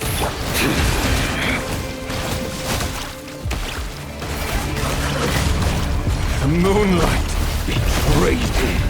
Pathetic! Be silent. Hunt them down! Move! Lush as the moonlight. The moonlight betrays you. Go!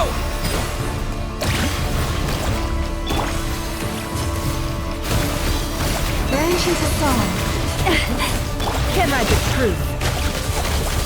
It all falls into place.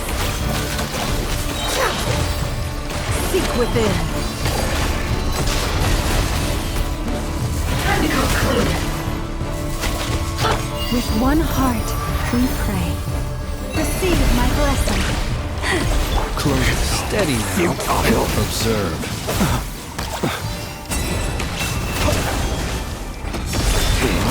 Pathetic! Night falls. Branches of song. No more lies. It all adds up. The mystery unravels. Let's see what you're made of. It began with the moon, and so shall it end. The moon will protect you.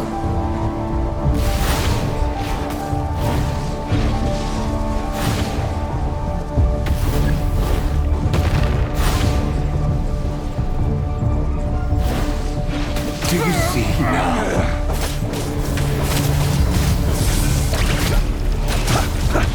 Observe on here. When will it be as you foretold, Wraith?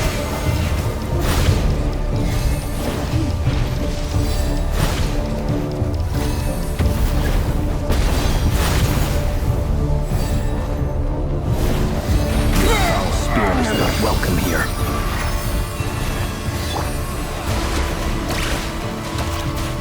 The long sleep beckons. Be silent. Observe. Night falls. The deception ends here. Let's see what you're made of. The moonlight betrays you. Move! No more lies. Hunt him down! Time to come clean.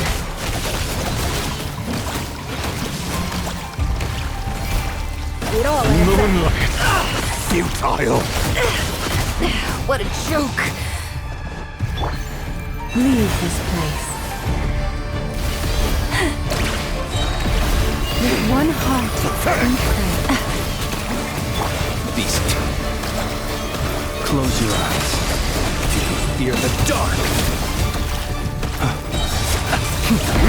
Are you quite finished? Night falls. The mystery unravels. Hunt him down! Observe. Close your eyes. Pathetic! Night falls. Your little game of heroics is over. The moonlight to go first. Move. Now, get out of my sight! No! We've been separated! Take! You okay? Never! Where are the others? Stuck outside the barrier. I guess he really doesn't like us. I told you before. Knowing too much is always a death sentence. Be careful what you wish for.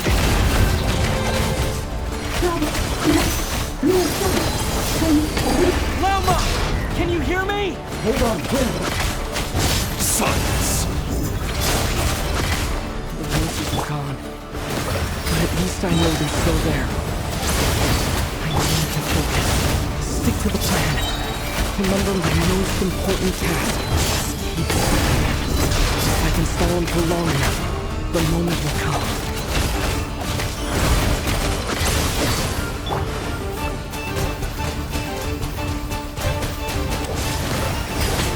No more lies. Can't hide the truth. The mystery unravels. Let's see what you're made of. Wipe out!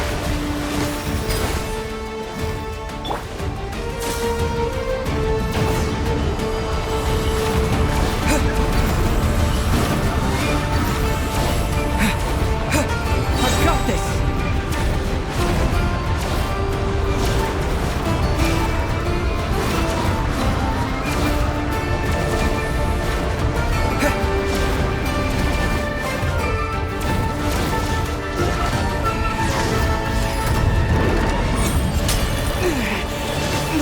Broken. I can't keep Destroyed. this up. Don't Reborn. Death is within my grasp.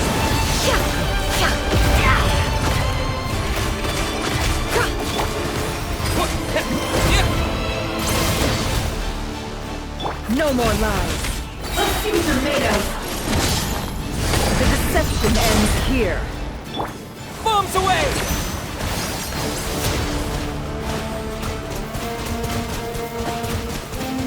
Water jet! It all adds up. Let's see what you're made of. No more lies. It all falls into place.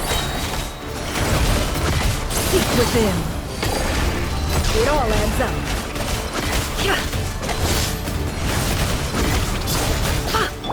Wipe out!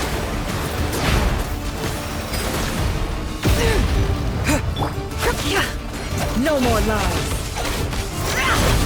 How unfortunate. The deception ends here. Can't hide the truth. Let's see what you're made of.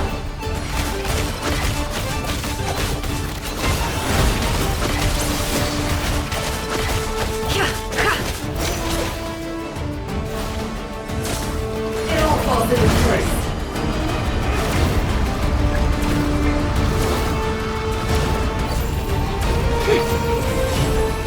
Curses. There's no other way.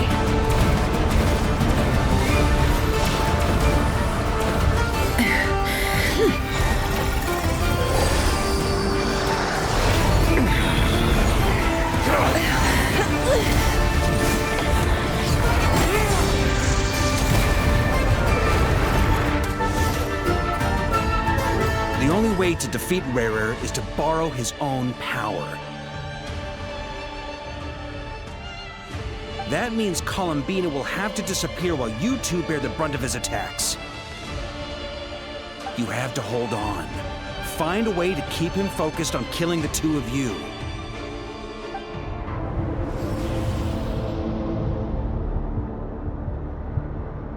Nefer, your eyes are bleeding. Soon you will be powerless to resist.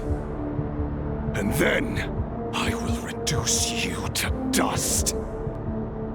But that dust will plague your memories. Come on, keep holding on. Any other tricks up your sleeve? Let's see them. As entertaining as they are, you've backed yourself into a corner.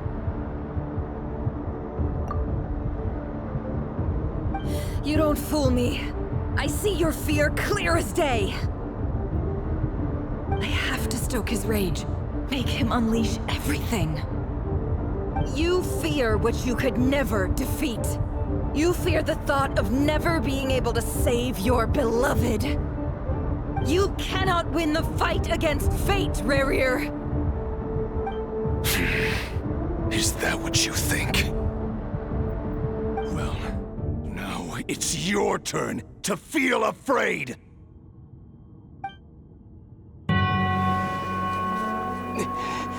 You fear the sound of your own name? Is it us you hate? Or is it what you've become? Let's see what becomes of you!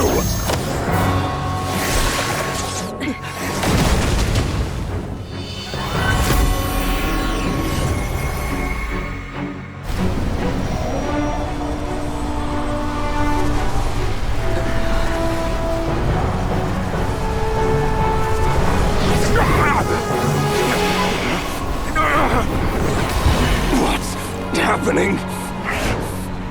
That power. I've seen it before!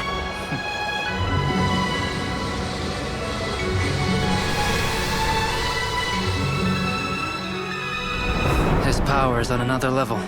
We'll need to use an alchemical array to convert his power into a usable form. Then quickly channel it into Columbina, rendering her powerful enough to compete with him. I'll join you. I can help. If I release enough abyssal energy into a confined space, it'll create a potential difference, allowing us to extract a huge amount of elemental energy. Next, I'll synchronize with everyone's minds using pyro, then give you temporary access to their abilities and fields of view. But it won't last long. Can you see? Well enough. So, we have a student of Gold Rhine-Daughter in our midst. How about that?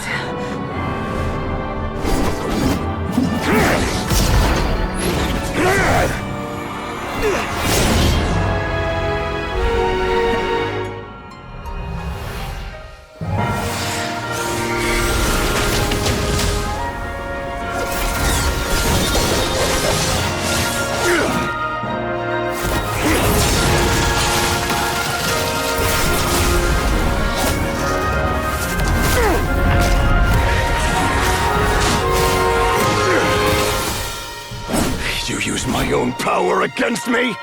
Just like how you stole Kuvaki. Look familiar?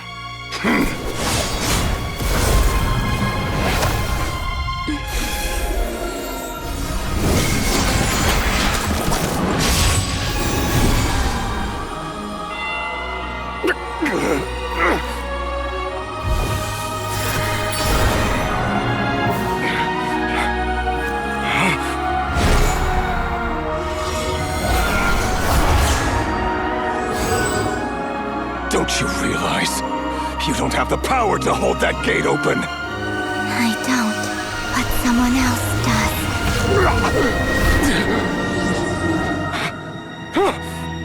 Goodbye, Rerir.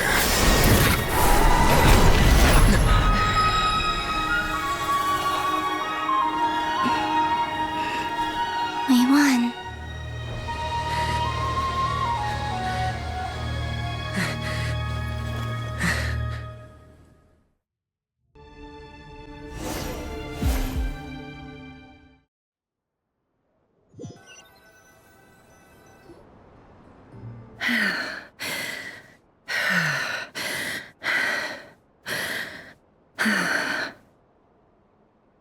Nefer, how are your eyes? They're fine. Apart from the blindness, of course. It's not too late. Let me handle it.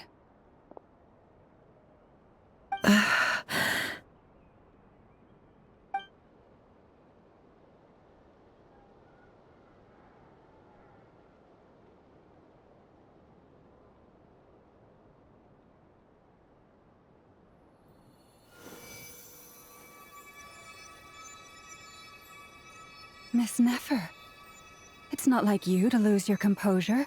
That was the most reckless thing I've ever seen you do. Reckless how? The situation was critical. Our lives were at stake. We had to do something. Even so.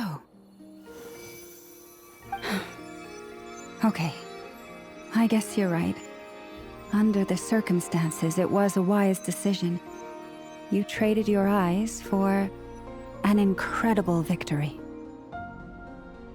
In business terms, I suppose that's a huge return on investment.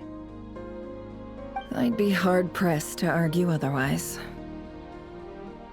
Still, I don't like this outcome, and I don't want you to lose your sight for good.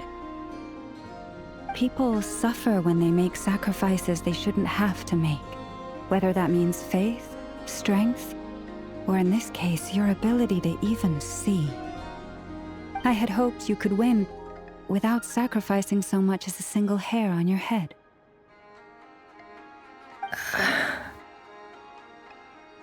Thank you. Really. All done. Don't try and open your eyes just yet. We'll see how you're doing in a couple of days. Until then, please follow your recovery plan to the letter. I'll send full details through Yehoda. For now, just get yourself home, relax, and rest.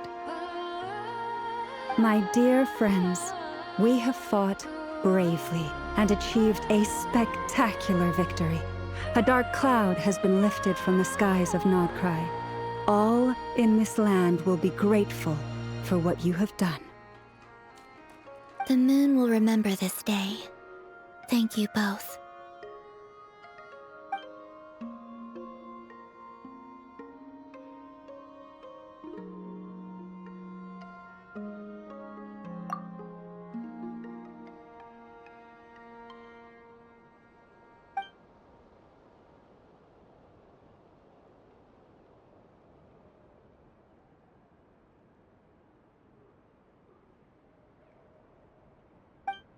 There's something I want to let you know.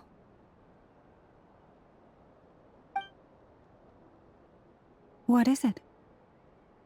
When Durin connected everyone's minds so I could access their powers, I also felt everything they felt. And since Nefer's eyes were injured, my eyes are hurting now too. Huh. Hold on. Let me try. I only feel the pain. There's no actual damage. I just thought I should tell you.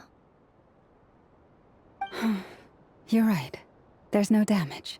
That's a relief. But I must say, I'm surprised to hear the Kutar share something like this with me. In the past, you never used to open up about yourself. Things are a little different now from how they were. I'm learning to share how I truly feel with my friends. Friends? You have no idea how glad I am to hear that.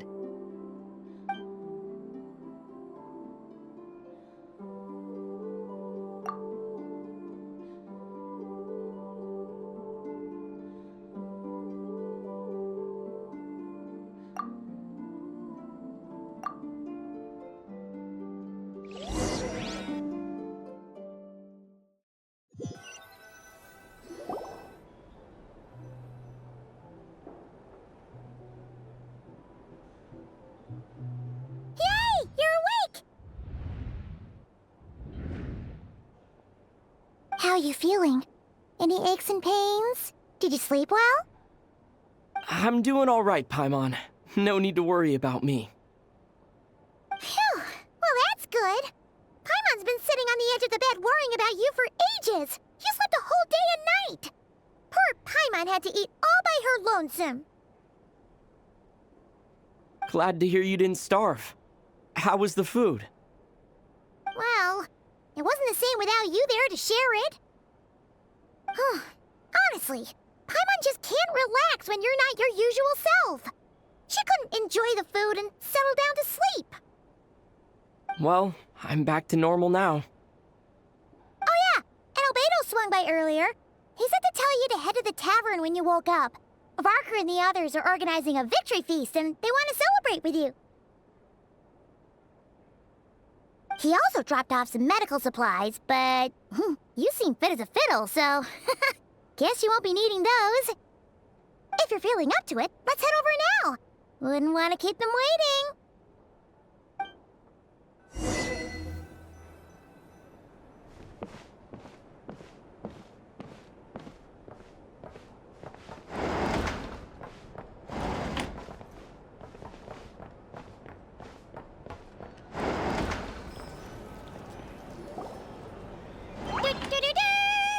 We're here! Oh, Traveler and Paimon! Perfect timing! We were literally just saying how there's no way we're holding this victory feast without you. Any longer, and we would have postponed it till tomorrow. How are you feeling today? Much better. Thanks. Don't worry about me. Relieved to hear it. If that changes, just let me know. Happy to check you over at any time. Yep, we're here for you. Anything you need, just let us know. Oh wait, where's Nefer? How are her eyes doing? Nefer's right over there. I'm sure she'd love to catch up with you.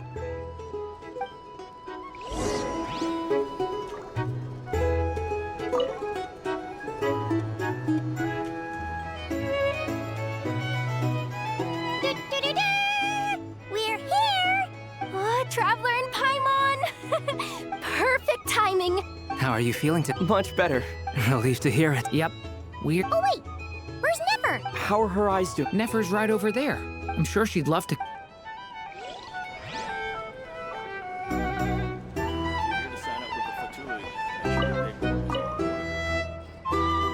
Hello, you. Recovered from the battle? Come on, what do you mean? Of course I'm gonna ask. I care about my friend's well-being. And we are friends, aren't we? Get yourself a drink. You've more than earned it. In fact, today, your drinks are on me. Lord Sangamabe's got you covered. Wow, really? What about Paimon? Has she earned it too? Has she? Please? Well, you haven't been through quite as much as the Traveler, but... what the heck, sure. Yay! Wow! Drinks on Dory! What a historic day. Hey, keep your voice down, or everyone else is gonna want in too. Have you heard anything I've been saying recently? Doing business in Nod-Krai has been an absolute nightmare. If I'm buying for everyone, I'll... Okay. Paimon will speak more quietly. Jeez. That's more like it. Don't you forget, Lord Sangamabe doesn't just go around buying drinks for anyone and everyone.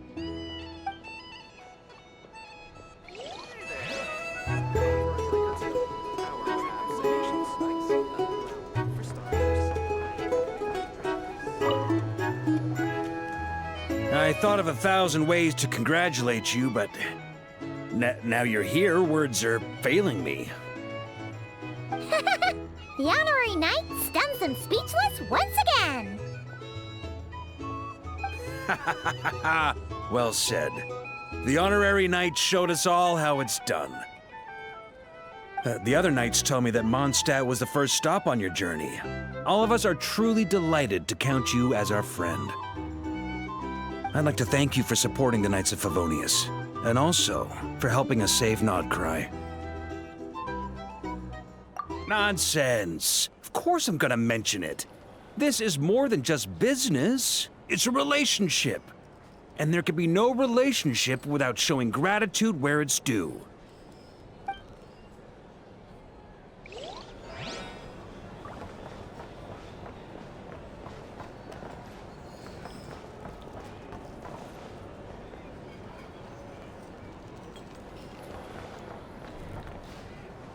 These are bounties.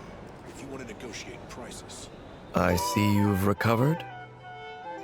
You bet. Snooze his way to a full recovery. Glad to hear it. A healthy body is paramount. Nothing else in life is possible without it. So take it slow. You can't afford an injury. Paimon too! You really saved the day when you swooped in to open that gateway. I came to accept that although Rerir was my friend in the past, here and now, he was an enemy that must be defeated. Though I will never fully understand what happened between us, I could not let this crisis deepen any further. We fought a very necessary battle, and you played your part admirably. Yeah! And if you ever need to talk, just remember, we're always here. I'll do that.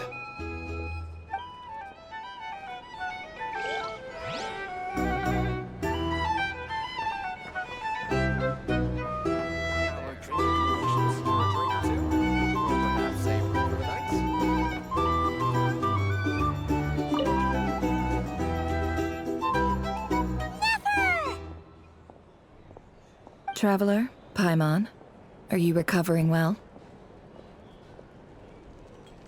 Turns out that moon chanter has some real talent after all. My eyes were mostly recovered after just a couple days rest. I can actually open them again now. Yeah, but you gotta be careful. Lauma says not to strain your eyes while they're still healing.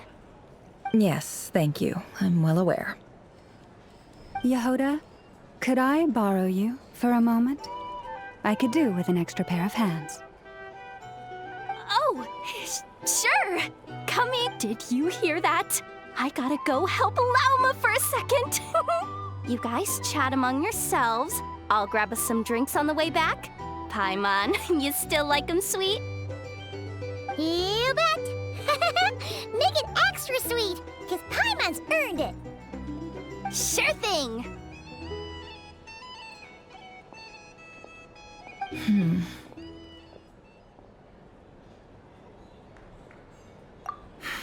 The Raker of Solnari. Kind of a snake, don't you think? No, definitely a snake. A poisonous one who spewed his venomous hatred everywhere. Anyone who seeks revenge out of hatred for other people has become a snake. That's something my dad used to say. Perhaps. I'm sure it sounds like a very wise and open-hearted perspective to your ears. But me? I think hatred is a perfectly justifiable emotion. What else is left when everything you depended on in life gets stripped away? Something's gotta fuel that drive to keep on living.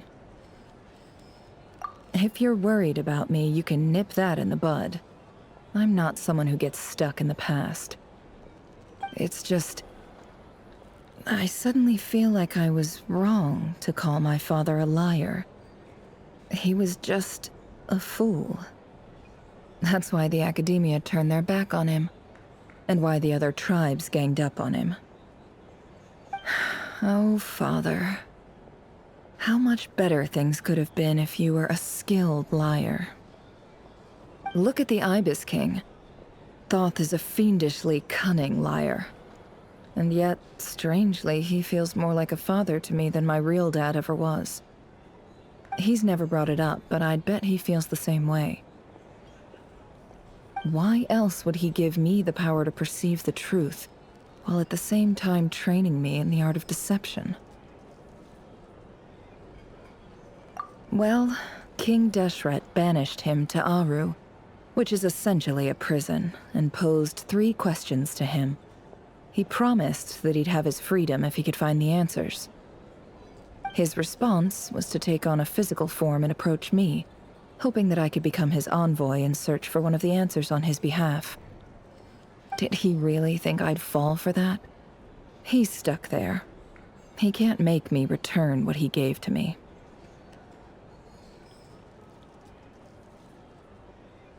So that's enough for you to decide he's nice, is it?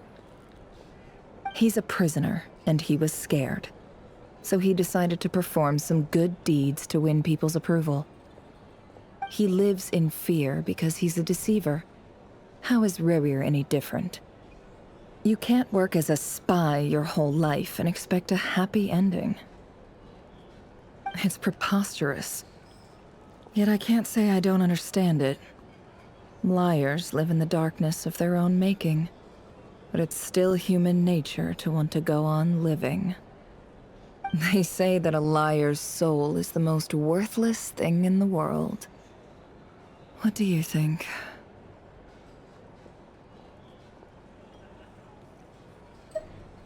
Oh, really? Well, it takes a very kind person to find compassion even for liars. If you ask me, the soul of a liar really is worth nothing. Because all they care about is themselves. For example, when something good falls into my lap, I don't go sharing the news around.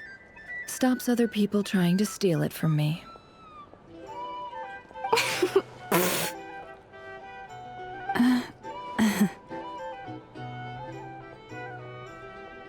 So be it. They have sharp ears. I can't keep anything from them. Oh. Is that what it looks like? Well, you all know my past now, and I can't simply eliminate everyone who knows too much. So I guess I just have to put up with you, for the foreseeable future at least. When you find yourself in a situation you can't control, the safest play is to keep calm and start monitoring everyone involved like a hawk. In the intelligence world, you need to have a sense of perspective and play your hand accordingly. If you understand what's at stake, please ensure my secret is safe with you. I trust you'll respect my wishes as a friend. But don't forget, I will also be watching you like a hawk. Very good. Oh, wait! Now that the panic's over and we've all calmed down, Paimon suddenly remembered something. After all that build-up, our mystery ally never showed up even once!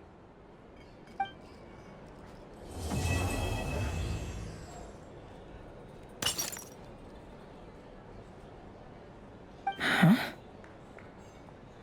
Am I imagining things?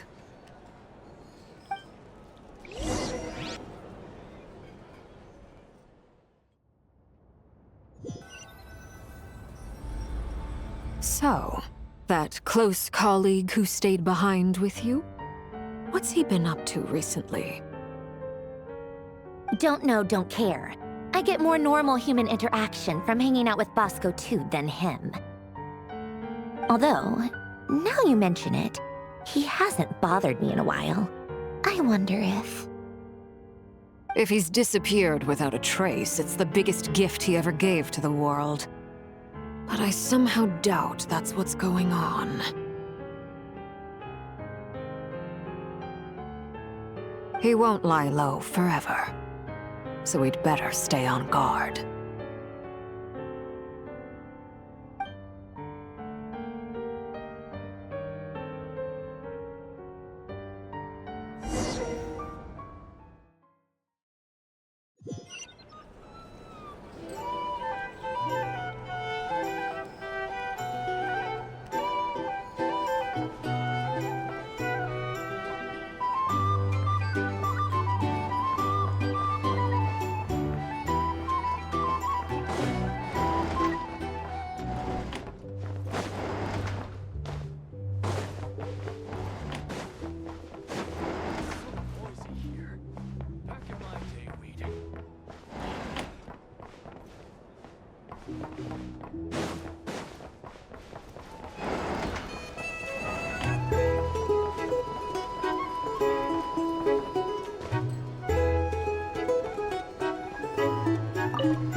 Lord Sangama Bay.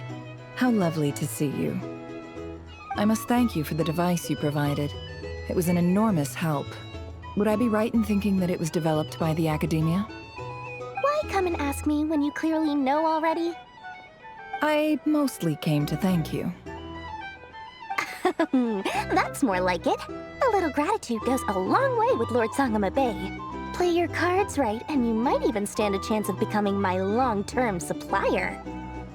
The chance to work with such a kind and charitable investor as yourself would be a great honor for the Curatorium.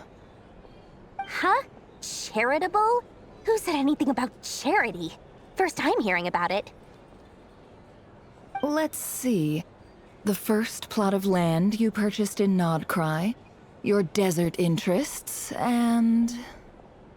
Stop! What do you think you're doing? Exposing my investment history! It's nothing to hide from. They're all perfectly legitimate investments. And some of the land you purchased was with the intent of building a sanctuary? Yes, I heard about that too. How did you... You're a curious case, Lord Sangama Bay. You don't like people finding out about your good deeds, do you? But I'm afraid no matter how hard you try to keep things under wraps, where there's a will, there's a way. You did it for Sumeru, didn't you? It was empty land that was gonna go to waste otherwise. I figured if I built something there, it might at least get some use in an emergency. Disasters are capricious things. They strike without any warning. I've lost family to a disaster before, and I don't want to lose any friends or business partners if I can help it. My elder sister used to dream of finding a sanctuary. Somewhere with plenty of food, water, and medicine. Where everyone could live happy lives. It was something I looked into, but after discussing things with the Dendro Archon, I decided on a more effective strategy. The tech people handled the tech, and Moneybags provided the Mora. It just made the most sense. It's a pity that so few people know the truth about you. Everyone says that you view everything in terms of Mora, and all you care about is growing your own wealth. So, what's the problem with that? Everyone wants to be rich. It's human nature. So yes, I love Mora, and it's nothing to be ashamed of. But surely you have dreams of your own beyond just making Mora. You don't get it, do you? My dream is to invest in other people's dreams. And, you know, make a nice little slice for myself along the way. Just thinking about it makes me happy. That sweet, sweet sound of Mora. Thank you. For the device? And the pendant. Oh, that. I was just returning a favor. Don't worry about it. Seems like we've both been away from home for a very long time. Yeah. So long that I barely remember what my family even looked like. That would be your mother, father, and sister? Yeah, though it's been years since my sister passed away. It's not like I want to forget them, obviously, but memory can be even more ruthless than the most calculating business person. Beyond a certain point, if something isn't helping you, it just gets rid of it. My sister can't help me now. Slowly but surely, her face is fading from my mind's eye. It's become a vague impression. Not everything will fade. When loved ones pass away, the beautiful memories are the ones that last the longest. Yeah, that's true. If you ask me, that's the one silver lining in all of it. Well, that, plus, I'm sure that life is much better now than it was back then. Oh, absolutely. I have tons of Mora, a big beautiful house, business is booming, and I'm as happy as can be. You've got a lot going for you too. Boss of the Curatorium of Secrets? I'm sure there's plenty of Mora to be made in that line of work. I appreciate the vote of confidence.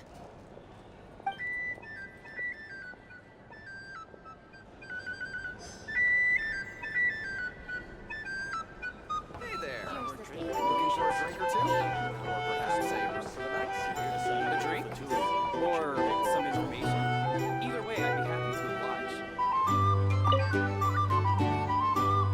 How have you been holding up? Any adverse reactions? If you start to take a turn for the worse, make sure you tell me right away. You don't need to worry about me, Grandmaster. I'm fine. I mean, I barely did anything, so... What?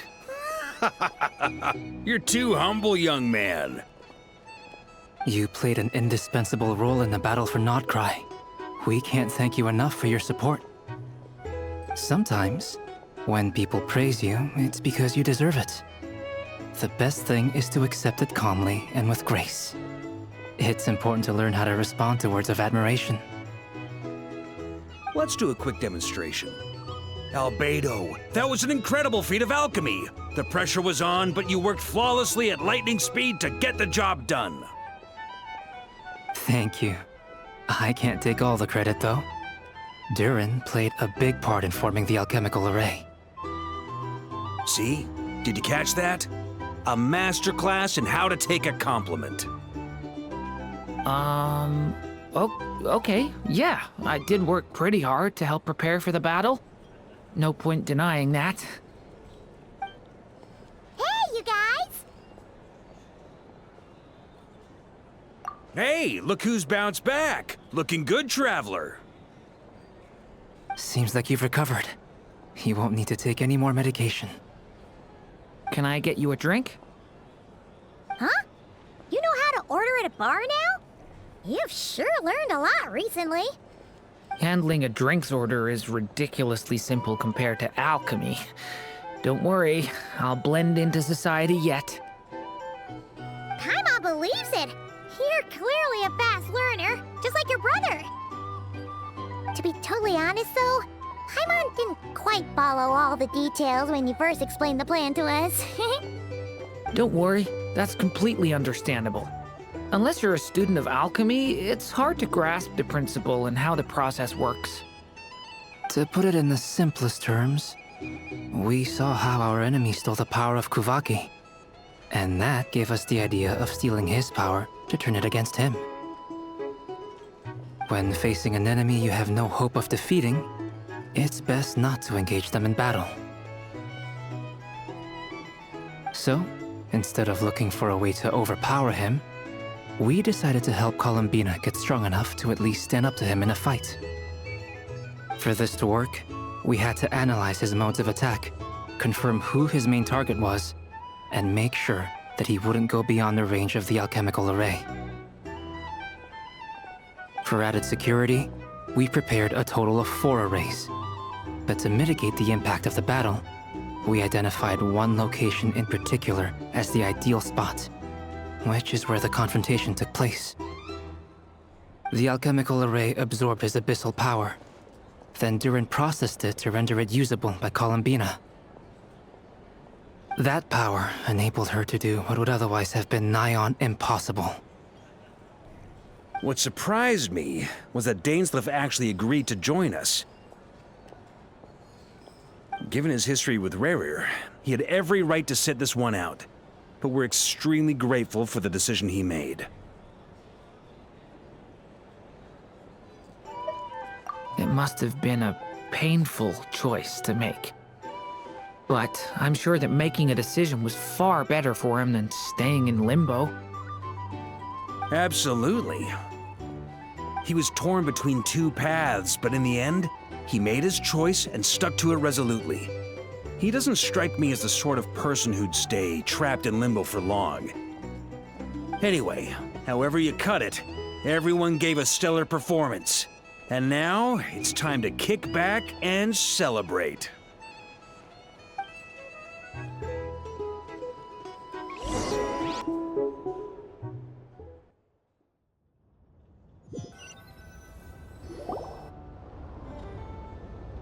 That's the only reason you're here. Yes. I've thought a lot about it.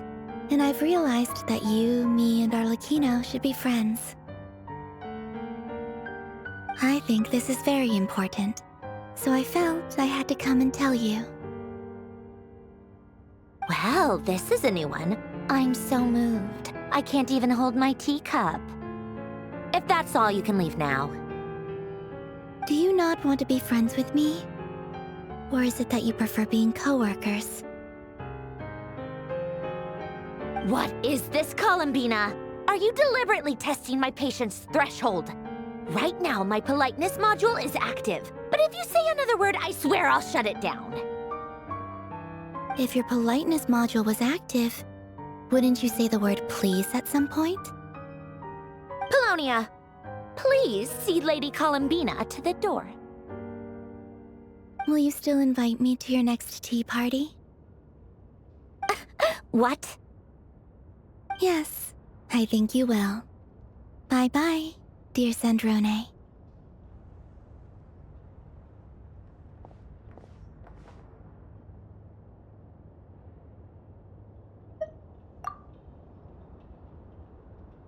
Last time, the Wild Hunt escorted you out. Would you rather I handled it myself this time? We just wanted to, see how you were doing now that it's all over. Why? Out of concern for my safety? I hope you didn't seriously think that the Rahier of Solnari would be able to lay so much as a finger upon me, given how prepared I was. Mostly because you kind of helped us out, so we just wanted to check you were okay. Looks like all your robots are fixed, huh?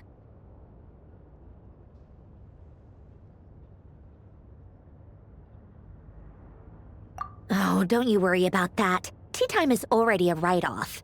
The visitor before you managed to kill my appetite. If you're in the mood for tea, go ahead and help yourself. Otherwise, it's going to waste.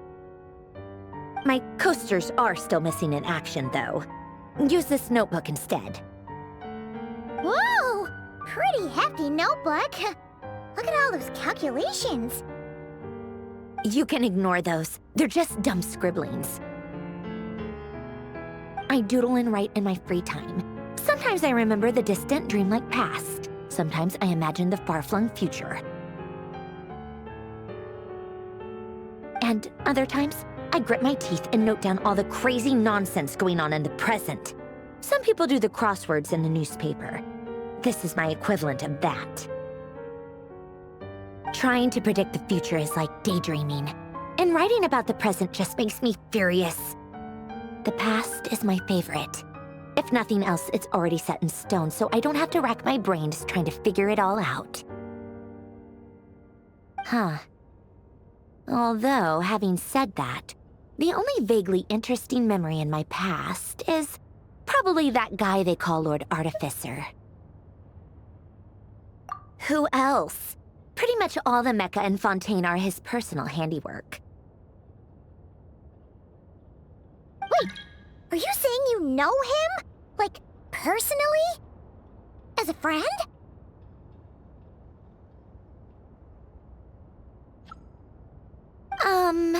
I mean, I guess we were friendly enough.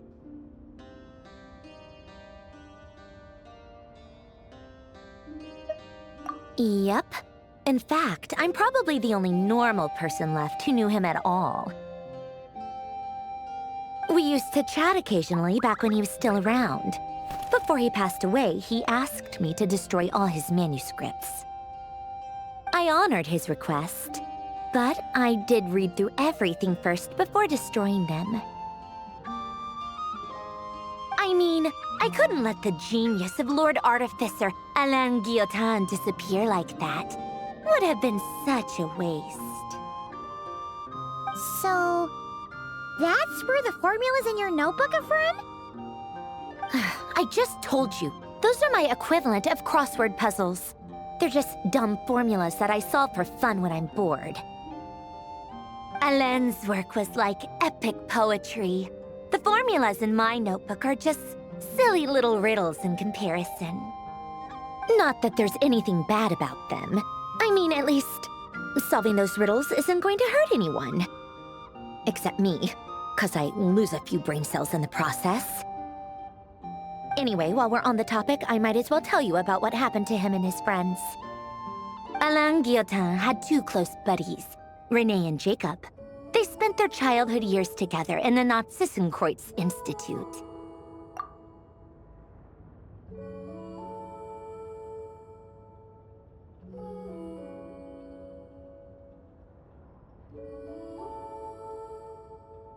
They were all quite competitive, so there was some rivalry between them, but it was a friendly rivalry.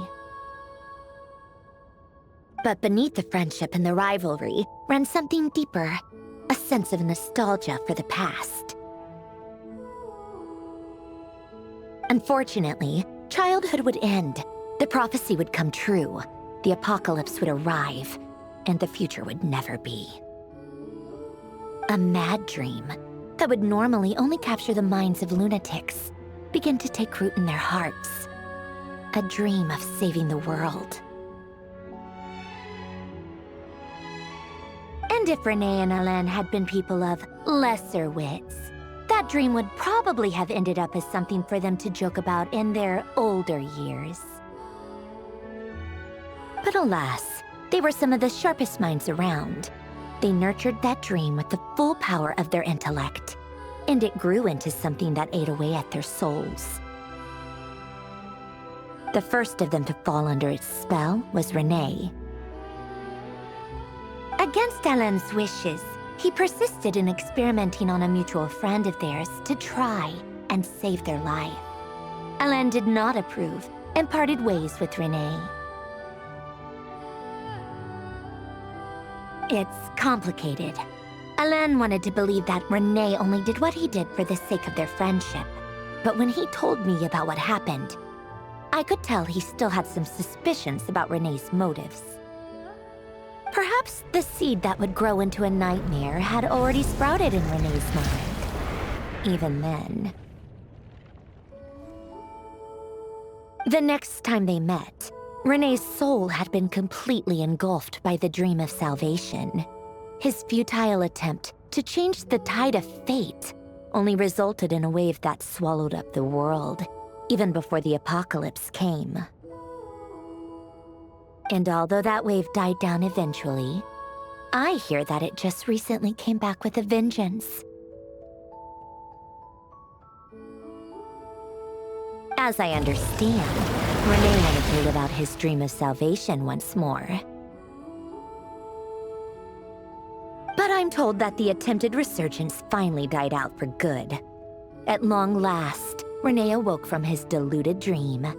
Though of course by then it was far too late. What do you think of Renee? Do you admire his transcendent genius? His view that any price was worth paying to achieve the lofty goal of saving the world? Or do you despise him? Dismiss him as an evil madman who wrought havoc on the lives of everyone around him as he pursued his delusional dream? Same difference, really. Just a matter of perspective.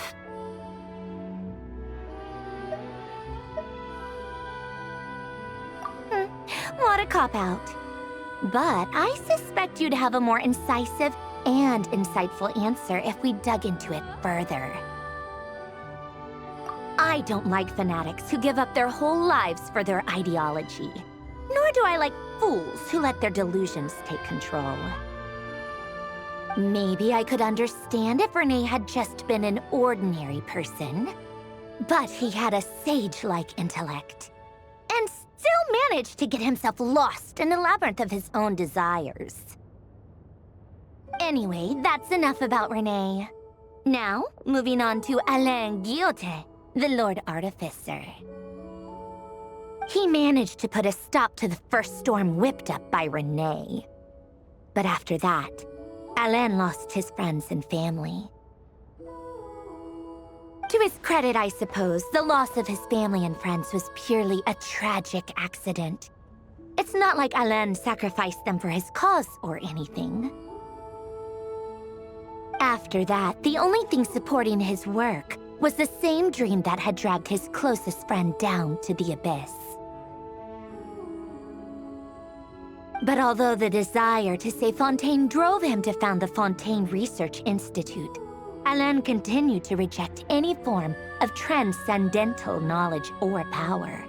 He was suspicious and fearful of it, having seen the way it had affected his closest friend. I think that formulas and machines derived solely from human intellect were the only thing that gave him a sense of spiritual comfort.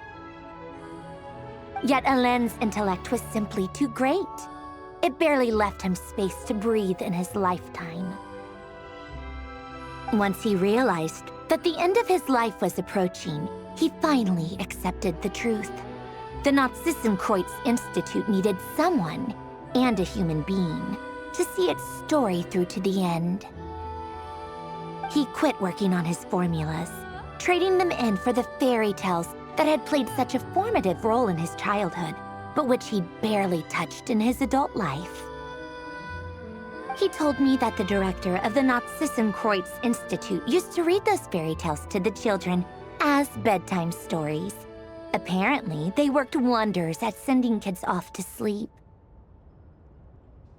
I think that all he wanted at that time in his life was to be able to sleep deeply without being plagued by depression. By that point, nothing else really mattered.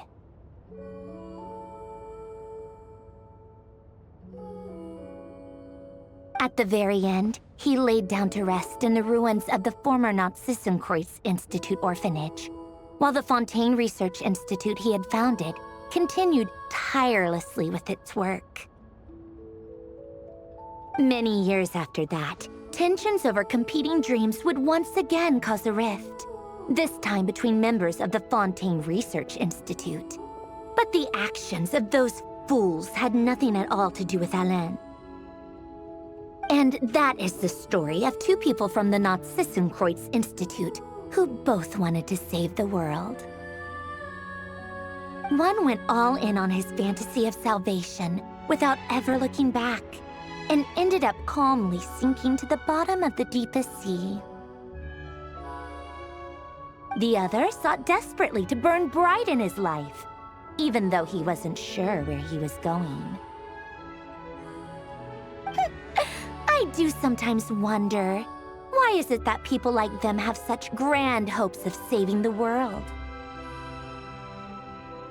Even the grandest tree starts as a tiny seed. So perhaps, for each of them, their mission to save the world began with a very simple desire: to save themselves. They were young children with friends and family who mattered to them, desires to explore the meaning of life, ambitions to have a successful career. They didn't want to see all of that taken away in one fell swoop. Or maybe they just wanted to find something to anchor themselves within the chaos, to stop them getting quietly swept away by the storms of life. But instead, the search for their own salvation took them down the rocky road laid out by fate.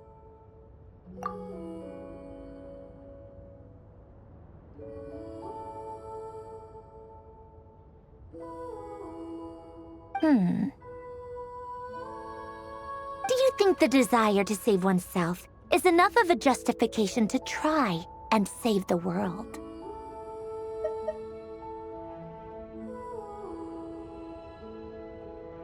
You don't know? I guess that's a fair answer. At least you're not trying to hide your confusion. Alain was much more straightforward about it. I asked him the same question back when he was in his prime, putting all of his energy into his work. Yes, it's enough. That was all he said before getting right back to his work. He was always that way. All right, tea time's over. I owe Arlecchino a favor for telling me these stories. I'll have to bring a whole sack of gifts the next time I visit the House of the Hearth. I'm gonna go tinker with Paulownia now. You guys can do whatever you want, as long as it doesn't involve interrupting me.